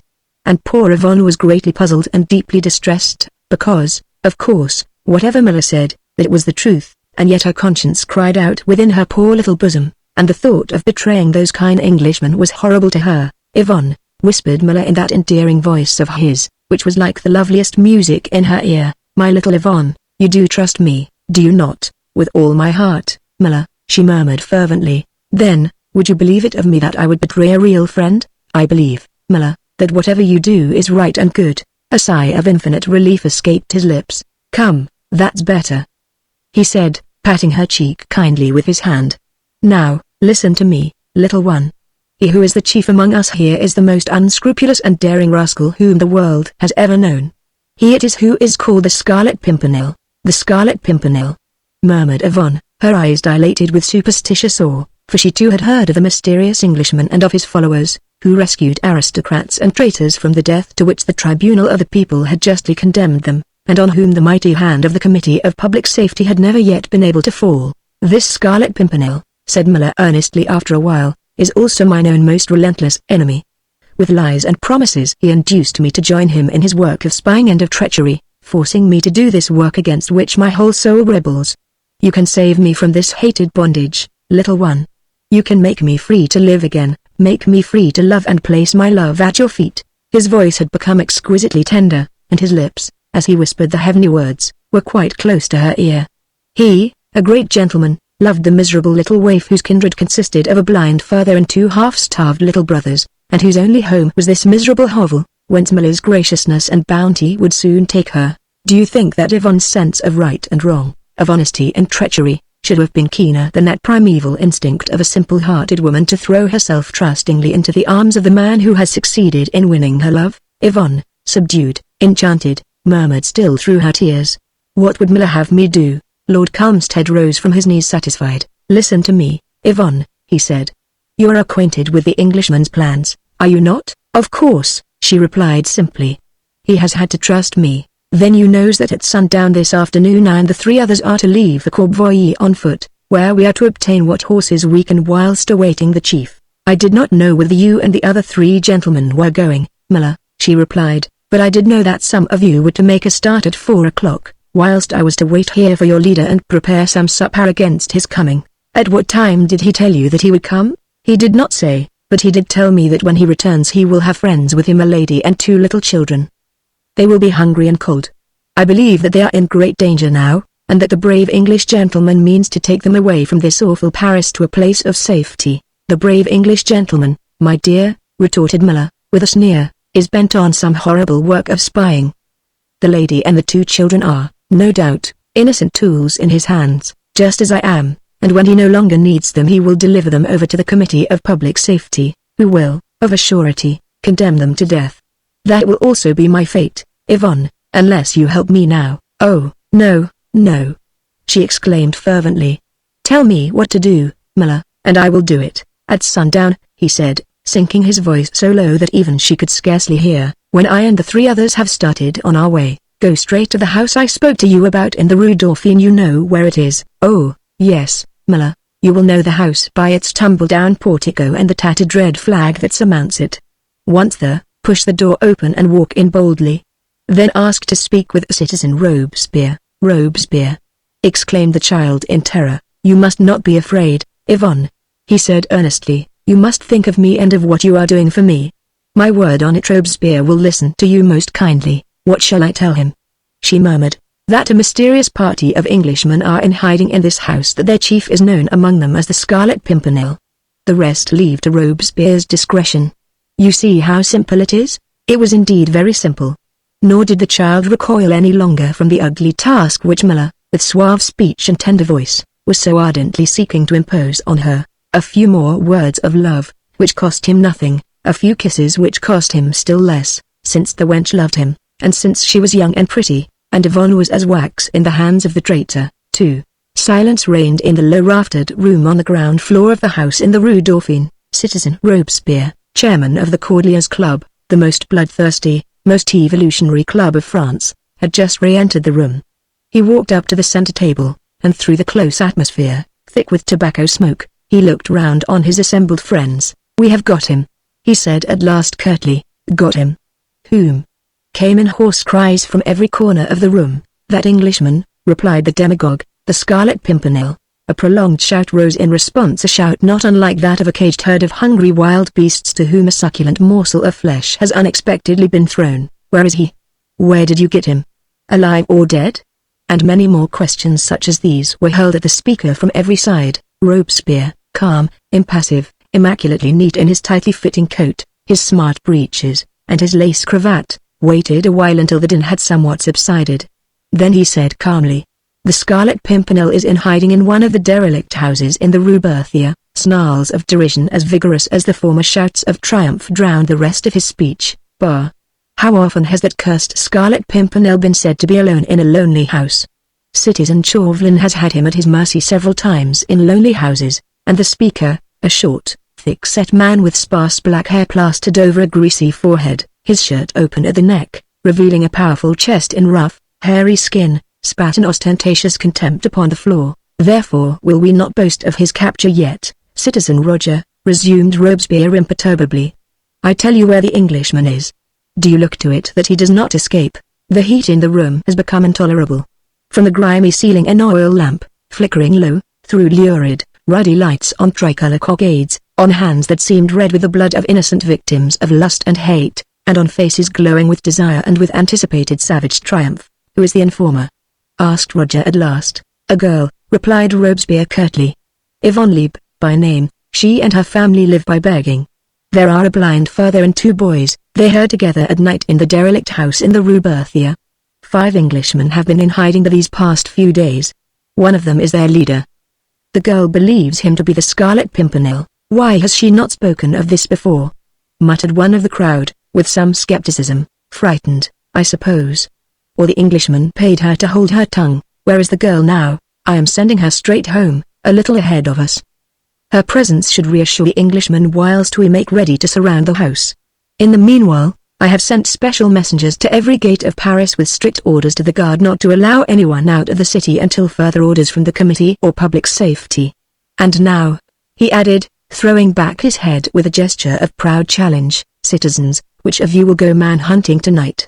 This time the strident roar of savage exultation was loud and deep enough to shake the flickering lamp upon its chain. A brief discussion of plans followed, and Roger, he with a broad, hairy chest and that gleam of hatred forever lurking in his deep-set, shifty eyes, was chosen the leader of the party. 30 determined and well-armed patriots set out against one man, who mayhap had supernatural powers. There would, no doubt, be some aristocrats, too, in hiding in the derelict house. The girl Lieb, it seems, had spoken of a woman and 2 children. Bah! These would not count. It would be 30 to 1, so let the Scarlet Pimpernel look to himself. From the towers of Notre Dame the big bell struck the hour of 6, as 30 men in ragged shirts and torn breeches, shivering beneath a cold November drizzle, began slowly to wend their way towards the Rue Berthier. They walked on in silence, not heeding the cold or the rain, but with eyes fixed in the direction of their goal, and nostrils quivering in the evening air with a distant scent of blood. 3. At the top of the Rue Berthier the party halted. On ahead, some 200 meters farther, Yvonne Lieb's little figure, with her ragged skirt pulled over her head and her bare feet pattering in the mud, was seen crossing one of those intermittent patches of light formed by occasional flickering street lamps, and then was swallowed up once more by the inky blackness beyond. The Rue Berthier is a long, narrow, unpaved and ill-lighted street, composed of low and irregular houses, which abut on the line of fortifications at the back, and are therefore absolutely inaccessible save from the front. Midway down the street a derelict house rears ghostly debris of roofs and chimney stacks upward to the sky. A tiny square of yellow light, blinking like a giant eye through a curtainless window, pierced the wall of the house. Roger pointed to that light. That, he said, is the quarry where our fox has run to earth. No one said anything, but the dank night air seemed suddenly alive with all the passions of hate let loose by 30 beating hearts. The Scarlet Pimpernel, who had tricked them, mocked them, fooled them so often, was there, not 200 meters away, and they were 30 to 1, and all determined and desperate. The darkness was intense. Silently now the party approached the house, then again they halted, within 60 meters of it. Hist! The whisper could scarce be heard, so low was it, like the sighing of the wind through a misty veil. Who is it? Came in quick challenge from Roger. Yvonne Lieb. Is he there? Was the eager whispered query. Not yet. But he may come at any moment. If he saw a crowd around the house, mayhap he would not come. He cannot see a crowd. The night is as dark as pitch. He can see in the darkest night, and the girl's voice sank to an awed whisper, and he can hear through a stone wall. Instinctively, Roger shuddered. The superstitious fear which the mysterious personality of the Scarlet Pimpernel evoked in the heart of every terrorist had suddenly seized this man in its grip. Try as he would, he did not feel as valiant as he had done when first he emerged at the head of his party from under the portico of the Cordeliers Club, and it was with none too steady a voice that he ordered the girl roughly back to the house. Then he turned once more to his men. The plan of action had been decided on in the club, under the presidency of Robespierre. It only remained to carry the plans through with success. From the side of the fortifications there was, of course, nothing to fear. In accordance with military regulations, the walls of the houses rose sheer from the ground without doors or windows, whilst the broken-down parapets and dilapidated roofs towered 40 feet above the ground. The derelict itself was one of a row of houses, some inhabited, others quite abandoned. It was the front of that row of houses, therefore, that had to be kept in view. Marshalled by Roger, the men flattened their meager bodies against the walls of the houses opposite, and after that there was nothing to do but wait. To wait in the darkness of the night, with a thin, icy rain soaking through ragged shirts and tattered breeches, with bare feet frozen by the mud of the road, to wait in silence while turbulent hearts beat well nigh to bursting, to wait for food whilst hunger gnaws the bowels, to wait for drink whilst a parched tongue cleaves to the roof of the mouth, to wait for revenge whilst the hours roll slowly by and the cries of the darkened city are stilled one by one. Once when a distant bell told the hour of 10, a loud prolonged laugh, almost impudent in its suggestion of merry insouciance, echoed through the weird silence of the night. Roger felt that the man nearest to him shivered at that sound, and he heard a volley or two of muttered oaths. "The fox seems somewhere near," he whispered. "Come within. We'll wait for him inside his hole." He led the way across the street, some of the men following him. The door of the derelict house had been left on the latch. Roger pushed it open. Silence and gloom here reigned supreme, utter darkness, too, save for a narrow streak of light which edged the framework of a door on the right. Not a sound stirred the quietude of this miserable hovel, only the creaking of boards beneath the men's feet as they entered. Roger crossed the passage and opened the door on the right. His friends pressed closely round to him and peeped over his shoulder into the room beyond. A guttering piece of tallow candle, fixed to an old tin pot, stood in the middle of the floor, and its feeble, flickering light only served to accentuate the darkness that lay beyond its range.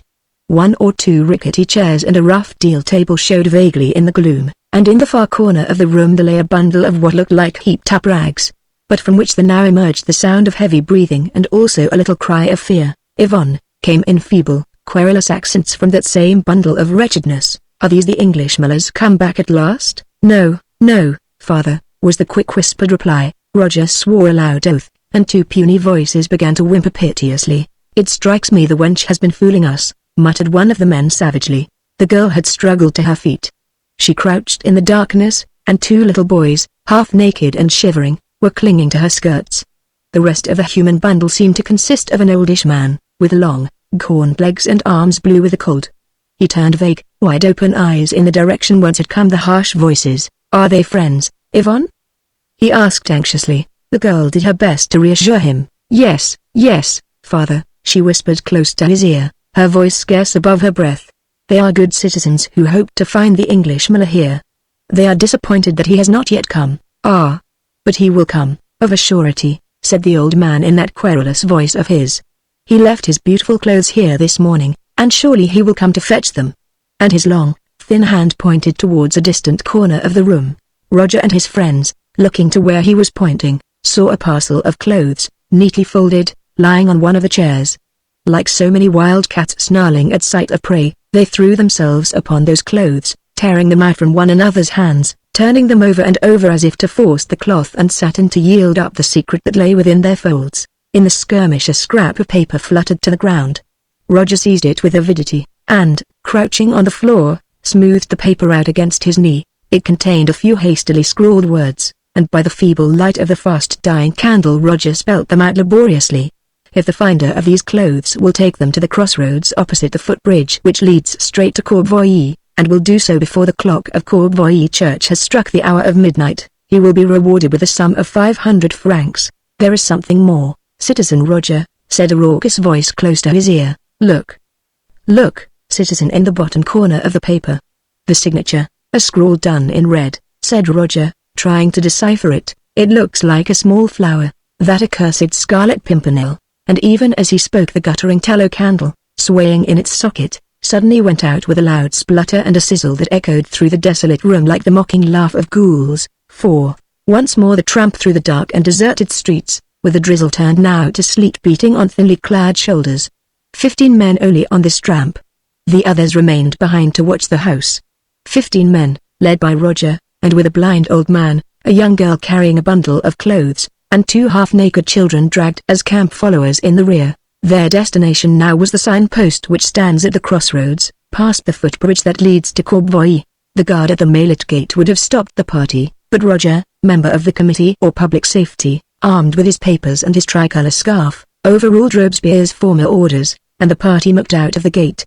They pressed on in silence, instinctively walking shoulder to shoulder, vaguely longing for the touch of another human hand, the sound of a voice that would not ring weirdly in the mysterious night. There was something terrifying in this absolute silence, in such intense darkness, in this constant wandering towards a goal that seemed forever distant, and in all this weary, fruitless waiting, and these men, who lived their life through, drunken with blood, deafened by the cries of their victims, satiated with the moans of the helpless and the innocent, hardly dared to look around them, lest they should see ghoulish forms flitting through the gloom. Soon they reached the crossroads, and in the dense blackness of the night the gaunt arms of the signpost pointed ghost-like towards the north.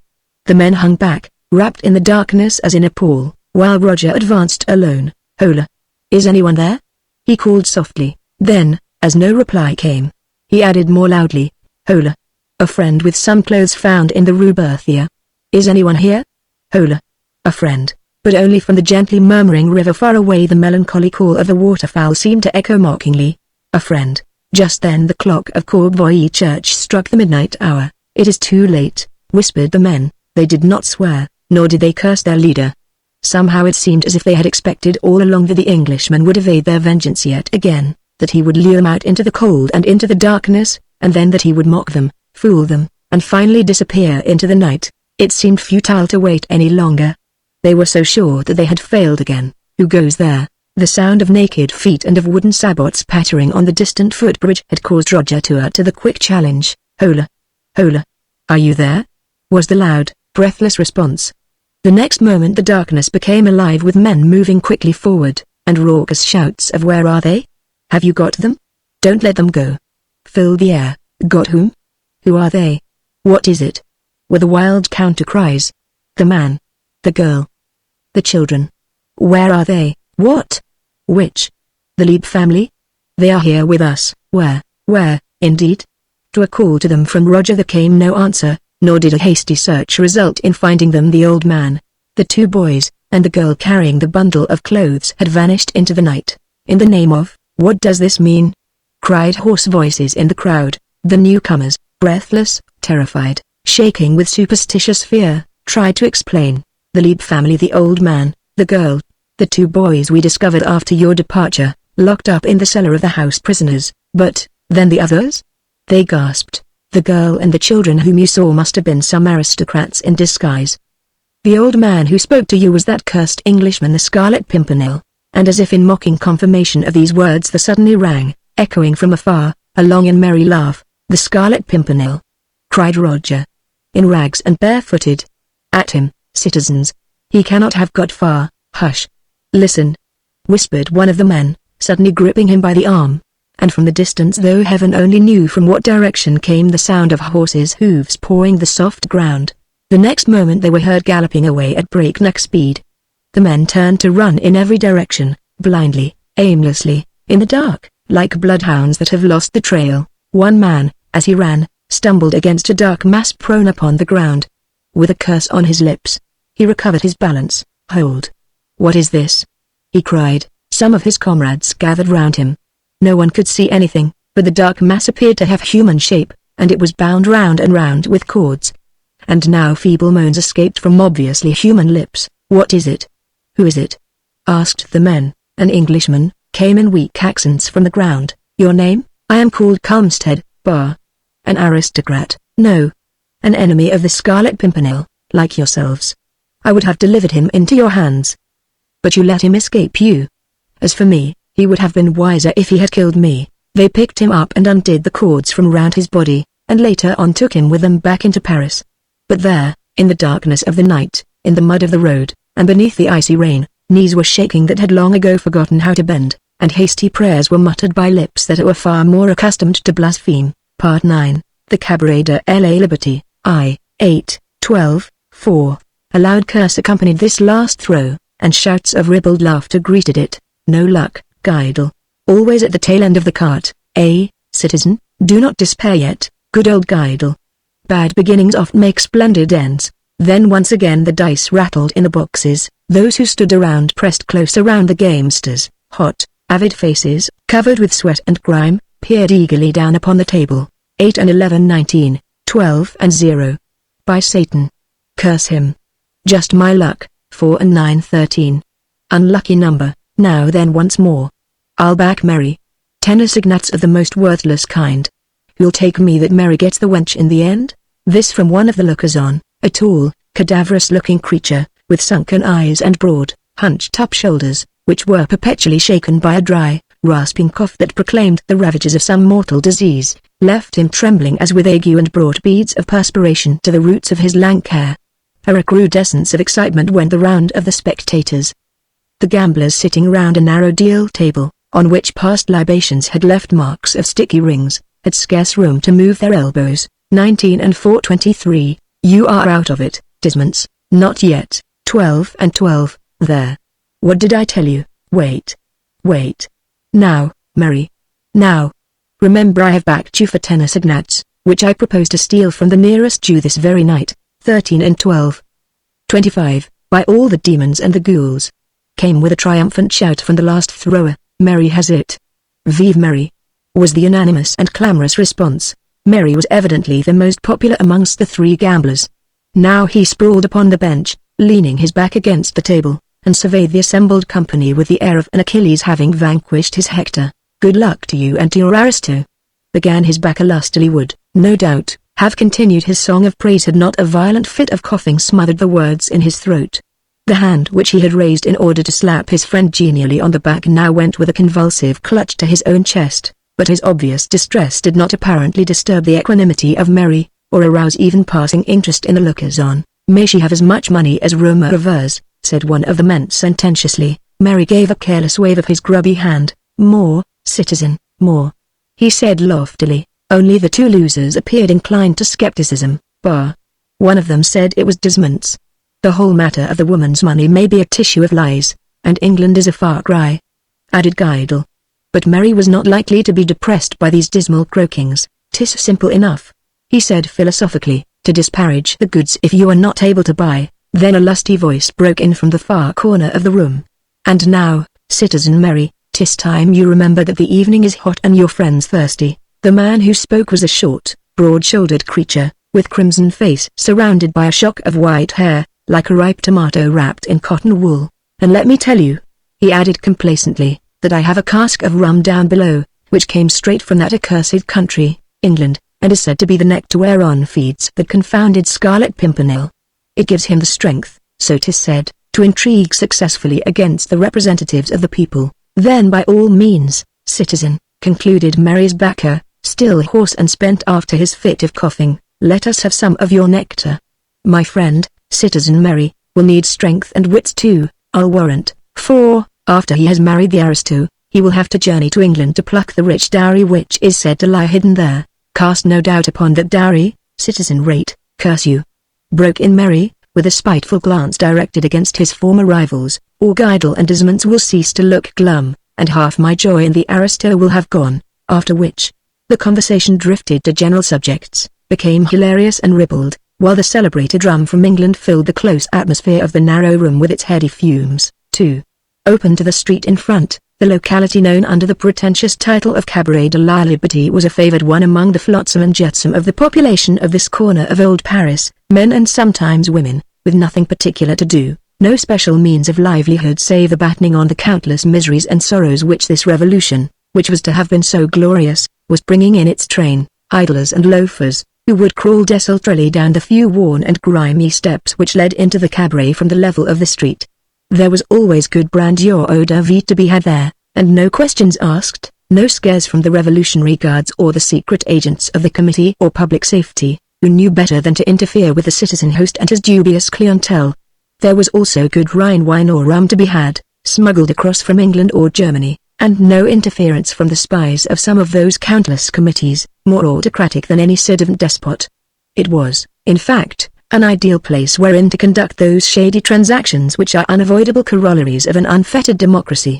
Projects of burglary, pillage, rapine, even murder, were hatched within this underground burrow, where, as soon as evening drew in, a solitary, smoky oil lamp alone cast a dim light upon faces that liked to court the darkness, and whence no sound that was not meant for prying ears found its way to the street above. The walls were thick with grime and smoke, the floor mildewed and cracked, dirt vied with squalor to make the place a fitting abode for thieves and cutthroats, for some of those sinister night birds, more vile even than those who shrieked with satisfied lust at sight of the tumbril, with its daily load of unfortunates for the guillotine. On this occasion the project that was being hatched was one of the most abject. A young girl, known by some to be possessed of a fortune, was the stake for which these workers of iniquity gambled across one of mine host's greasy tables. The latest decree of the convention, encouraging, nay, commanding, the union of aristocrats with so-called patriots, had fired the imagination of this nest of jailbirds with thoughts of glorious possibilities. Some of them had collected the necessary information, and the report had been encouraging. That self-indulgent aristo, the ci devant bankroomed Vincent, who had expiated his villainies upon the guillotine, was known to have been successful in abstracting the bulk of his ill-gotten wealth and concealing it somewhere it was not exactly known where, but thought to be in England out of the reach, at any rate, of deserving patriots. Some 3 or 4 years ago, before the glorious principles of liberty, equality, and fraternity had made short shrift of all such pestilential aristocrats, the citizen banker, then a widower with an only daughter, Esther, had journeyed to England. He soon returned to Paris, however, and went on living there with his little girl in comparative retirement, until his many crimes found him out at last and he was made to suffer the punishment which he so justly deserved.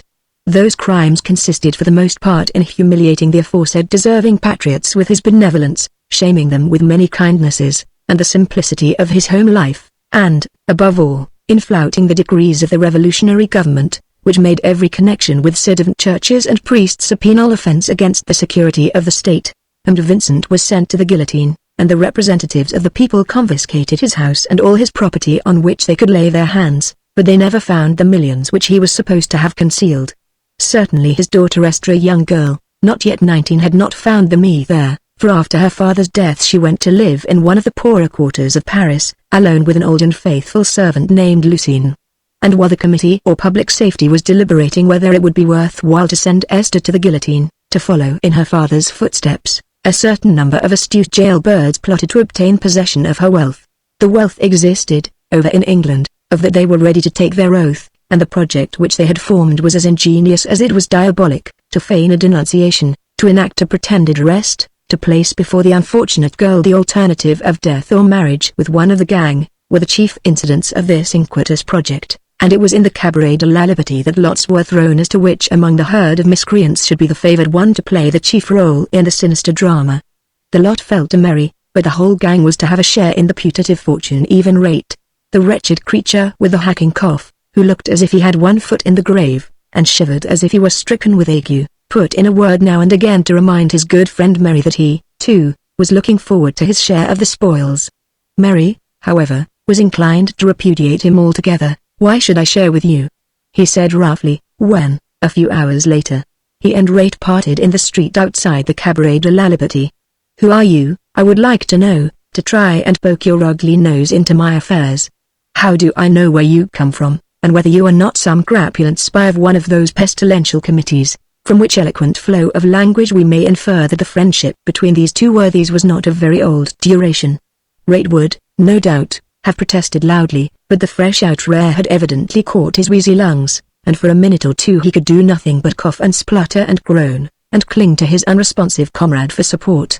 Then at last, when he had succeeded in recovering his breath, he said dolefully and with a ludicrous attempt at dignified reproach, "Do not force me to remind you, Citizen Mary, that if it had not been for my suggestion that we should all draw lots, and then play hazard as to who shall be the chosen one to woo the citizen millionairess, there would soon have been a free fight inside the cabaret, a number of broken heads, and no decision whatever arrived at, whilst you, who were never much of a fighter, would probably be lying now helpless, with a broken nose, and deprived of some of your teeth, and with no chance of entering the lists for the heiress.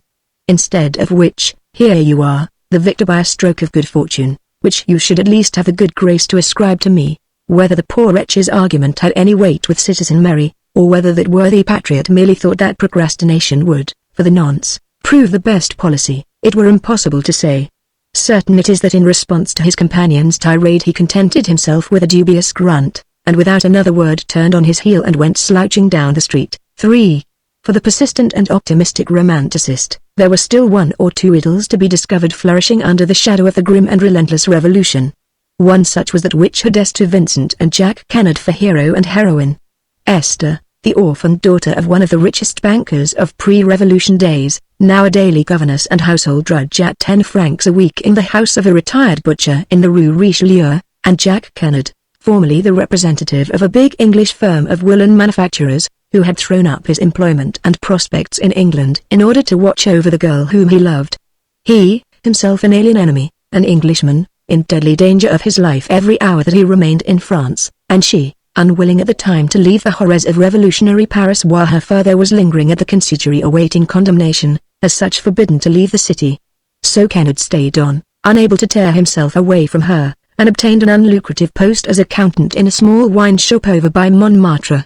His life, like hers, was hanging by a thread. Any day, any hour now, some malevolent denunciation might, in the sight of the Committee or Public Safety, turn the 18-year-old suspect into a living peril to the state, or the alien enemy into a dangerous spy. Some of the happiest hours these two spent in one another's company were embittered by that ever-present dread of the peremptory knock at the door, the portentous, "Open, in the name of the law." The perquisition, the arrest, to which the only issue, these days, was the guillotine. But the girl was only just 18, and he not many years older, and at that age, in spite of misery, sorrow, and dread, life always has its compensations. Youth cries out to happiness so insistently that happiness is forced to hear, and for a few moments, at the least, drives care and even the bitterest anxiety away. For Esther Vincent and her English lover there were moments when they believed themselves to be almost happy. It was in the evenings mostly, when she came home from her work and he was free to spend an hour or two with her. Then old Lucine, who had been Esther's nurse in the happy, olden days, and was an unpaid maid of all work and a loved and trusted friend now, would bring in the lamp and pull the well-darned curtains over the windows. She would spread a clean cloth upon the table and bring in a meager supper of coffee and black bread, perhaps a little butter or a tiny square of cheese. And the two young people would talk of the future, of the time when they would settle down in Kennard's old home, over in England, where his mother and sister even now were eating out their hearts with anxiety for him. "Tell me all about the South Downs," Esther was very fond of saying, "and your village, and your house, and the rambler roses and the clematis arbor." She never tired of hearing, or he of telling. The old manor house, bought with his father's savings, the garden which was his mother's hobby, the cricket pitch on the village green. Oh, the cricket. She thought that so funny, the men in high, sugar-loaf hats. Grown-up men, spending hours and hours, day after day, in banging at a ball with a wooden bat. Oh, Jack. The English are a funny, nice, dear, kind lot of people. She remembered so well that happy summer which she had spent with her father in England 4 years ago. It was after the Bastille had been stormed and taken, and the banker had journeyed to England with his daughter in something of a hurry. Then her father had talked of returning to France and leaving her behind with friends in England. But Esther would not be left. Oh, no. Even now she glowed with pride at the thought of her firmness in the matter. If she had remained in England she would never have seen her dear father again. Here remembrances grew bitter and sad, until Jack's hand reached soothingly, consolingly out to her, and she brushed away her tears, so as not to sadden him still more. Then she would ask more questions about his home and his garden, about his mother and the dogs and the flowers, and once more they would forget that hatred and envy and death were already stalking their door, for, open, in the name of the law, it had come at last. A bolt from out the serene blue of their happiness. A rough, dirty, angry, cursing crowd, who burst through the heavy door even before they had time to open it. Lucine collapsed into a chair, weeping and lamenting, with her apron thrown over her head. But Esther and Kennard stood quite still and calm, holding one another by the hand, just to give one another courage. Some half-dozen men stalked into the little room. Men? They looked like ravenous beasts, and were unspeakably dirty, wore soiled dry-color scarves above their tattered breeches in token of their official status. 2 of them fell on the remnants of the meager supper and devoured everything that remained on the table: bread, cheese, a piece of homemade sausage. The others ransacked the 2 attic rooms which had been home for Esther and Lucine, the little living room under the sloping roof, with the small hearth on which very scanty meals were wont to be cooked, and the bare, narrow room beyond, with the iron bedstead, and the palliasse on the floor for Lucine. The men poked about everywhere, struck great, spiked sticks through the poor bits of bedding, and ripped up the palliasse. They tore open the drawers of the rickety chest and of the broken-down wardrobe, and did not spare the unfortunate young girl a single humiliation or a single indignity. Kennard, burning with wrath, tried to protest. "Hold that cub," commanded the leader of the party, almost as soon as the young Englishman's hot, indignant words had resounded above the din of overturned furniture. "And if he opens his mouth again, throw him into the street." And Kennard, terrified lest he should be parted from Esther, thought it wiser to hold his peace. They looked at one another, like 2 young trapped beasts, not despairing, but trying to infuse courage one into the other by a look of confidence and of love. Esther, in fact, kept her eyes fixed on her good-looking English lover, firmly keeping down the shudder of loathing which went right through her when she saw those awful men coming nigh her. There was one especially whom she abominated worse than the others, a bandy-legged ruffian, who regarded her with a leer that caused her an almost physical nausea. He did not take part in the perquisition, but sat down in the center of the room and sprawled over the table with the air of one who was in authority. The others addressed him as Citizen Mary, and alternately ridiculed and deferred to him. And there was another, equally hateful, a horrible, cadaverous creature, with huge bare feet thrust into sabots, and lank hair, thick with grime. He did most of the talking, even though his loquacity occasionally broke down in a racking cough, which literally seemed to tear at his chest, and left him panting, hoarse, and with beads of moisture upon his low, pallid forehead. Of course, the men found nothing that could even remotely be termed compromising. Esther had been very prudent in deference to Kennard's advice. She also had very few possessions. Nevertheless, when the wretches had turned every article of furniture inside out, one of them asked curtly, "What do we do next, Citizen Mary?" "Do?" broke in the cadaverous creature, even before Mary had time to reply. "Do? Why, take the wench to." He got no further, became helpless with coughing. Esther, quite instinctively, pushed the carafe of water towards him. "Nothing of the sort," riposted Mary sententiously. "The wench stays here." Both Esther and Jack had much ado to suppress an involuntary cry of relief, which at this unexpected pronouncement had risen to their lips. The man with the cough tried to protest, but he began hoarsely, "I said, the wench stays here," broke in Mary peremptorily. "Arca," he added, with a savage imprecation. "Do you command here, Citizen Rate, or do I?" The other at once became humble, even cringing. "You, of course, citizen," he rejoined in his hollow voice. "I would only remark nothing," retorted the other curtly. "See to it that the cub is out of the house. And after that put a sentry outside the wench's door. No one to go in and out of here under any pretext whatever. Understand?" Kennard this time uttered a cry of protest. The helplessness of his position exasperated him almost to madness. Two men were holding him tightly by his sinewy arms. With an Englishman's instinct for a fight, he would not only have tried, but also succeeded in knocking these two down, and taken the other four on after that, with quite a reasonable chance of success. The tuberculous creature, now. And that bandy-legged ruffian. Jack Kennard had been an amateur middleweight champion in his day, and these brutes had no more science than an enraged bull. But even as he fought against that instinct he realized the futility of a struggle. The danger of it, too, not for himself, but for her. After all, they were not going to take her away to one of those awful places from which the only egress was the way to the guillotine, and if there was that amount of freedom there was bound to be some hope. At 20 there is always hope, so when, in obedience to Mary's orders, the two ruffians began to drag him towards the door, he said firmly, "Leave me alone. I'll go without this unnecessary struggling." Then, before the wretches realized his intention, he had jerked himself free from them and run to Esther. "Have no fear," he said to her in English, and in a rapid whisper. "I'll watch over you. The house opposite. I know the people. I'll manage it somehow. Be on the lookout." They would not let him say more, and she only had the chance of responding firmly, "I am not afraid, and I'll be on the lookout." The next moment Mary's compeers seized him from behind, four of them this time. Then, of course, prudence went to the winds.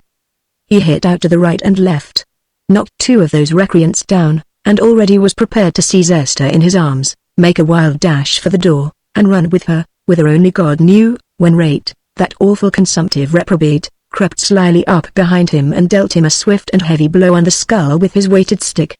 Kennard staggered, and the bandits closed upon him. Those on the floor had time to regain their feet. To make assurance doubly sure, one of them emulated Rate's tactics, and hit the Englishman once more on the head from behind. After that, Kennard became inert. He had partly lost consciousness. His head ached furiously. Esther, numb with horror, saw him bundled out of the room. Rate, coughing and spluttering, finally closed the door upon the unfortunate and the four brigands who had hold of him. Only Mary and that awful Rate had remained in the room. The latter, gasping for breath now, poured himself out a mugful of water and drank it down at one draught. Then he swore, because he wanted rum, or brandy, or even wine. Esther watched him and Mary, fascinated. Poor old Lucine was quietly weeping behind her apron. "Now then, my wench," Mary began abruptly, "suppose you sit down here and listen to what I have to say." He pulled a chair close to him and, with one of those hideous leers which had already caused her to shudder, he beckoned her to sit. Esther obeyed as if in a dream. Her eyes were dilated like those of one in a waking trance. She moved mechanically, like a bird attracted by a serpent, terrified, yet unresisting. She felt utterly helpless between these two villainous brutes, and anxiety for her English lover seemed further to numb her senses. When she was sitting she turned her gaze, with an involuntary appeal for pity, upon the bandy-legged ruffian beside her. He laughed. "No. I am not going to hurt you," he said with smooth condescension. which was far more loathsome to Esther's ears than his comrade's savage oaths had been. "You are pretty and you have pleased me.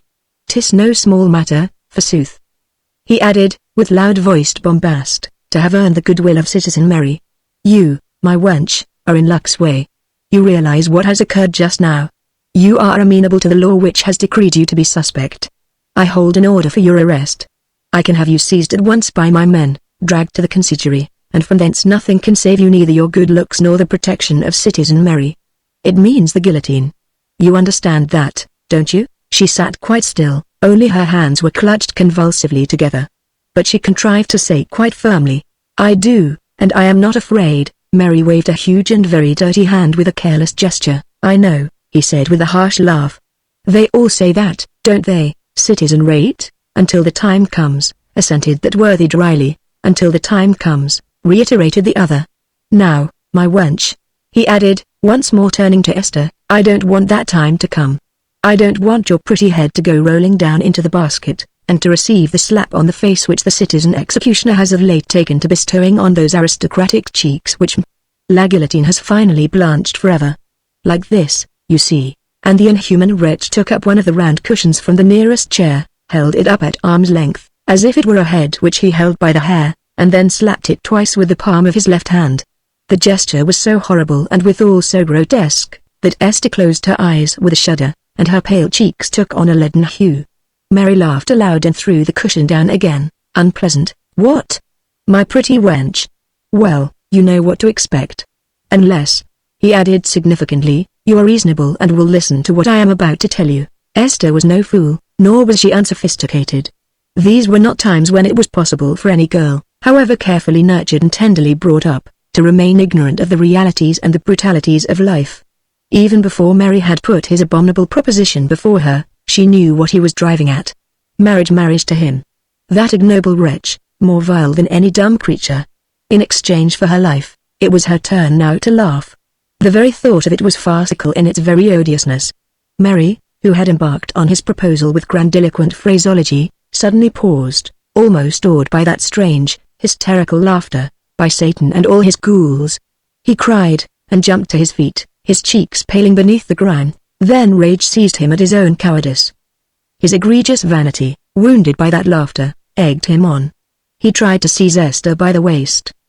But she, quick as some panther on the defense, had jumped up, too, and pounced upon a knife, the very one she had been using for that happy little supper with her lover a brief half-hour ago. Unguarded, unthinking, acting just with a blind instinct, she raised it and cried hoarsely, "If you dare touch me, I'll kill you." It was ludicrous, of course. A mouse threatening a tiger. The very next moment Rate had seized her hand and quietly taken away the knife. Mary shook himself like a frowsy dog. "Phew!" he ejaculated. "What a vixen! But," he added lightly, "I like her all the better for the day, Rate. Give me a wench with a temperament, I say." But Esther, too, had recovered herself. She realized her helplessness, and gathered courage from the consciousness of it. Now she faced the infamous villain more calmly. "I will never marry you," she said loudly and firmly. "Never. I am not afraid to die. I am not afraid of the guillotine. There is no shame attached to death. So now you may do as you please, denounce me, and send me to follow in the footsteps of my dear father, if you wish. But whilst I am alive you will never come nigh me. If you ever do but lay a finger upon me, it will be because I am dead and beyond the reach of your polluting touch. And now I have said all that I will ever say to you in this life. If you have a spark of humanity left in you, you will, at least, let me prepare for death in peace." She went round to where poor old Lucien still sat, like an insentient log, panic-stricken. She knelt down on the floor and rested her arm on the old woman's knees. The light of the lamp fell full upon her, her pale face, and mass of chestnut-brown hair. There was nothing about her at this moment to inflame a man's desire. She looked pathetic in her helplessness, and nearly lifeless through the intensity of her pallor, whilst the look in her eyes was almost maniacal. Mary cursed and swore, tried to hearten himself by turning on his friend. But Rate had collapsed, whether with excitement or the ravages of disease, it were impossible to say. He sat upon a low chair, his long legs, his violet-circled eyes staring out with a look of hebetude and overwhelming fatigue. Mary looked around him and shuddered. The atmosphere of the place had become strangely weird and uncanny. Even the tablecloth, dragged half across the table, looked somehow like a shroud. What shall we do, Rate? He asked tremulously at last. Get out of this infernal place, replied the other huskily. I feel as if I were in my grave clothes already. Hold your tongue, you miserable coward. You'll make the aristo think that we are afraid, well? Queried Rate blandly. Aren't you? No. Replied Mary fiercely. I'll go now because, well, because I have had enough today. And the wench sickens me. I wish to serve the Republic by marrying her, but just now I feel as if I should never really want her. So I'll go. But, understand, he added, and turned once more to Esther, even though he could not bring himself to go nigh her again. Understand that tomorrow I'll come again for my answer. In the meanwhile, you may think matters over, and, maybe, you'll arrive at a more reasonable frame of mind. You will not leave these rooms until I set you free. My men will remain as sentinels at your door. He beckoned to Rate, and the two men went out of the room without another word. The whole of that night Esther remained shut up in her apartment in the Petite Rue de Rennes. All night she heard the measured tramp, the movements, the laughter and loud talking of men outside her door. Once or twice she tried to listen to what they said. But the doors and walls in these houses of old Paris were too stout to allow voices to filter through, save in the guise of a confused murmur. She would have felt horribly lonely and frightened but for the fact that in one window on the third floor in the house opposite the light of a lamp appeared like a glimmer of hope. Jack Kennard was there, on the watch. He had the window open and sat beside it until a very late hour, and after that he kept the light in, as a beacon, to bid her be of good cheer. In the middle of the night he made an attempt to see her, hoping to catch the sentinels asleep or absent. But, having climbed the 5 stories of the house wherein she dwelt, he arrived on the landing outside her door and found the half a dozen ruffians squatting on a stone floor and engaged in playing hazard with a pack of greasy cards. That wretched consumptive, Rate, was with them, and made a facetious remark as Kennard, pale and haggard, almost ghost-like, with a white bandage round his head, appeared upon the landing. Go back to bed, citizen, the odious creature said, with a raucous laugh.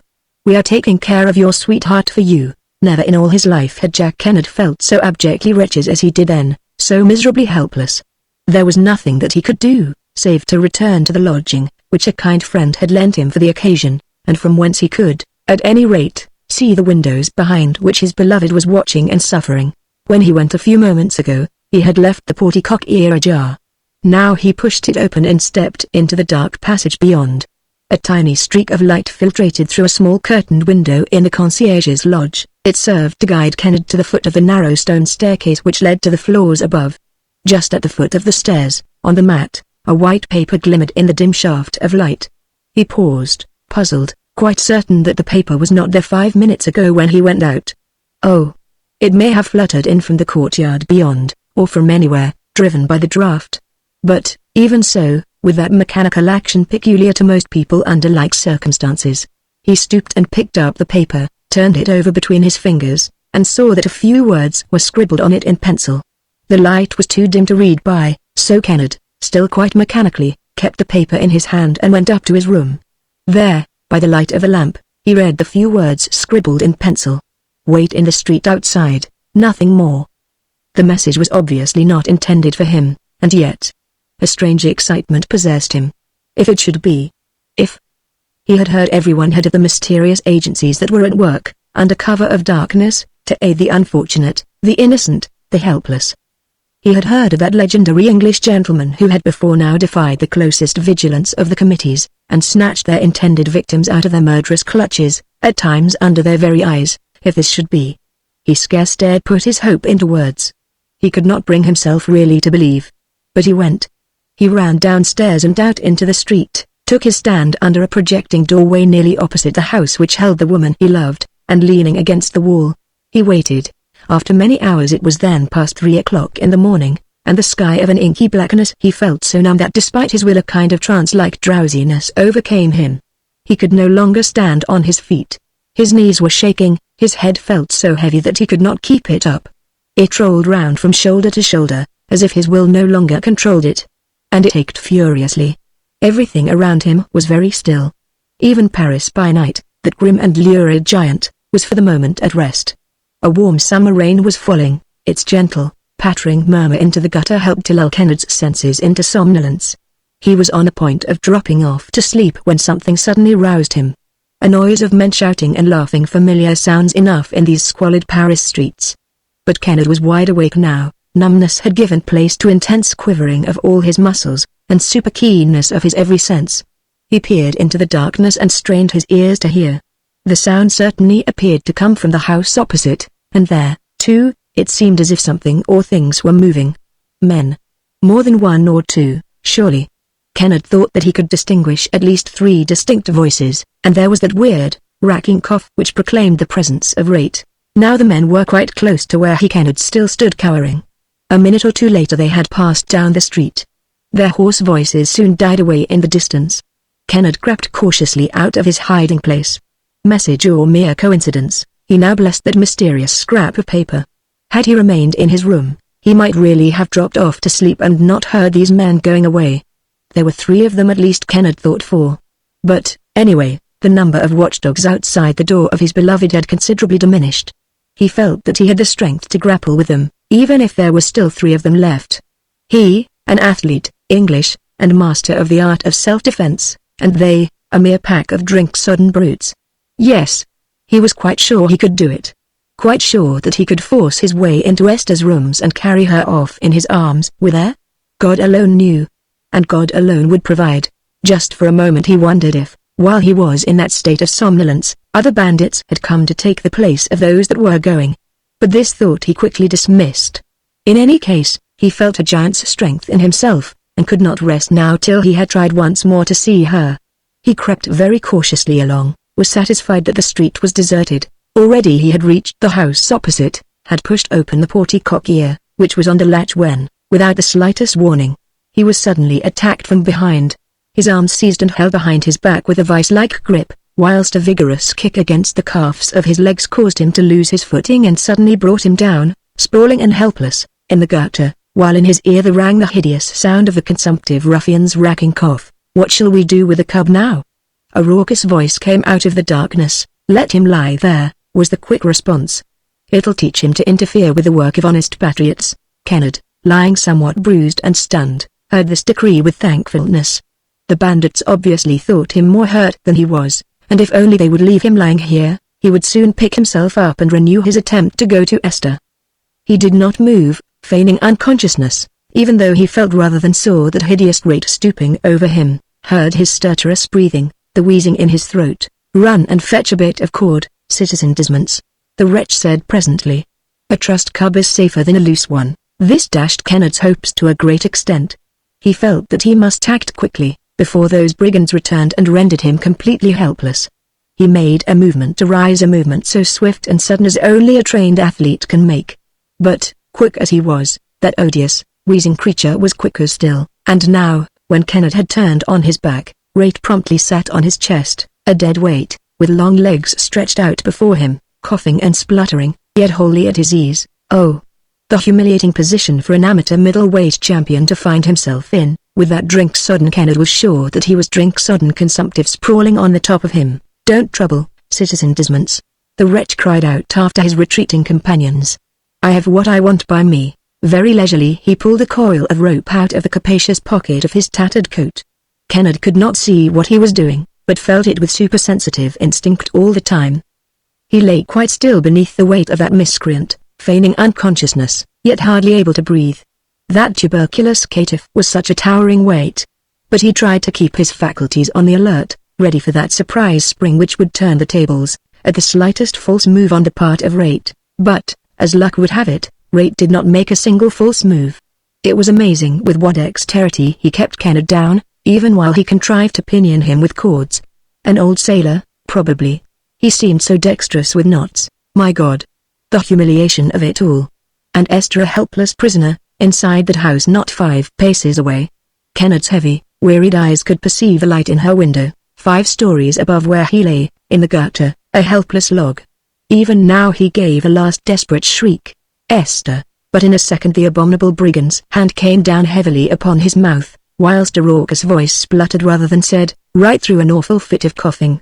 "Another sound, and I'll gag as well as bind you, you young fool." After which, Kenneth remained quite still. "Why, Esther," up in her little attic, knew nothing of what her English lover was even then suffering for her sake.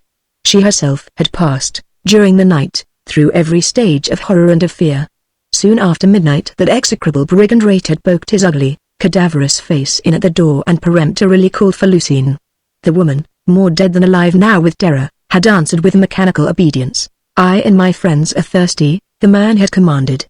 "Go and fetch us a liter of eau de vie." Poor Lucine stammered a pitiable, "Where shall I go?" "To the house at the sign of Le Fort Samson, in the Rue de Seine," replied Rait curtly. "They'll serve you well if you mention my name." Of course Lucine protested. She was a decent woman, who had never been inside a cabaret in her life. "Then it's time you began," was Rait's dry comment, which was greeted with much laughter from his abominable companions. Lucine was forced to go. It would, of course, have been futile and madness to resist. This had occurred 3 hours since. The Rue de Seine was not far, but the poor woman had not returned. Esther was left with this additional horror weighing upon her soul. What had happened to her unfortunate servant? Visions of outrage and murder floated before the poor girl's tortured brain. At best, Lucine was being kept out of the way in order to make her Esther feel more lonely and desperate. She remained at the window after that, watching the light in the house opposite and fingering her prayer book, the only solace which she had. Her attic was so high up and the street so narrow, that she could not see what went on in the street below. At one time she heard a great to-do outside her door. It seemed as if some of the bloodhounds who were set to watch her had gone, or that others came. She really hardly cared which it was. Then she heard a great commotion coming from the street immediately beneath her, men shouting and laughing. And that awful creature's rasping cough. At one moment she felt sure that Kennard had called to her by name. She heard his voice distinctly, raised as if in a despairing cry. After that, all was still, so still that she could hear her heart beating furiously, and then a tear falling from her eyes upon her open book. So still that the gentle patter of the rain sounded like a soothing lullaby. She was very young, and was very tired. Out, above the line of sloping roofs and chimney pots, the darkness of the sky was yielding to the first touch of dawn. The rain ceased. Everything became deathly still. Esther's head fell, wearied, upon her folded arms. Then, suddenly, she was wide awake. Something had roused her. A noise. At first she could not tell what it was, but now she knew. It was the opening and shutting of the door behind her, and then a quick, stealthy footstep across the room. The horror of it all was unspeakable. Esther remained as she had been, on her knees, mechanically fingering her prayer book, unable to move, unable to utter a sound, as if paralyzed. She knew that one of those abominable creatures had entered the room, was coming near her even now. She did not know who it was, only guessed it was Rait, for she heard a raucous, stertorous wheeze. Yet she could not have then turned to look if her life had depended upon her doing so. The whole thing had occurred in less than half a dozen heartbeats. The next moment the wretch was close to her. Mercifully she felt that her senses were leaving her. Even so, she felt that a handkerchief was being bound over her mouth to prevent her screaming. Wholly unnecessary this, for she could not have uttered a sound. Then she was lifted off the ground and carried across the room, then over the threshold. A vague, subconscious effort of will helped her to keep her head averted from that wheezing wretch who was carrying her. Thus she could see the landing, and 2 of those abominable watchdogs who had been set to guard her. The ghostly grey light of dawn came peeping in through the narrow dormer window in the sloping roof, and faintly illumined their sprawling forms, stretched out at full length, with their heads buried in their folded arms and their naked legs looking pallid and weird in the dim light. Their stertorous breathing woke the echoes of the bare, stone walls. Esther shuddered and closed her eyes. She was now like an insentient log, without power, or thought, or will, almost without feeling. Then, all at once, the coolness of the morning air caught her full in the face. She opened her eyes and tried to move, but those powerful arms held her more closely than before. Now she could have shrieked with horror. With returning consciousness the sense of her desperate position came on her with its full and ghastly significance, its awe-inspiring details. The grey dawn, the abandoned wretch who held her, and the stillness of this early morning hour, when not one pitying soul would be astir to lend her a helping hand or give her the solace of mute sympathy. So great, indeed, was this stillness that the click of the man's sabots upon the uneven pavement reverberated, ghoul-like and weird, and it was through that awesome stillness that a sound suddenly struck her ear, which, in the instant, made her feel that she was not really alive, or, if alive, was sleeping and dreaming strange and impossible dreams. It was the sound of a voice, clear and firm, and with a wonderful ring of merriment in its tones, calling out just above a whisper, and in English, "If you please. Look out, folks. That young cub is as strong as a horse. He will give us all away if you are not careful." A dream? Of course it was a dream, for the voice had sounded very close to her ear, so close, in fact, that... Well, Esther was quite sure that her face still rested against the hideous, tattered, and grimy coat which that repulsive wraith had been wearing all along. And there was the click of his sabots upon the pavement all the time.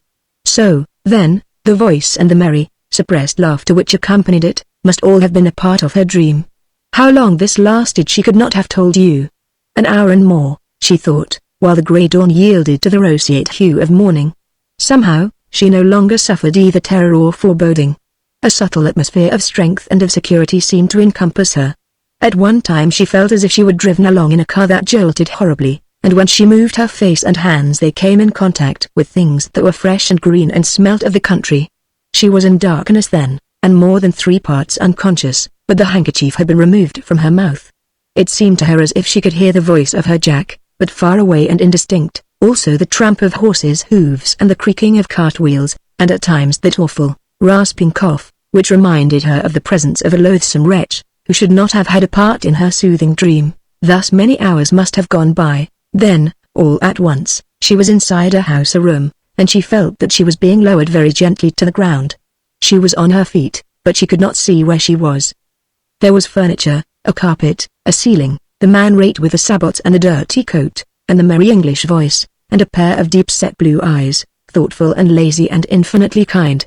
But before she could properly focus what she saw, everything began to whirl and to spin around her, to dance a wild and idiotic saraband, which caused her to laugh, until her throat felt choked and her eyes hot, after which she remembered nothing more. 7. The first thing of which Esther Vincent was conscious, when she returned to her senses, was of her English lover kneeling beside her.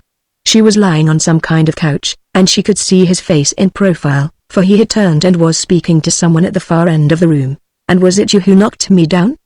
he was saying, "and sat on my chest, and trussed me like a fowl, la?" "My dear sir," a lazy, pleasant voice riposted, "what else could I do?" There was no time for explanations. You were half-crazed, and would not have understood. And you were ready to bring all the night watchmen about our ears. "I am sorry," Kenneth said simply. "But how could I guess?" "You couldn't," rejoined the other. "That is why I had to deal so summarily with you and with Mademoiselle Esther, not to speak of good old Lucine, who had never, in her life, been inside a cabaret. You must all forgive me ere you start upon your journey. You are not out of the wood yet, remember. Though Paris is a long way behind, France itself is no longer a healthy place for any of you. But how did we ever get out of Paris? I was smothered under a pile of cabbages, with Lucine on one side of me and Esther, unconscious, on the other. I could see nothing. I know we halted at the barrier. I thought we would be recognized, turned back. My God! How I trembled, bah!" broke in the other, with a careless laugh. "It is not so difficult as it seems. We have done it before, folks? A market gardener's cart, a villainous wretch like myself to drive it, another hideous object like Sir Andrew Ffoulkes, but, to lead the scraggy nag, a couple of forged or stolen passports, plenty of English gold, and the deed is done." Esther's eyes were fixed upon the speaker. She marveled now how she could have been so blind. The cadaverous face was nothing but a splendid use of grease paint. The rags, the dirt, the whole assumption of a hideous character was masterly. But there were the eyes, deep-set, and thoughtful and kind. How did she fail to guess? "You are known as the Scarlet Pimpernel," she said suddenly. "Suzanne de Tournai was my friend. She told me. You saved her and her family, and now... Oh, my God!" she exclaimed, "how shall we ever repay you?" "By placing yourselves unreservedly in my friend Ffoulkes' hands," he replied gently. "He will lead you to safety and, if you wish it, to England, if we wish it." Kenneth sighed fervently. "You are not coming with us, Blakeney?" queried Sir Andrew Ffoulkes, and it seemed to Esther's sensitive ears as if a tone of real anxiety and also of entreaty rang in the young man's voice. "No, not this time," replied Sir Percy lightly. "I like my character of wraith, and I don't want to give it up just yet. I have done nothing to arouse suspicion in the minds of my savoury compeers up at the Cabaret de la Liberté. I can easily keep this up for some time to come, and frankly I admire myself as citizen wraith. I don't know when I have enjoyed a character so much. You mean to return to the Cabaret de la Liberté? Exclaimed Sir Andrew. Why not? You will be recognized, not before I have been of service to a good many unfortunates, I hope, but that awful cough of yours. Percy, you'll do yourself an injury with it one day, not I. I like that cough. I practiced it for a long time before I did it to perfection. Such a splendid wheeze. I must teach Tony to do it some day. Would you like to hear it now? He laughed, that perfect, delightful, lazy laugh of his, which carried every hearer with it along the path of light-hearted merriment. Then he broke into the awful cough of the consumptive rate. And Esther Vincent instinctively closed her eyes and shuddered. Part 10, Needs Must, I. The children were all huddled up together in one corner of the room. Eshine and Valentine, the two eldest, had their arms round the little one. As for Lucille, she would have told you herself that she felt just like a bird between two snakes, terrified and fascinated, especially by that little man with the pale face and the light grey eyes and the slender white hands unstained by toil, one of which rested lightly upon the desk, and was only clenched now and then at a word or a look from the other man or from Lucille herself. But Commissary Lebel just tried to browbeat her. It was not difficult, for in truth she felt frightened enough already, with all this talk of traitors and that awful threat of the guillotine. Lucille Claymit, however, would have remained splendidly loyal in spite of all these threats, if it had not been for the children. She was little mother to them, for father was a cripple, with speech and mind already impaired by creeping paralysis, and Maman had died when little Josephine was born. And now those fiends threatened not only her, but Eshine, who was not 14, and Valentine, who was not much more than 10, with death, unless she Lucille broke the solemn word which she had given to la Marquise. At first she had tried to deny all knowledge of la Marquise' whereabouts. I can assure la Commissaire that I do not know, she had persisted quietly, even though her heart was beating so rapidly in her bosom that she felt as if she must choke. Call me Citizen Commissary, Lebel had riposted curtly. I should take it as a proof that your aristocratic sentiments are not so deep-rooted as they appear to be. Yes, citizen, murmured Lucille, under her breath. Then the other one, he with the pale eyes and the slender white hands, leaned forward over the desk, and the poor girl felt as if a mighty and unseen force was holding her tight, so tight that she could neither move, nor breathe, nor turn her gaze away from those pale, compelling eyes. In the remote corner little Josephine was whimpering, and Eshine's big, dark eyes were fixed bravely upon his eldest sister. There, little Citizen S, the awful man said, in a voice that sounded low and almost caressing, there is nothing to be frightened of. No one is going to hurt you or your little family. We only want you to be reasonable. You have promised to your former employer that you would never tell anyone of his whereabouts. Well, we don't ask you to tell us anything. All that we want you to do is to write a letter to la Marquise, one that I myself will dictate to you. You have written to la Marquise before now, on business matters, have you not? Yes, monsieur, yes, citizen, stammered Lucille through her tears. Father was bailiff to la Marquise until he became a cripple, and now I do not write any letter, Lucille. Eshine suddenly broke in with forceful vehemence. It is a trap set by these miscreants to entrap la Marquise. There was a second's silence in the room after this sudden outburst on the part of the lad. Then the man with the pale face said quietly, Citizen Lebel, order the removal of that boy. Let him be kept in custody till he has learned to hold his tongue. But before Lebel could speak to the two soldiers who were standing on guard at the door, Lucille had uttered a loud cry of agonized protest. No, monsieur! That is citizen. She implored. Do not take Eshine away. He will be silent. I promise you that he will be silent. Only do not take him away. Eshine, my little one, she added, turning her tear-filled eyes to her brother, I entreat thee to hold thy tongue. The others, too, clung to Eshine, and the lad, awed and subdued, relapsed into silence. Now then, resumed Lebel roughly, after a while, let us get on with this business. I am sick to death of it. It has lasted far too long already. He fixed his bloodshot eyes upon Lucille and continued gruffly. Now listen to me, my wench, for this is going to be my last word. Citizen Chauvelin here has already been very lenient with you by allowing this letter business. If I had my way I'd make you speak here and now. As it is, you either sit down and write the letter at Citizen Chauvelin's dictation at once, or I send you with that impudent brother of yours and your imbecile father to jail, on a charge of treason against the state, for aiding and abetting the enemies of the Republic, and you know what the consequences of such a charge usually are. The other two brats will go to a house of correction, there to be detained during the pleasure of the Committee of Public Safety. That is my last word, he reiterated fiercely. Now, which is it to be? He paused. The girl's wan cheeks turned the color of lead. She moistened her lips once or twice with her tongue. Beads of perspiration appeared at the roots of her hair. She gazed helplessly at her tormentors, not daring to look on those three huddled-up little figures there in the corner. A few seconds sped away in silence. The man with the pale eyes rose and pushed his chair away. He went to the window, stood there with his back to the room, those slender white hands of his clasped behind him. Neither the commissary nor the girl appeared to interest him further. He was just gazing out of the window. The other was still sprawling beside the desk, his large, coarse hand. How different his hands were! Was beating a devil's tattoo upon the arm of his chair. After a few minutes, Lucille made a violent effort to compose herself, wiped the moisture from her pallid forehead and dried the tears which still hung upon her lashes. Then she rose from her chair and walked resolutely up to the desk. "I will write the letter," she said simply. Lebel gave a snort of satisfaction, but the other did not move from his position near the window. The boy, Ishine, had uttered a cry of passionate protest. "Do not give Le Marquis away, Lucille," he said hotly. "I am not afraid to die." But Lucille had made up her mind. How could she do otherwise, with these awful threats hanging over them all? She and Ishine and poor father gone, and the two young ones in one of those awful houses of correction, where children were taught to hate the church, to shun the sacraments, and to blaspheme God. "What am I to write?" she asked dully, resolutely closing her ears against her brother's protest. Lebel pushed pen, ink and paper towards her and she sat down, ready to begin. "Write." Now came in a curt command from the man at the window. And Lucille wrote at his dictation.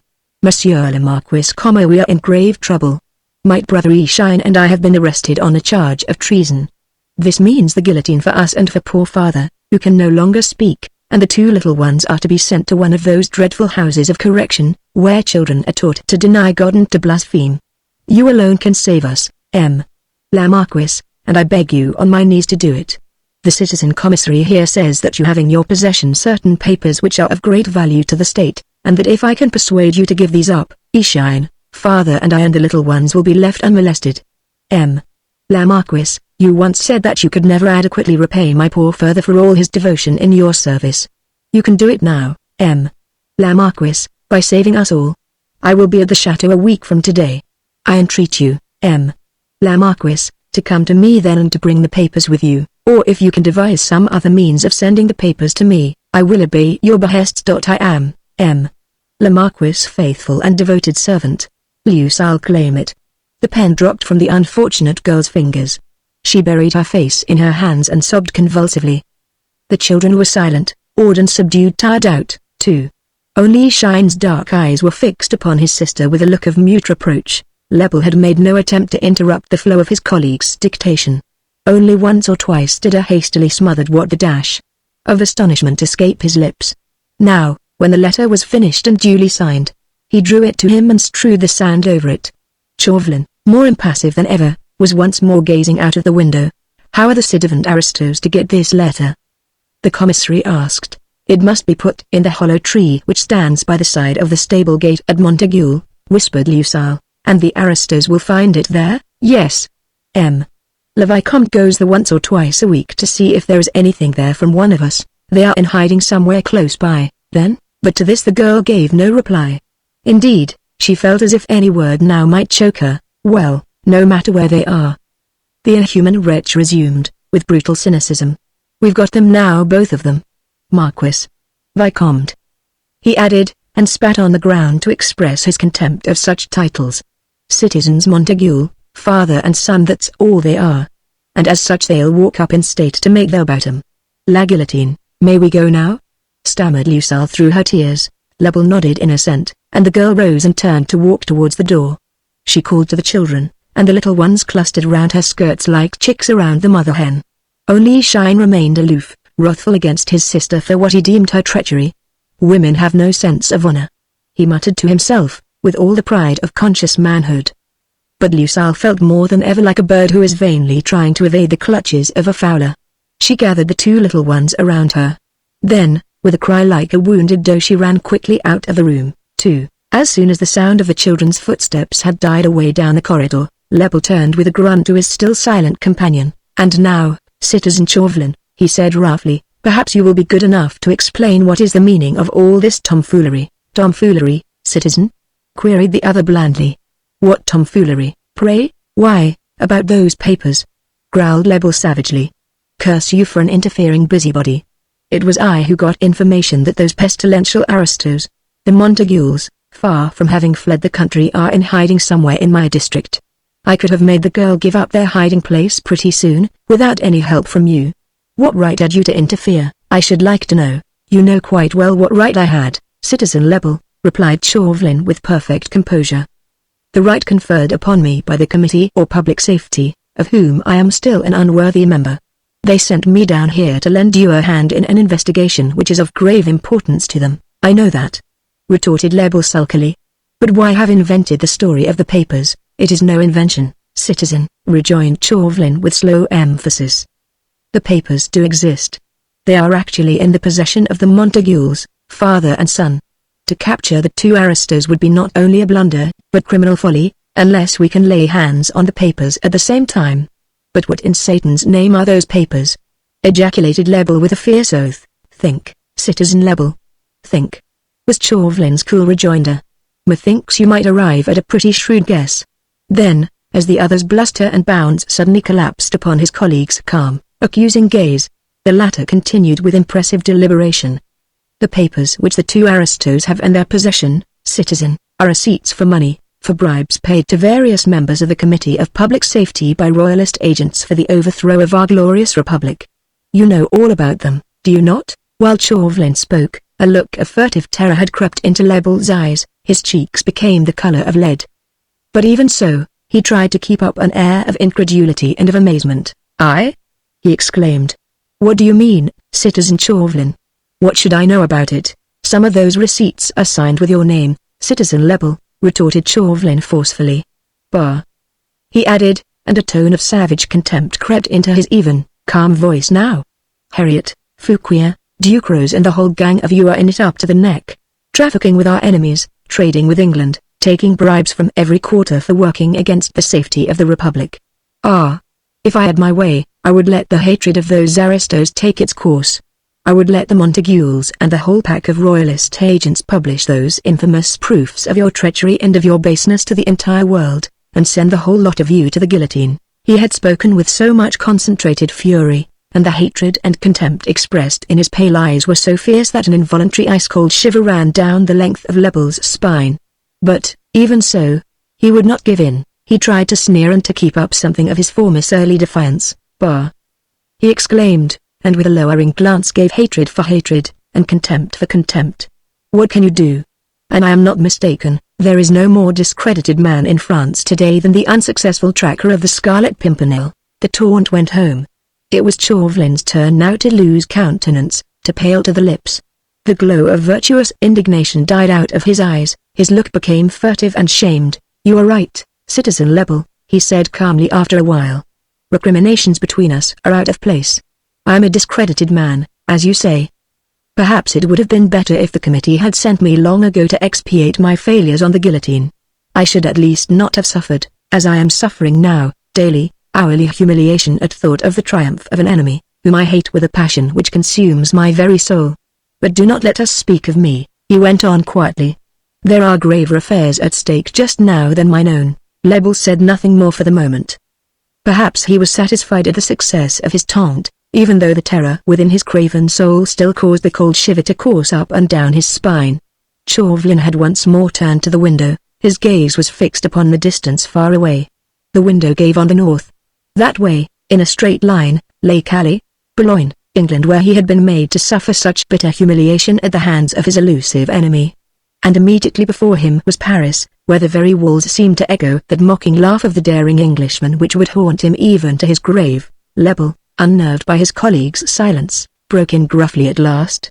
"Well then, citizen," he said, with a feeble attempt at another sneer, "if you are not thinking of sending us all to the guillotine just yet, perhaps you will be good enough to explain just how the matter stands?" "Fairly simply, alas," replied Chauvelin dryly.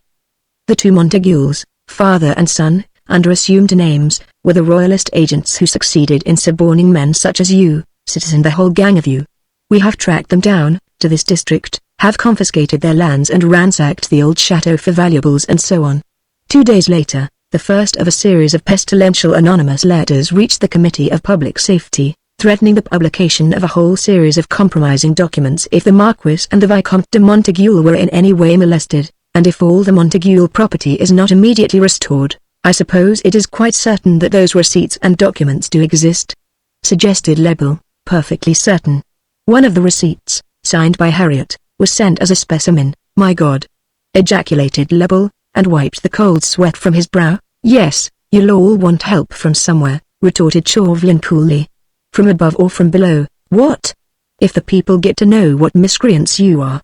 I do believe, he added, with a vicious snap of his thin lips, that they would cheat the guillotine of you and, in the end, drag you out of the tumbrils and tear you to pieces limb from a limb. Once more that look of furtive terror crept into the commissary's bloodshot eyes. Thank the Lord, he muttered, that we were able to get hold of the wench. Claim it, at my suggestion, retorted Chauvelin curtly. I always believe in threatening the weak if you want to coerce the strong.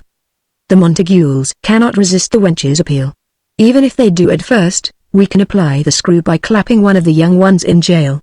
Within a week we shall have those papers, Citizen Lebel, and if, in the meanwhile, no one commits a further blunder, we can close the trap on the Montagues without further trouble. Lebel said nothing more, and after a while Chauvelin went back to the desk, picked up the letter which poor Lucille had written and watered with her tears, folded it deliberately and slipped it into the inner pocket of his coat. What are you going to do?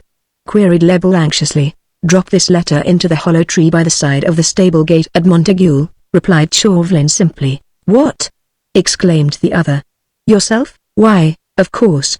Think you I would entrust such an errand to another living soul? 3. A couple of hours later, when the two children had had their dinner and had settled down to play in the garden, and father been cozily tucked up for his afternoon sleep, Lucille called her brother Eshine to her.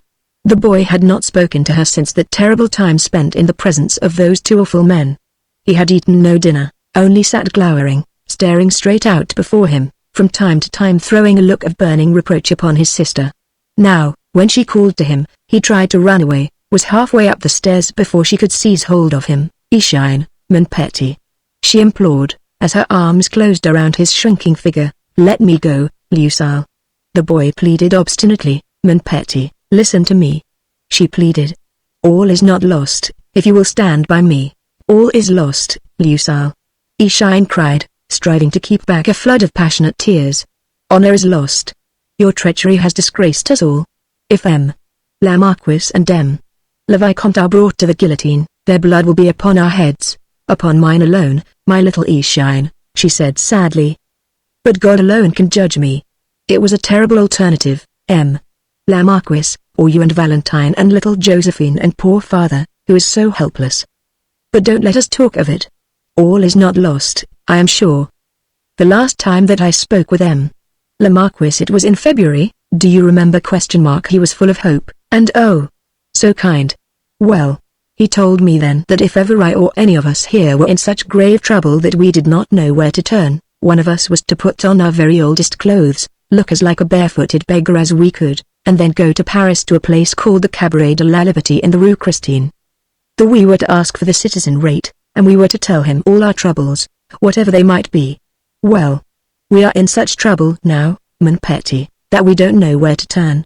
Put on thy very oldest clothes, little one, and run barefooted into Paris, find the citizen rate and tell him just what has happened, the letter which they have forced me to write, the threats which they held over me if I did not write it, everything. Dost hear? Already the boy's eyes were glowing. The thought that he individually could do something to retrieve the awful shame of his sister's treachery spurred him to activity. It needed no persuasion on Lucille's part to induce him to go. She made him put on some old clothes and stuffed a piece of bread and cheese into his breeches pocket. It was close upon a couple of leagues to Paris, but that run was one of the happiest which Eshine had ever made. And he did it barefooted, too, feeling neither fatigue nor soreness, despite the hardness of the road after a 2 weeks' drought, which had turned mud into hard cakes and ruts into fissures which tore the lad's feet till they bled. He did not reach the Cabaret de la Liberté till nightfall, and when he got there he hardly dared to enter. The filth, the squalor, the hoarse voices which rose from that cellar-like place below the level of the street, repelled the country-bred lad. Were it not for the desperate urgency of his errand, he never would have dared to enter. As it was, the fumes of alcohol and steaming, dirty clothes nearly choked him, and he could scarce stammer the name of Citizen Rate when a gruff voice presently demanded his purpose. He realized now how tired he was and how hungry. He had not thought to pause in order to consume the small provision of bread and cheese wherewith thoughtful Usul had provided him. Now he was ready to faint when a loud guffaw, which echoed from one end of the horrible place to the other, greeted his timid request. "Citizen Rate." The same gruff voice called out hilariously. "Why, there he is. Here, citizen. There's a blooming aristo to see you." Ishine turned his weary eyes to the corner which was being indicated to him. There he saw a huge creature sprawling across a bench, with long, powerful limbs stretched out before him. Citizen Rate was clothed, rather than dressed, in a soiled shirt, ragged breeches and tattered stockings, with shoes down at heel and faded crimson cap. His face looked congested and sunken about the eyes. He appeared to be asleep, for stertorous breathing came at intervals from between his parted lips, whilst every now and then a racking cough seemed to tear at his broad chest. Ishine gave him one look, shuddering with horror, despite himself, at the aspect of this bloated wretch from whom salvation was to come. The whole place seemed to him hideous and loathsome in the extreme. What it all meant he could not understand. All that he knew was that this seemed like another hideous trap into which he and Usul had fallen, and that he must fly from it, fly at all costs, before he betrayed Le Marquis still further to these drink-sodden brutes. Another moment, and he feared that he might faint. The din of a bibulous song rang in his ears, the reek of alcohol turned him giddy and sick. He had only just enough strength to turn and totter back into the open. There his senses reeled, the lights in the houses opposite began to dance wildly before his eyes, after which he remembered nothing more, for there is nothing now in the whole countryside quite so desolate and forlorn as the chateau of Montague, with its once magnificent park, now overgrown with weeds, its encircling walls broken down, its terraces devastated, and its stately gates rusty and torn. Just by the side of what was known in happier times as the stable gate stands a hollow tree. It is not inside the park, but just outside, and shelters the narrow lane, which skirts the park walls, against the blaze of the afternoon sun. Its beneficent shade is a favorite spot for an afternoon siesta, for there is a bit of green sward under the tree, and all along the side of the road. But as the shades of evening gather in, the lane is usually deserted, shunned by the neighboring peasantry on account of its eerie loneliness, so different to the former bustle which used to reign around the park gates when Le Marquis and his family were still in residence. Nor does the lane lead anywhere, for it is a mere loop which gives on the main road at either end. Henri de Montague chose a peculiarly dark night in mid-September for one of his periodical visits to the hollow tree. It was close on 9 o'clock when he passed stealthily down the lane, keeping close to the park wall. A soft rain was falling, the first since the prolonged drought, and though it made the road heavy and slippery in places, it helped to deaden the sound of the young man's furtive footsteps. The air, except for the patter of the rain, was absolutely still. Henri de Montague paused from time to time, with neck craned forward, every sense on the alert, listening, like any poor, hunted beast, for the slightest sound which might betray the approach of danger. As many a time before, he reached the hollow tree in safety, felt for and found in the usual place the letter which the unfortunate girl Usul had written to him. Then, with it in his hand, he turned to the stable gate. It had long since ceased to be kept locked and barred. Pillaged and ransacked by order of the Committee of Public Safety, there was nothing left inside the park walls worth keeping under lock and key. Henri slipped stealthily through the gates and made his way along the drive. Every stone, every nook and cranny of his former home was familiar to him, and anon he turned into a shed where in former times wheelbarrows and garden tools were wont to be kept. Now it was full of debris, lumber of every sort. A more safe or secluded spot could not be imagined. Henri crouched in the furthermost corner of the shed. Then from his belt he detached a small dark lanthorn, opened its shutter, and with the aid of the tiny, dim light read the contents of the letter. For a long while after that he remained quite still as a man who has received a stunning blow on the head and has partly lost consciousness. The blow was indeed a staggering one. Usul claim it, with the invincible power of her own helplessness, was demanding the surrender of a weapon which had been a safeguard for the Montagues all this while. The papers which compromised a number of influential members of the Committee of Public Safety had been the most perfect arms of defense against persecution and spoliation, and now these were to be given up. Oh, there could be no question of that. Even before consulting with his father, Henri knew that the papers would have to be given up. They were clever, those revolutionaries. The thought of holding innocent children as hostages could only have originated in minds attuned to the villainies of devils. But it was unthinkable that the children should suffer. After a while the young man roused himself from the torpor into which the suddenness of this awful blow had plunged him. By the light of the lanthorn he began to write upon a sheet of paper which he had torn from his pocketbook. "My dear Lucille," he wrote, "as you say, our debt to your father and to you all never could be adequately repaid. You and the children shall never suffer whilst we have the power to save you. You will find the papers in the receptacle you know of inside the chimney of what used to be my mother's boudoir. You will find the receptacle unlocked. One day before the term you name I myself will place the papers there for you. With them, my father and I do give up our lives to save you and the little ones from the persecution of those fiends. May the good God guard you all." He signed the letter with his initials, H. to M. Then he crept back to the gate and dropped the message into the hollow of the tree. A quarter of an hour later Henri de Montague was wending his way back to the hiding place which had sheltered him and his father for so long. Silence and darkness then held undisputed sway once more around the hollow tree. Even the rain had ceased its gentle pattering. Anon from far away came the sound of a church bell striking the hour of 10. Then nothing more. A few more minutes of absolute silence. Then something dark and furtive began to move out of the long grass which bordered the roadside, something that in movement was almost like a snake. It dragged itself along close to the ground, making no sound as it moved. Soon it reached the hollow tree, rose to the height of a man and flattened itself against the tree trunk. Then it put out a hand, felt for the hollow receptacle and groped for the missive which Henri de Montague had dropped in there a while ago. The next moment a tiny ray of light gleamed through the darkness like a star. A small, almost fragile, figure of a man, dressed in the mud-stained clothes of a country yokel, had turned up the shutter of a small lanthorn. By its flickering light he deciphered the letter which Henri de Montague had written to Lucille. Claim it. One day before the term you name I myself will place the papers there for you. A sigh of satisfaction, quickly suppressed, came through his thin, colorless lips, and the light of the lanthorn caught the flash of triumph in his pale, inscrutable eyes. Then the light was extinguished. Impenetrable darkness swallowed up that slender, mysterious figure again. 6 days had gone by since Chauvelin had delivered his cruel either to poor little Lucille. Claim it. 3 since he had found Henri de Montague's reply to the girl's appeal in the hollow of the tree. Since then he had made a careful investigation of the chateau, and soon was able to settle it in his own mind as to which room had been Madame la Marquise's boudoir in the past. It was a small apartment, having direct access on the first landing of the staircase, and the one window gave on the rose garden at the back of the house.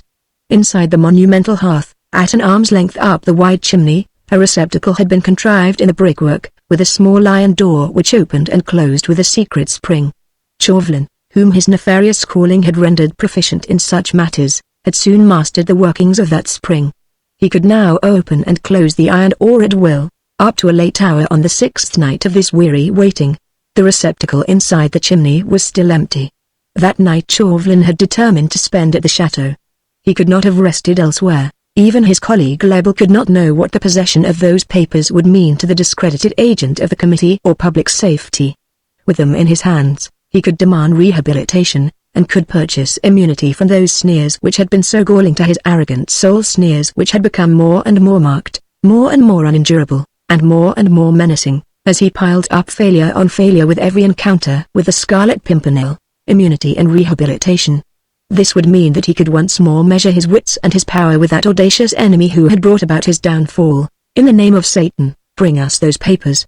Robespierre himself had cried with unwonted passion, ere he sent him out on this important mission. We none of us could stand the scandal of such disclosures. It would mean absolute ruin for us all, and Chauvelin that night, as soon as the shades of evening had drawn in, took up his stand in the chateau, in the small inner room which was contiguous to the boudoir. Here he sat, beside the open window, for hour upon hour, his every sense on the alert, listening for the first footfall upon the gravel path below. Though the hours went by leaden-footed, he was neither excited nor anxious. The Claymit family was such a precious hostage that the Montagues were bound to comply with Lucille's demand for the papers by every dictate of honor and of humanity. While we have those people in our power, Chauvelin had reiterated to himself more than once during the course of his long vigil, even that meddlesome Scarlet Pimpernel can do nothing to save those cursed Montagues. The night was dark and still. Not a breath of air stirred the branches of the trees or the shrubberies in the park. Any footsteps, however wary, must echo through that perfect and absolute silence. Chauvelin's keen, pale eyes tried to pierce the gloom in the direction whence in all probability the aristo would come. Vaguely he wondered if it would be Henri de Montague or the old Marquis himself who would bring the papers. Whichever one it is, he muttered, we can easily get the other, once those abominable papers are in our hands. And even if both the aristos escape, he added mentally, 'tis no matter, once we have the papers. Anon, far away a distant church bell struck the midnight hour. The stillness of the air had become oppressive. A kind of torpor born of intense fatigue lulled the terrorist's senses to somnolence. His head fell forward on his breast, then suddenly a shiver of excitement went right through him. He was fully awake now, with glowing eyes wide open and the icy calm of perfect confidence ruling every nerve. The sound of stealthy footsteps had reached his ear. He could see nothing, either outside or in, but his fingers felt for the pistol which he carried in his belt. The aristo was evidently alone. Only one solitary footstep was approaching the chateau. Chauvelin had left the door ajar which gave on the boudoir. The staircase was on the other side of that fateful room, and the door leading to that was closed. A few minutes of tense expectancy went by. Then through the silence there came the sound of furtive footsteps on the stairs, the creaking of a loose board and finally the stealthy opening of the door. In all his adventurous career Chauvelin had never felt so calm. His heart beat quite evenly, his senses were undisturbed by the slightest tingling of his nerves. The stealthy sounds in the next room brought the movements of the aristo perfectly clear before his mental vision. The latter was carrying a small dark lanthorn. As soon as he entered he flashed its light about the room. Then he deposited the lanthorn on the floor, close beside the hearth, and started to feel up the chimney for the hidden receptacle. Chauvelin watched him now like a cat watches a mouse, savoring these few moments of anticipated triumph. He pushed open the door noiselessly which gave on the boudoir. By the feeble light of the lanthorn on the ground he could only see the vague outline of the aristo's back, bending forward to his task, but a thrill went through him as he saw a bundle of papers lying on the ground close by. Everything was ready, the trap was set. Here was a complete victory at last. It was obviously the young Vicomte de Montague who had come to do the deed. His head was up the chimney even now. The old Marquis's back would have looked narrower and more fragile. Chauvelin held his breath, then he gave a sharp little cough, and took the pistol from his belt. The sound caused the aristo to turn, and the next moment a loud and merry laugh roused the dormant echoes of the old chateau, whilst a pleasant, drawly voice said in English, "I'm damned if this is not my dear old friend M. Chambertin." "Zoons, sir. Who would have thought of meeting you here?" Had a cannon suddenly exploded at Chauvelin's feet he would, I think, have felt less unnerved. For the space of 2 heartbeats he stood there, rooted to the spot, his eyes glued on his arch-enemy, that execrated Scarlet Pimpernel, whose mocking glance, even through the intervening gloom, seemed to have deprived him of consciousness. But that phase of helplessness only lasted for a moment. The next, all the marvelous possibilities of this encounter flashed through the terrorist's keen mind. Everything was ready, the trap was set. The unfortunate claimants were still the bait which now would bring a far more noble quarry into the mesh than ever Chauvelin had dared to hope. He raised his pistol, ready to fire. But already Sir Percy Blakeney was on him, and with a swift movement, which the other was too weak to resist, he wrenched the weapon from his enemy's grasp. "Why, how hasty you are, my dear M. Chambertin," he said lightly. "Surely you are not in such a hurry to put a damned bullet into me." The position now was one which would have made even a brave man than Chauvelin quake. He stood alone and unarmed in face of an enemy from whom he could expect no mercy. But, even so, his first thought was not of escape. He had not only apprised his own danger, but also the immense power which he held whilst the claimants remained as hostages in the hands of his colleague Lebel. "You have me at a disadvantage, Sir Percy," he said, speaking every whit as coolly as his foe. "But only momentarily. You can kill me, of course, but if I do not return from this expedition not only safe and sound, but with a certain packet of papers in my hands, my colleague Lebel has instructions to proceed at once against the girl claimant and the whole family." "I know that well enough," rejoined Sir Percy with a quaint laugh. "I know what venomous reptiles you and those of your kidney are. You certainly do owe your life at the present moment to the unfortunate girl whom you are persecuting with such infamous callousness." Chauvelin drew a sigh of relief. The situation was shaping itself more to his satisfaction already. Through the gloom he could vaguely discern the Englishman's massive form standing a few paces away, one hand buried in his breeches pockets, the other still holding the pistol. On the ground close by the hearth was the small lanthorn, and in its dim light the packet of papers gleamed white and tempting in the darkness. Chauvelin's keen eyes had fastened on it, saw the form of receipt for money with Harriet's signature, which he recognized, on the top. He himself had never felt so calm. The only thing he could regret was that he was alone. Half a dozen men now, and this impudent foe could indeed be brought to his knees. And this time there would be no risks taken, no chances for escape. Somehow it seemed to Chauvelin as if something of the Scarlet Pimpernel's audacity and foresight had gone from him. As he stood there, looking broad and physically powerful, there was something wavering and undecided in his attitude, as if the edge had been taken off his former recklessness and enthusiasm. He had brought the compromising papers here, had no doubt helped the Montagues to escape, but while Lucille Claymet and her family were under the eye of Lebel, no amount of impudence could force a successful bargaining. It was Chauvelin now who appeared the more keen and the more alert. The Englishman seemed undecided what to do next, remained silent, toying with the pistol. He even smothered a yawn. Chauvelin saw his opportunity. With the quick movement of a cat pouncing upon a mouse, he stooped and seized that packet of papers, would then and there have made a dash for the door with them, only that, as he seized the packet, the string which held it together gave way and the papers were scattered all over the floor. Receipts for money? Compromising letters? No. Blank sheets of paper, all of them, all except the one which had lain tantalizingly on the top, the one receipt signed by Citizen Harriet. Sir Percy laughed lightly. "Did you really think, my good friend," he said, "that I would be such a damned fool as to place my best weapon so readily to your hand?" "Your best weapon, Sir Percy," retorted Chauvelin, with a sneer. "What use is it to you while we hold Lucille Claymet? While I hold Lucille Claymet, you mean, my dear Monsieur Chambertin," riposted Blakeney with elaborate blandness. "You hold Lucille Claymet? Bah! I defy you to drag a whole family like that out of our clutches. The man a cripple, the children helpless. And you think they can escape our vigilance when all our men are warned? How do you think they are going to get across the river, Sir Percy, when every bridge is closely watched? How will they get across Paris, when at every gate our men are on the lookout for them?" "They can't do it, my dear Monsieur Chambertin," rejoined Sir Percy blandly, "else I were not here." Then, as Chauvelin, fuming, irritated despite himself, as he always was when he encountered that impudent Englishman, shrugged his shoulders in token of contempt, Blakeney's powerful grasp suddenly clutched his arm. "Let us understand one another, my good M. Chambertin," he said coolly. "Those unfortunate Claymets, as you say, are too helpless and too numerous to smuggle across Paris with any chance of success. Therefore I look to you to take them under your protection. They are all stowed away comfortably at this moment in a conveyance which I have provided for them. That conveyance is waiting at the bridgehead now. We could not cross without your help, we could not get across Paris without your august presence and your tricolour scarf of office. So you are coming with us, my dear M. Chambertin," he continued, and, with force which was quite irresistible, he began to drag his enemy after him towards the door. "You are going to sit in that conveyance with the Claymets, and I myself will have the honor to drive you. And at every bridgehead you will show your pleasing countenance and your scarf of office to the guard and demand free passage for yourself and your family, as a representative member of the Committee or Public Safety. And then we'll enter Paris by the Porte d'Ivry and leave it by the Batignolles, and everywhere your charming presence will lull the guard's suspicions to rest. I pray you, come.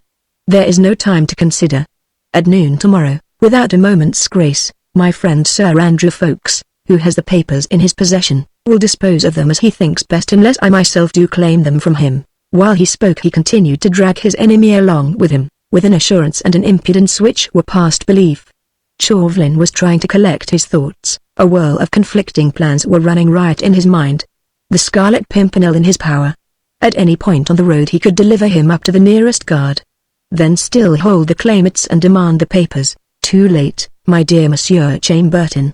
Sir Percy's mocking voice broke in, as if divining his thoughts. "You do not know where to find my friend Ffoulkes, and at noon tomorrow, if I do not arrive to claim those papers, there will not be a single ragamuffin in Paris who will not be crying your shame and that of your precious colleagues upon the housetops." Chauvelin's whole nervous system was writhing with a feeling of impotence. Mechanically, unresisting now, he followed his enemy down the main staircase of the chateau and out through the wide-open gates. He could not bring himself to believe that he had been so completely foiled, that this impudent adventurer had him once more in the hollow of his hand. "In the name of Satan, bring us back those papers," Robespierre had commanded.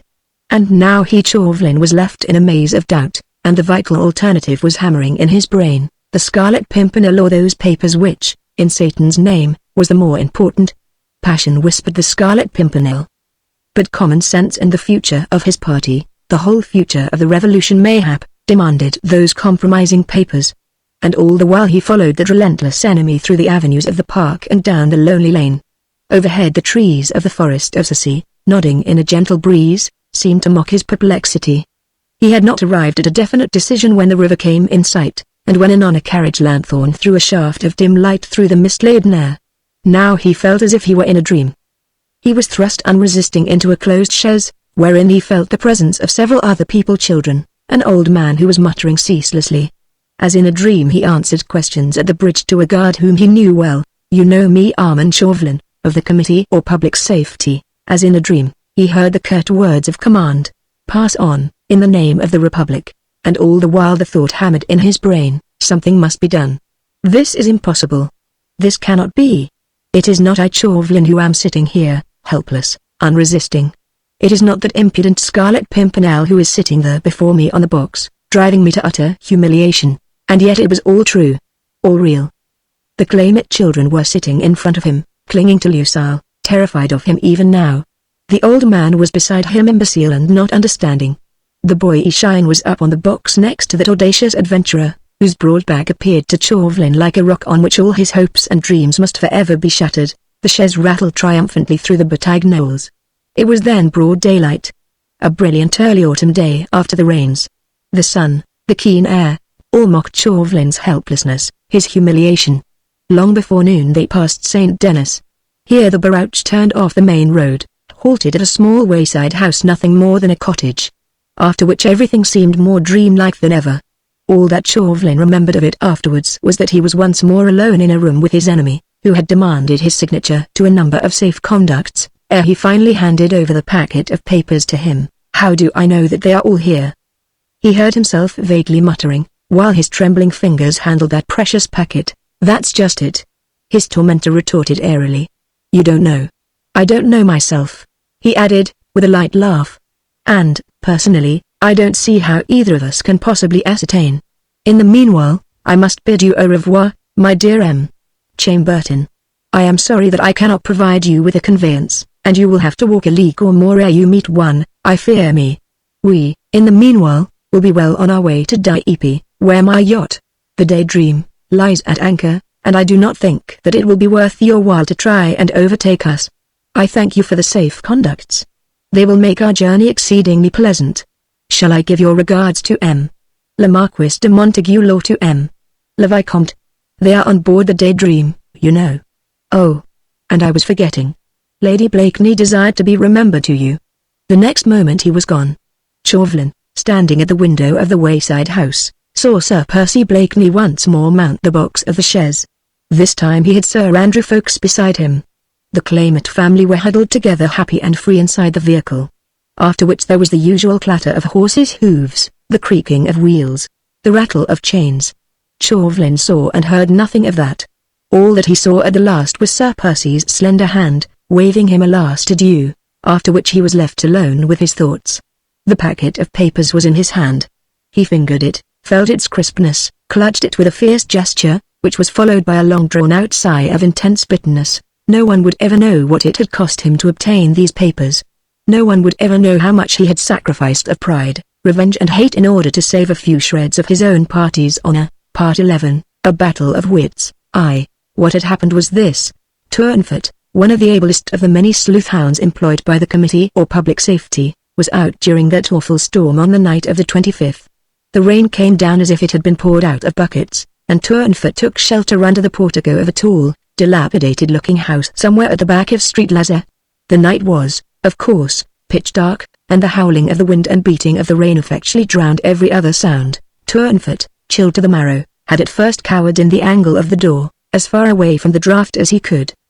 But presently he spied the glimmer of a tiny light some little way up on his left, and taking this to come from the concierge's lodge, he went cautiously along the passage intending to ask for better shelter against the fury of the elements than the rickety front door afforded. "Tournefort, you must remember," was always on the best terms with every concierge in Paris.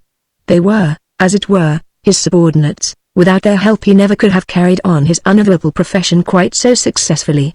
And they, in their turn, found it to their advantages to earn the goodwill of that army of spies, which the revolutionary government kept in its service, for the tracking down of all those unfortunates who had not given complete adhesion to their tyrannical and murderous policy. Therefore, in this instance, Tournefort felt no hesitation in claiming the hospitality of the concierge of the squalid house wherein he found himself. He went boldly up to the lodge. His hand was already on the latch, when certain sounds which proceeded from the interior of the lodge caused him to pause and to bend his ear in order to listen. It was Tournefort's métier to listen. What had arrested his attention was the sound of a man's voice, saying in a tone of deep respect, "Bien, Madame la Comtesse, we'll do our best." No wonder that the servant of the Committee or Public Safety remained at attention, no longer thought of the storm or felt the cold blast chilling him to the marrow. Here was a wholly unexpected piece of good luck. Madame la Comtesse. Best. There were not many such left in Paris these days. Unfortunately, the tempest of the wind and the rain made such a din that it was difficult to catch every sound which came from the interior of the lodge. All that Tournefort caught definitely were a few fragments of conversation. "My good M. Burton," came at one time from a woman's voice. "Truly I do not know why you should do all this for me." And then again, "All I possess in the world now are my diamonds. They alone stand between my children and utter destitution." The man's voice seemed all the time to be saying something that sounded cheerful and encouraging. But his voice came only as a vague murmur to the listener's ears. Presently, however, there came a word which set his pulses tingling. Madame said something about gently, and directly afterwards, "You will have to be very careful, my dear M. Burton. The chateau, I feel sure, is being watched." Tournefort could scarce repress a cry of joy. "Gently? Madame la Comtesse? The chateau? Why, of course. He held all the necessary threads already. Thessi devant come de ceci a pestilential aristo if ever there was one! Exclamation mark had been sent to the guillotine less than a fortnight ago. His chateau, situated just outside Gentilly, stood empty, it having been given out that the widow Ceci and her 2 children had escaped to England. Well, she had not gone apparently, for here she was, in the lodge of the concierge of a mean house in one of the desolate quarters of Paris, begging some traitor to find her diamonds for her, which she had obviously left concealed inside the chateau. What a haul for Tournefort! What commendation from his superiors! The chances of a speedy promotion were indeed glorious now. He blessed the storm and the rain which had driven him for shelter to this house, where a poisonous plot was being hatched to rob the people of valuable property, and to aid a few more of those abominable aristos in cheating the guillotine of their traitorous heads. He listened for a while longer, in order to get all the information that he could on the subject of the diamonds, because he knew by experience that those perfidious aristos, once they were under arrest, would sooner bite out their tongues than reveal anything that might be of service to the government of the people. But he learned little else. Nothing was revealed of where Madame la Comtesse was in hiding, or how the diamonds were to be disposed of once they were found. Tournefort would have given much to have at least one of his colleagues with him. As it was, he would be forced to act single-handed and on his own initiative. In his own mind he had already decided that he would wait until Madame la Comtesse came out of the concierge's lodge, and that he would follow her and apprehend her somewhere out in the open streets, rather than here where her friend Burton might prove to be a stalwart as well as a desperate man, ready with a pistol, whilst he Tournefort was unarmed. Burton, who had, it seemed, been entrusted with the task of finding the diamonds, could then be shadowed and arrested in the very act of filching property which by decree of the state belonged to the people, so he waited patiently for a while. No doubt the aristo would remain here under shelter until the storm had abated. Soon the sound of voices died down, and an extraordinary silence descended on this miserable, abandoned corner of old Paris. The silence became all the more marked after a while, because the rain ceased its monotonous pattering and the soughing of the wind was stilled. It was, in fact, this amazing stillness which set Citizen Tournefort thinking. Evidently the aristo did not intend to come out of the lodge tonight. Well, Tournefort had not meant to make himself unpleasant inside the house, or to have a quarrel just yet with the traitor Burton, whoever he was, but his hand was forced and he had no option. The door of the lodge was locked. He tugged vigorously at the bell again and again, for at first he got no answer. A few minutes later he heard the sound of shuffling footsteps upon creaking boards. The door was opened, and a man in night attire, with bare, thin legs and tattered carpet slippers on his feet, confronted an exceedingly astonished servant of the Committee or Public Safety. Indeed, Turnfoot thought that he must have been dreaming, or that he was dreaming now. For the man who opened the door to him was well known to every agent of the committee. He was an ex-soldier who had been crippled years ago by the loss of one arm, and had held the post of concierge in a house in the Rue du Paradis ever since. His name was Grosjean. He was very old, and nearly doubled up with rheumatism, had scarcely any hair on his head or flesh on his bones. At this moment he appeared to be suffering from a cold in the head, for his eyes were streaming and his narrow, hooked nose was adorned by a drop of moisture at its tip. In fact, poor old Grosjean looked more like a dilapidated scarecrow than a dangerous conspirator. Turnfoot literally gasped at sight of him, and Grosjean uttered a kind of croak, intended, no doubt, for complete surprise. "Citizen Turnfoot!" he exclaimed. "Name of a dog! What are you doing here at this hour and in this abominable weather? Come in! Come in!" he added, and, turning on his heel, he shuffled back into the inner room, and then returned carrying a lighted lamp, which he set upon the table. Amelie left a sup of hot coffee on the hob in the kitchen before she went to bed. "You must have a drop of that." He was about to shuffle off again when Turnfoot broke in roughly. "None of that nonsense, Grosjean. Where are the aristos, citizen?" queried Grosjean, and nothing could have looked more utterly, more ludicrously bewildered than did the old concierge at this moment. "What aristos, Bertin and Madame la Comtesse?" retorted Turnfoot gruffly. "I heard them talking. You have been dreaming, Citizen Turnfoot," the old man said, with a husky little laugh. "Sit down, and let me get you some coffee. Don't try and hoodwink me, Grosjean." Turnfoot cried now in a sudden access of rage. "I tell you that I saw the light. I heard the aristos talking. There was a man named Bertin, and a woman he called Madame la Comtesse, and I say that some devilish royalist plot is being hatched here. And that you, Grosjean, will suffer for it if you try and shield those aristos." "But, Citizen Turnfoot," replied the concierge meekly, "I assure you that I have seen no aristos. The door of my bedroom was open, and the lamp was by my bedside. Amelie, too, has only been in bed a few minutes. You ask her. There has been no one, I tell you no one. I should have seen and heard them. The door was open," he reiterated pathetically. "We'll soon see about that," was Turnfoot's curt comment. But it was his turn indeed to be utterly bewildered. He searched none too gently the squalid little lodge through and through, turned the paltry sticks of furniture over, hauled little Amelie, Grosjean's granddaughter, out of bed, searched under the mattresses, and even poked his head up the chimney. Grosjean watched him wholly unperturbed. These were strange times, and friend Turnfoot had obviously gone a little off his head. The worthy old concierge calmly went on getting the coffee ready. Only when presently Turnfoot, worn out with anger and futile exertion, threw himself, with many an oath, into the one armchair, Grosjean remarked coolly, "I tell you what I think it is, citizen. If you were standing just by the door of the lodge you had the back staircase of the house immediately behind you.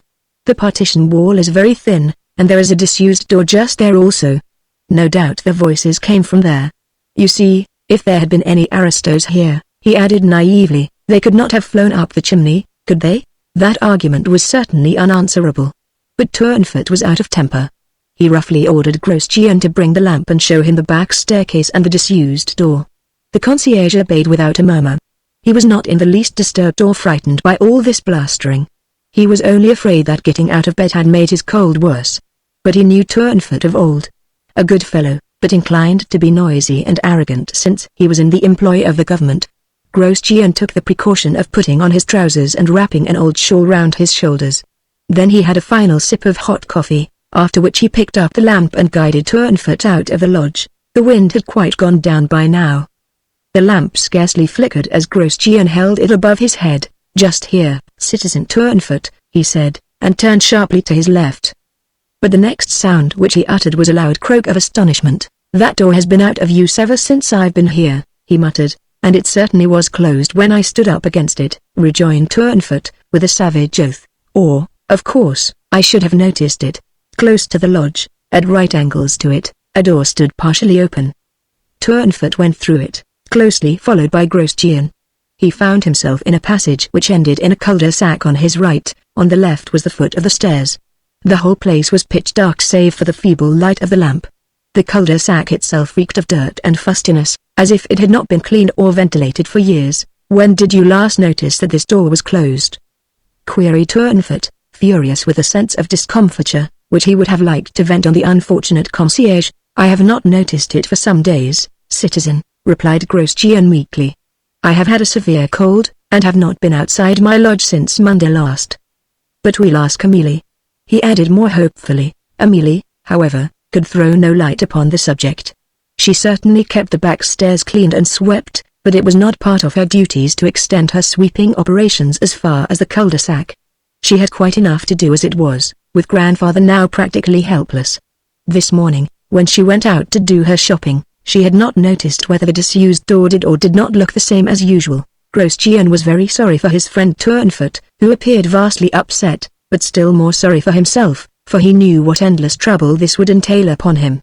Nor was the trouble slow in coming, not only on Grosjean, but on every lodger inside the house, for before half an hour had gone by Turnfoot had gone and come back, this time with a local commissary of police and a couple of agents, who had every man, woman and child in that house out of bed and examined at great length. Their identity books searchingly overhauled, their rooms turned topsy-turvy and their furniture knocked about. It was past midnight before all these perquisitions were completed. No one dared to complain at these indignities put upon peaceable citizens on the mere denunciation of an obscure police agent. These were times when every regulation, every command, had to be accepted without a murmur. At 1 o'clock in the morning, Grosjean himself was thankful to get back to bed, having satisfied the commissary that he was not a dangerous conspirator, but of anyone even remotely approaching the description of the citizen Comtesse de Cessy, or of any man called Bertin, there was not the faintest trace, too. But no feeling of discomfort ever lasted very long with citizen Turnfoot.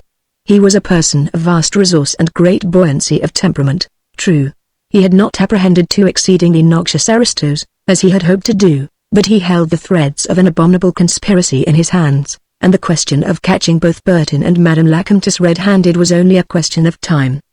But little time had been lost. There was always someone to be found at the offices of the Committee or Public Safety, which were open all night. It was possible that Citizen Chauvelin would be still there, for he often took on the night shift, or else Citizen Gordon. It was Gordon who greeted his subordinate, somewhat ill-humoredly, for he was indulging in a little sleep, with his toes turned to the fire, as the night was so damp and cold. But when he heard Turnfoot's story, he was all eagerness and zeal. "It is, of course, too late to do anything now," he said finally, after he had mastered every detail of the man's adventures in the Rue du Paradis, "but get together half a dozen men upon whom you can rely, and by 6 o'clock in the morning, or even 5, we'll be on our way to Gentilly." Citizen Chauvelin was only saying today that he strongly suspected the citizen Comtesse de Cessy of having left the bulk of her valuable jewelry at the chateau, and that she would make some effort to get possession of it. "It would be rather fine, Citizen Turnfoot," he added with a chuckle, "if you and I could steal a march on Citizen Chauvelin over this affair." "What? He has been extraordinarily arrogant of late and marvelously in favor, not only with the committee, but with Citizen Robespierre himself. They say," commented Turnfoot, "that he succeeded in getting hold of some papers which were of great value to the members of the committee. He never succeeded in getting hold of that meddlesome Englishman whom they call the Scarlet Pimpernel," was Gordon's final dry comment. Thus was the matter decided on. And the following morning at daybreak, Gordon, who was only a subordinate officer on the Committee of Public Safety, took it upon himself to institute a perquisition in the Chateau of Gentilly, which is situated close to the commune of that name. He was accompanied by his friend Turnfoot and a gang of half a dozen ruffians recruited from the most disreputable cabarets of Paris. The intention had been to steal a march on Citizen Chauvelin, who had been over-arrogant of late, but the result did not come up to expectations. By midday the chateau had been ransacked from attic to cellar, every kind of valuable property had been destroyed, priceless works of art irretrievably damaged. But priceless works of art had no market in Paris these days, and the property of real value, the Cessy diamonds namely, which had excited the cupidity or the patriotic wrath of citizens Gordon and Turnfoot, could nowhere be found. To make the situation more deplorable still, the Committee or Public Safety had in some unexplainable way got wind of the affair, and the two worthies had the mortification of seeing Citizen Chauvelin presently appear upon the scene. It was then 2 o'clock in the afternoon. Gordon, after he had snatched a hasty dinner at a neighboring cabaret, had returned to the task of pulling the Chateau of Gentilly about his own ears if need be, with a view to finding the concealed treasure. For the nonce he was standing in the center of the finely proportioned hall. The rich ormolu and crystal chandelier lay in a tangled, broken heap of scraps at his feet, and all around there was a confused medley of pictures, statuettes, silver ornaments, tapestry and brocade hangings, all piled up in disorder, smashed, tattered, kicked at now and again by Gordon, to the accompaniment of a savage oath. The house itself was full of noises, heavy footsteps tramping up and down the stairs, furniture turned over, curtains torn from their poles, doors and windows battered in. And through it all the ceaseless hammering of pick and axe, attacking these stately walls which had withstood the wars and sieges of centuries. Every now and then Turnfoot, his face perspiring and crimson with exertion, would present himself at the door of the hall. Gordon would query gruffly, "Well?" and the answer was invariably the same, "Nothing." Then Gordon would swear again and send curt orders to continue the search, relentlessly, ceaselessly. "Leave no stone upon stone," he commanded. "Those diamonds must be found. We know they are here, and, name of a dog, I mean to have them." When Chauvelin arrived at the chateau he made no attempt at first to interfere with Gordon's commands. Only on one occasion he remarked curtly, "I suppose, Citizen Gordon, that you can trust your search party?" "Absolutely," retorted Gordon. "A finer patriot than Turnfoot does not exist, probably," rejoined the other dryly. "But what about the men?" "Oh, they are only a set of barefooted, ignorant louts. They do as they are told, and Turnfoot has his eye on them. I dare say they'll contrive to steal a few things, but they would never dare lay hands on valuable jewelry. To begin with, they could never dispose of it. Imagine a Vanupier peddling a diamond tiara. There are always receivers prepared to take risks." "Very few," Gordon assured him, "since we decreed that trafficking with aristo property was a crime punishable by death." Chauvelin said nothing for the moment. He appeared wrapped in his own thoughts, listened for a while to the confused hubbub about the house, then he resumed abruptly, "Who are these men whom you are employing, Citizen Gordon?" "A well-known gang," replied the other. "I can give you their names, if you please." Gordon searched his pockets for a paper which he found presently and handed to his colleague. The latter perused it thoughtfully. "Where did Turnfoot find these men?" he asked. "For the most part at the Cabaret de la Liberté, a place of very evil repute down in the Rue Christine." "I know it," rejoined the other. He was still studying the list of names which Gordon had given him. "And," he added, "I know most of these men. As thorough a set of ruffians as we need for some of our work. Merry, Guidel, Rate, Desmonds, Sheens," he exclaimed. "Rate? Is Rate here now?" "Why, of course. He was recruited, like the rest of them, for the day. He won't leave till he has been paid, you may be sure of that." "Why do you ask?" "I will tell you presently. But I would wish to speak with Citizen Rate first." Just at this moment Turnfoot paid his periodical visit to the hall.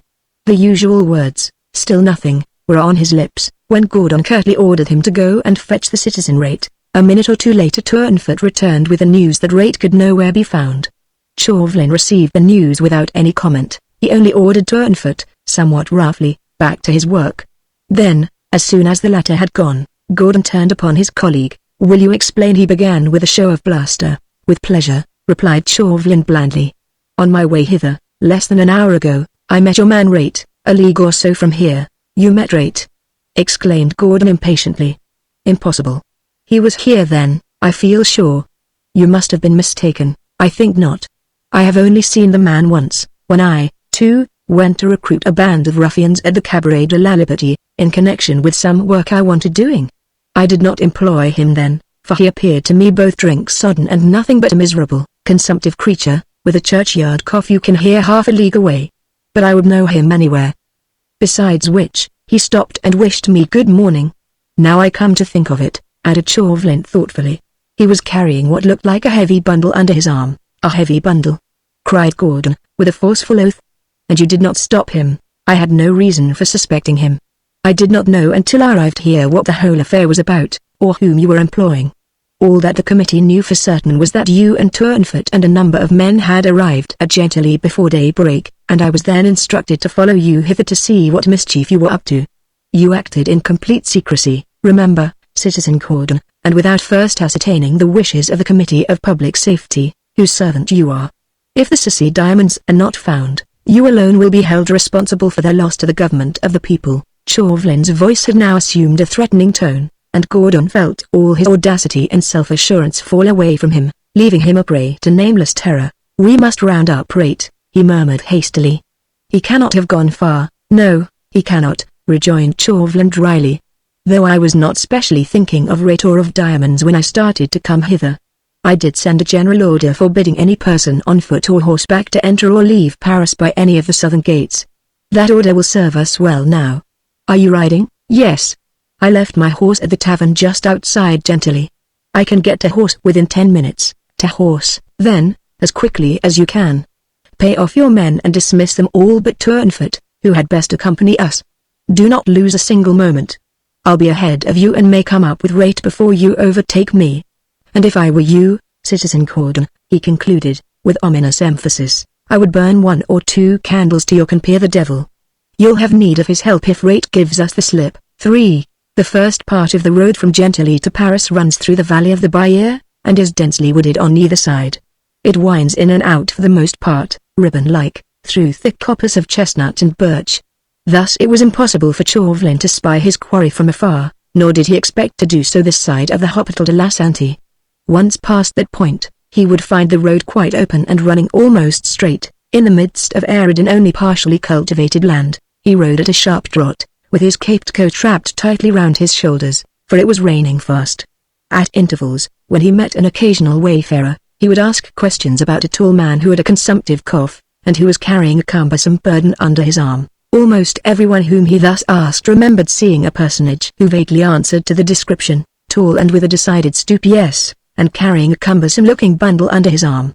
Chauvelin was undoubtedly on the track of the thief. Just beyond Moves he was overtaken by Gordon and Turnfoot. Here, too, the man Rate's track became more and more certain. At one place he had stopped and had a glass of wine and a rest, at another he had asked how close he was to the gates of Paris. The road was now quite open and level, the irregular buildings of the hospital appeared vague in the rain-sodden distance. 20 minutes later Turnfoot, who was riding ahead of his companions, spied a tall, stooping figure at the spot where the Chemin de Gentilly forks, and where stands a group of isolated houses and bits of garden, which belonged to La Santé. Here, before the days when the glorious revolution swept aside all such outward signs of superstition, there had stood a Calvary. It was now used as a signpost.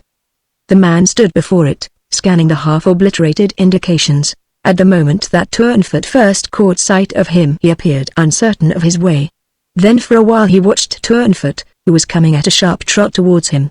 Finally, he seemed to make up his mind very suddenly and, giving a last, quick look round, he walked rapidly along the upper road. Turnfoot drew rein, waited for his colleagues to come up with him. Then he told them what he had seen. It is Rate, sure enough, he said. I saw his face quite distinctly and heard his abominable cough. He is trying to get into Paris. That road leads nowhere but to the barrier. There, of course, he will be stopped, and... The other two had also brought their horses to a halt. The situation had become tense, and a plan for future action had at once to be decided on. Already Chauvelin, masterful and sure of himself, had assumed command of the little party. Now he broke in abruptly on Turnfoot's vapid reflections. We don't want him stopped at the barrier, he said in his usual curt, authoritative manner. You, Citizen Turnfoot, he continued, will ride as fast as you can to the gate, making a detour by the lower road. You will immediately demand to speak with the sergeant who is in command, and you will give him a detailed description of the man Rate. Then you will tell him in my name that, should such a man present himself at the gate, he must be allowed to enter the city unmolested. Gordon gave a quick cry of protest. Let the man go unmolested? Citizen Chauvelin, think what you are doing. I always think of what I am doing, retorted Chauvelin curtly, and have no need of outside guidance in the process. Then he turned once more to Turnfoot. You yourself, citizen, he continued, in sharp, decisive tones which admitted of no argument, will dismount as soon as you are inside the city. You will keep the gate under observation. The moment you see the man Rate, you will shadow him, and on no account lose sight of him. Understand? You may trust me, Citizen Chauvelin, Turnfoot replied, elated at the prospect of work which was so entirely congenial to him. But will you tell me? I will tell you this much, Citizen Turnfoot, broke in Chauvelin with some acerbity, that though we have traced the diamonds and the thief so far, we have, through your folly last night, lost complete track of the ci devant Comtesse d'Assy and of the man Burton. We want Rate to show us where they are. I understand, murmured the other meekly. That's a mercy, riposted Chauvelin dryly. Then quickly, man. Lose no time. Try to get a few minutes advance on Rate, then slip into the guard-room to change into less conspicuous clothes. Citizen Gordon and I will continue on the upper road and keep the man in sight in case he should think of altering his course. In any event, we'll meet you just inside the barrier. But if, in the meanwhile, you have to get on Rate's track before we have arrived on the scene, leave the usual indications as to the direction which you have taken." Having given his orders and satisfied himself that they were fully understood, he gave curt command, "Enough on," and once more the three of them rode at a sharp trot down the road towards the city. For Citizen Rate, if he thought about the matter at all, must indeed have been vastly surprised at the unwonted amiability or indifference of Sergeant Ribbet, who was in command at the gate of Gentilly. Ribbet only threw a very perfunctory glance at the greasy permit which Rate presented to him, and when he put the usual query, "What's in that parcel?" and Rate gave the reply, "2 heads of cabbage and a bunch of carrots," Ribbet merely poked one of his fingers into the bundle, felt that a cabbage leaf did effectually lie on the top, and thereupon gave the formal order, "Pass on, citizen, in the name of the Republic." Without any hesitation, Turnfoot, who had watched the brief little incident from behind the window of a neighboring cabaret, could not help but chuckle to himself. Never had he seen game walk more readily into a trap. Rate, after he had passed the barrier, appeared undecided which way he would go. He looked with obvious longing towards the cabaret, behind which the keenest agent on the staff of the Committee or Public Safety was even now ensconced. But seemingly a halt within those hospitable doors did not form part of his program, and a moment or two later he turned sharply on his heel and strode rapidly down the Rue de l'Ourcine. Turnfoot allowed him a fair start, and then made ready to follow. Just as he was stepping out of the cabaret he spied Chauvelin and Gordon coming through the gates. They, too, had apparently made a brief halt inside the guard-room, whereas at most of the gates a store of various disguises was always kept ready for the use of the numerous sleuth-hounds employed by the Committee of Public Safety.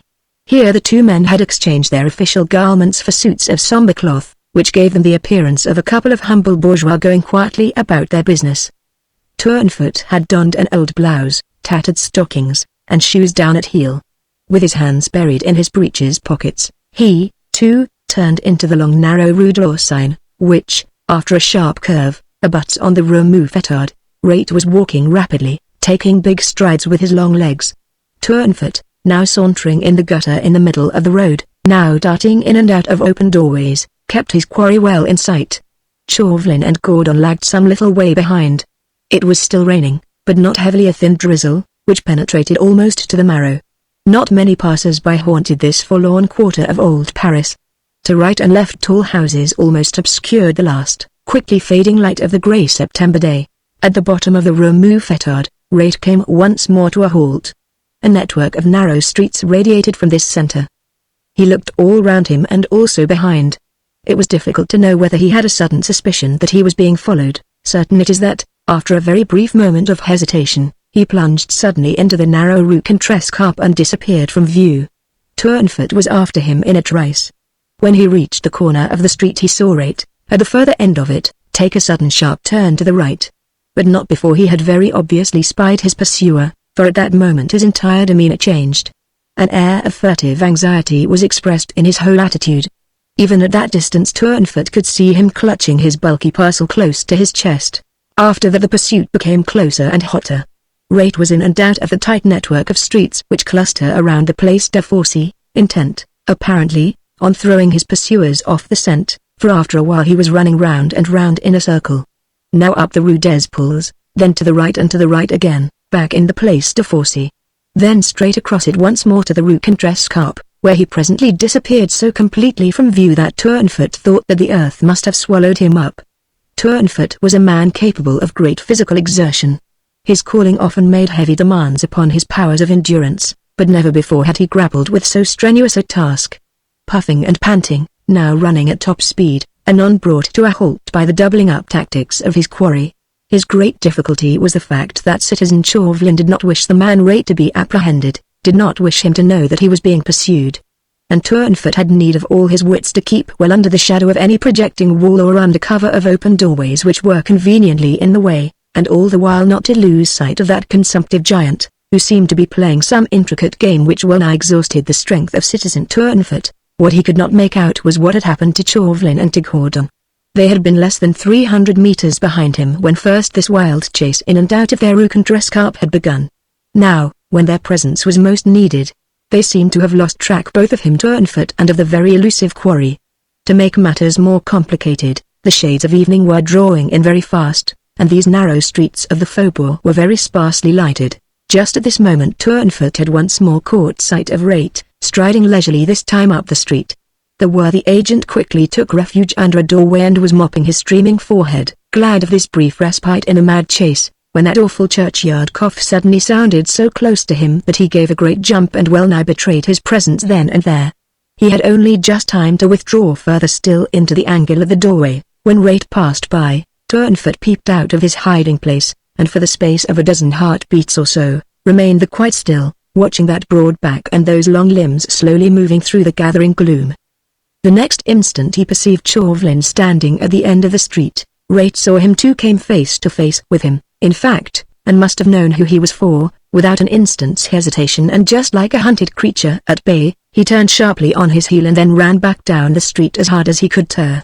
He passed close to within half a metre of Turnfoot, and as he flew past he hit out with his left fist so vigorously that the worthy agent of the Committee of Public Safety, caught on the nose by the blow, staggered and measured his length upon the flagged floor below. The next moment Chauvelin had come by. Turnfoot, struggling to his feet, called to him, panting. "Did you see him? Which way did he go?" "Up the Rue Bordet." "After him, citizen," replied Chauvelin grimly, between his teeth. Together the two men continued the chase, guided through the intricate mazes of the streets by their fleeing quarry. They had Rate well in sight, and the latter could no longer continue his former tactics with success now that two experienced sleuth-hounds were on his track. At a given moment he was caught between the two of them. Turnfoot was advancing cautiously up the Rue Bordet. Chauvelin, equally stealthily, was coming down the same street, and Rate, once more walking quite leisurely, was at equal distance between the two. There are no side turnings out of the Rue Bordet, the total length of which is less than 50 meters, so Turnfoot, feeling more at his ease, ensconced himself at one end of the street, behind a doorway, whilst Chauvelin did the same at the other. Rate, standing in the gutter, appeared once more in a state of hesitation. Immediately in front of him the door of a small cabaret stood invitingly open, its signboard, Le Bon Copain, promised rest and refreshment. He peered up and down the road, satisfied himself presumably that, for the moment, his pursuers were out of sight, hugged his parcel to his chest, and then suddenly made a dart for the cabaret and disappeared within its doors. Nothing could have been better. The quarry, for the moment, was safe, and if the sleuth-hounds could not get refreshment, they could at least get a rest. Turnfoot and Chauvelin crept out of their hiding places. They met in the middle of the road, at the spot where Rate had stood a while ago. It was then growing dark and the street was innocent of lanterns, but the lights inside the cabaret gave a full view of the interior. The lower half of the wide shop window was curtained off, but above the curtain the heads of the customers of Le Bon Copain, and the general comings and goings, could very clearly be seen. Turnfoot, never at a loss, had already climbed upon a low projection in the wall of one of the houses opposite. From this point of vantage he could more easily observe what went on inside the cabaret, and in short, jerky sentences he gave a description of what he saw to his chief. Rate is sitting down. He has his back to the window. He has put his bundle down close beside him on the bench. He can't speak for a minute, for he is coughing and spluttering like an old walrus. A wench is bringing him a bottle of wine and a hunk of bread and cheese. He has started talking. Is talking volubly. The people are laughing. Some are applauding. And here comes Jean Victor, the landlord. You know him, citizen. A big, hulking fellow, and as good a patriot as I ever wished to see. He, too, is laughing and talking to Rate, who is doubled up with another fit of coughing. Chauvelin uttered an exclamation of impatience. Enough of this, citizen Turnfoot. Keep your eye on the man and hold your tongue.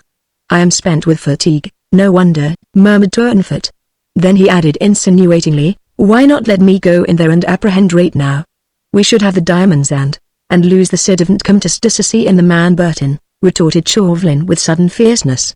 Bertin, who can be none other than that cursed Englishman, there. He checked himself, seeing Turnfoot was gazing down on him, with awe and bewilderment expressed in his lean, hatchet face. You are losing sight of Rate, citizen, Chauvelin continued calmly. What is he doing now? But Turnfoot felt that this calmness was only on the surface. Something strange had stirred the depths of his chief's keen, masterful mind. He would have liked to ask a question or two, but knew from experience that it was neither wise nor profitable to try and probe citizen Chauvelin's thoughts. So after a moment or two he turned back obediently to his task. I can't see Rate for the moment, he said, but there is much talking and merriment in there. Ah. There he is, I think. Yes, I see him. He is behind the counter, talking to Jean Victor. And he has just thrown some money down upon the counter. Gold too. Name of a dog. Then suddenly, without any warning, Turnfoot jumped down from his post of observation. Chauvelin uttered a brief, "What the are you doing, citizen?" "Rate is going," replied Turnfoot excitedly. He drank a mug of wine at a draught and has picked up his bundle, ready to go. Once more cowering in the dark angle of a doorway, the two men waited, their nerves on edge, for the reappearance of their quarry. "I wish Citizen Gordon were here," whispered Turnfoot. "In the darkness it is better to be 3 than 2. I sent him back to the station in the Rue Mouffetard," was Chauvelin's curt retort, "that to give notice that I might require a few armed men presently. But he should be somewhere about here by now, looking for us. Anyway, I have my whistle, and if—" He said no more, for at that moment the door of the cabaret was opened from within and Rate stepped out into the street, to the accompaniment of loud laughter and clapping of hands which came from the customers of the Bon Copain. This time he appeared neither in a hurry nor yet anxious. He did not pause in order to glance to right or left, but started to walk quite leisurely up the street. The two sleuth hounds quietly followed him. Through the darkness they could only vaguely see his silhouette, with a great bundle under his arm. Whatever may have been Rate's fears of being shadowed a while ago, he certainly seemed free of them now. He sauntered along, whistling a tune, down the Montagne Sainte-Geneviève to the Place Maubuit, and thence straight towards the river. Having reached the bank, he turned off to his left, sauntered past the École de Médecine and went across the Petit Pont, then through the New Market, along the Quai des Orfèvres. Here he made a halt, and for a while looked over the embankment at the river and then round about him, as if in search of something. But presently he appeared to make up his mind, and continued his leisurely walk as far as the Pont Neuf, where he turned sharply off to his right, still whistling, Turnfoot and Chauvelin hard upon his heels. "That whistling is getting on my nerves," muttered Turnfoot irritably, "and I haven't heard the ruffian's churchyard cough since he walked out of the Bon Copain." Strangely enough, it was this remark of Turnfoot's which gave Chauvelin the first inkling of something strange and, to him, positively awesome. Turnfoot, who walked close beside him, heard him suddenly mutter a fierce exclamation. "Name of a dog, what is it, citizen?" queried Turnfoot, awed by this sudden outburst on the part of a man whose icy calmness has become proverbial throughout the committee. "Sound the alarm, citizen," cried Chauvelin in response. "Or, by Satan, he'll escape us again," but stammered Turnfoot in utter bewilderment, while, with fingers that trembled somewhat, he fumbled for his whistle. "We shall want all the help we can," retorted Chauvelin roughly. "For, unless I am much mistaken, there's more noble quarry here than even I could dare to hope." Rate in the meanwhile had quietly lolled up to the parapet on the right-hand side of the bridge, and Turnfoot, who was watching him with intense keenness, still marveled why Citizen Chauvelin had suddenly become so strangely excited. Rate was merely lolling against the parapet, like a man who has not a care in the world. He had placed his bundle on the stone ledge beside him. Here he waited a moment or two, until one of the small craft upon the river loomed out of the darkness immediately below the bridge. Then he picked up the bundle and threw it straight into the boat. At that same moment Turnfoot had the whistle to his lips. A shrill, sharp sound rang out through the gloom. "The boat, Citizen Turnfoot, the boat!" cried Chauvelin. "There are plenty of us here to deal with the man." Immediately, from the quays, the streets, the bridges, dark figures emerged out of the darkness and hurried to the spot. Some reached the bridgehead even as Rate made a dart forward, and 2 men were upon him before he succeeded in running very far. Others had scrambled down the embankment and were shouting to some unseen boatman to halt, in the name of the people. But Rate gave in without a struggle. He appeared more dazed than frightened, and quietly allowed the agents of the committee to lead him back to the bridge, where Chauvelin had paused, waiting for him. A minute or two later Turnfoot was once more beside his chief. He was carrying the precious bundle, which, he explained, the boatman had given up without question. The man knew nothing about it.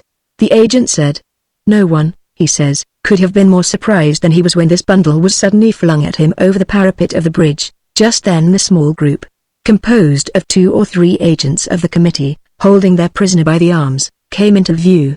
One man was walking ahead and was the first to approach Chauvelin.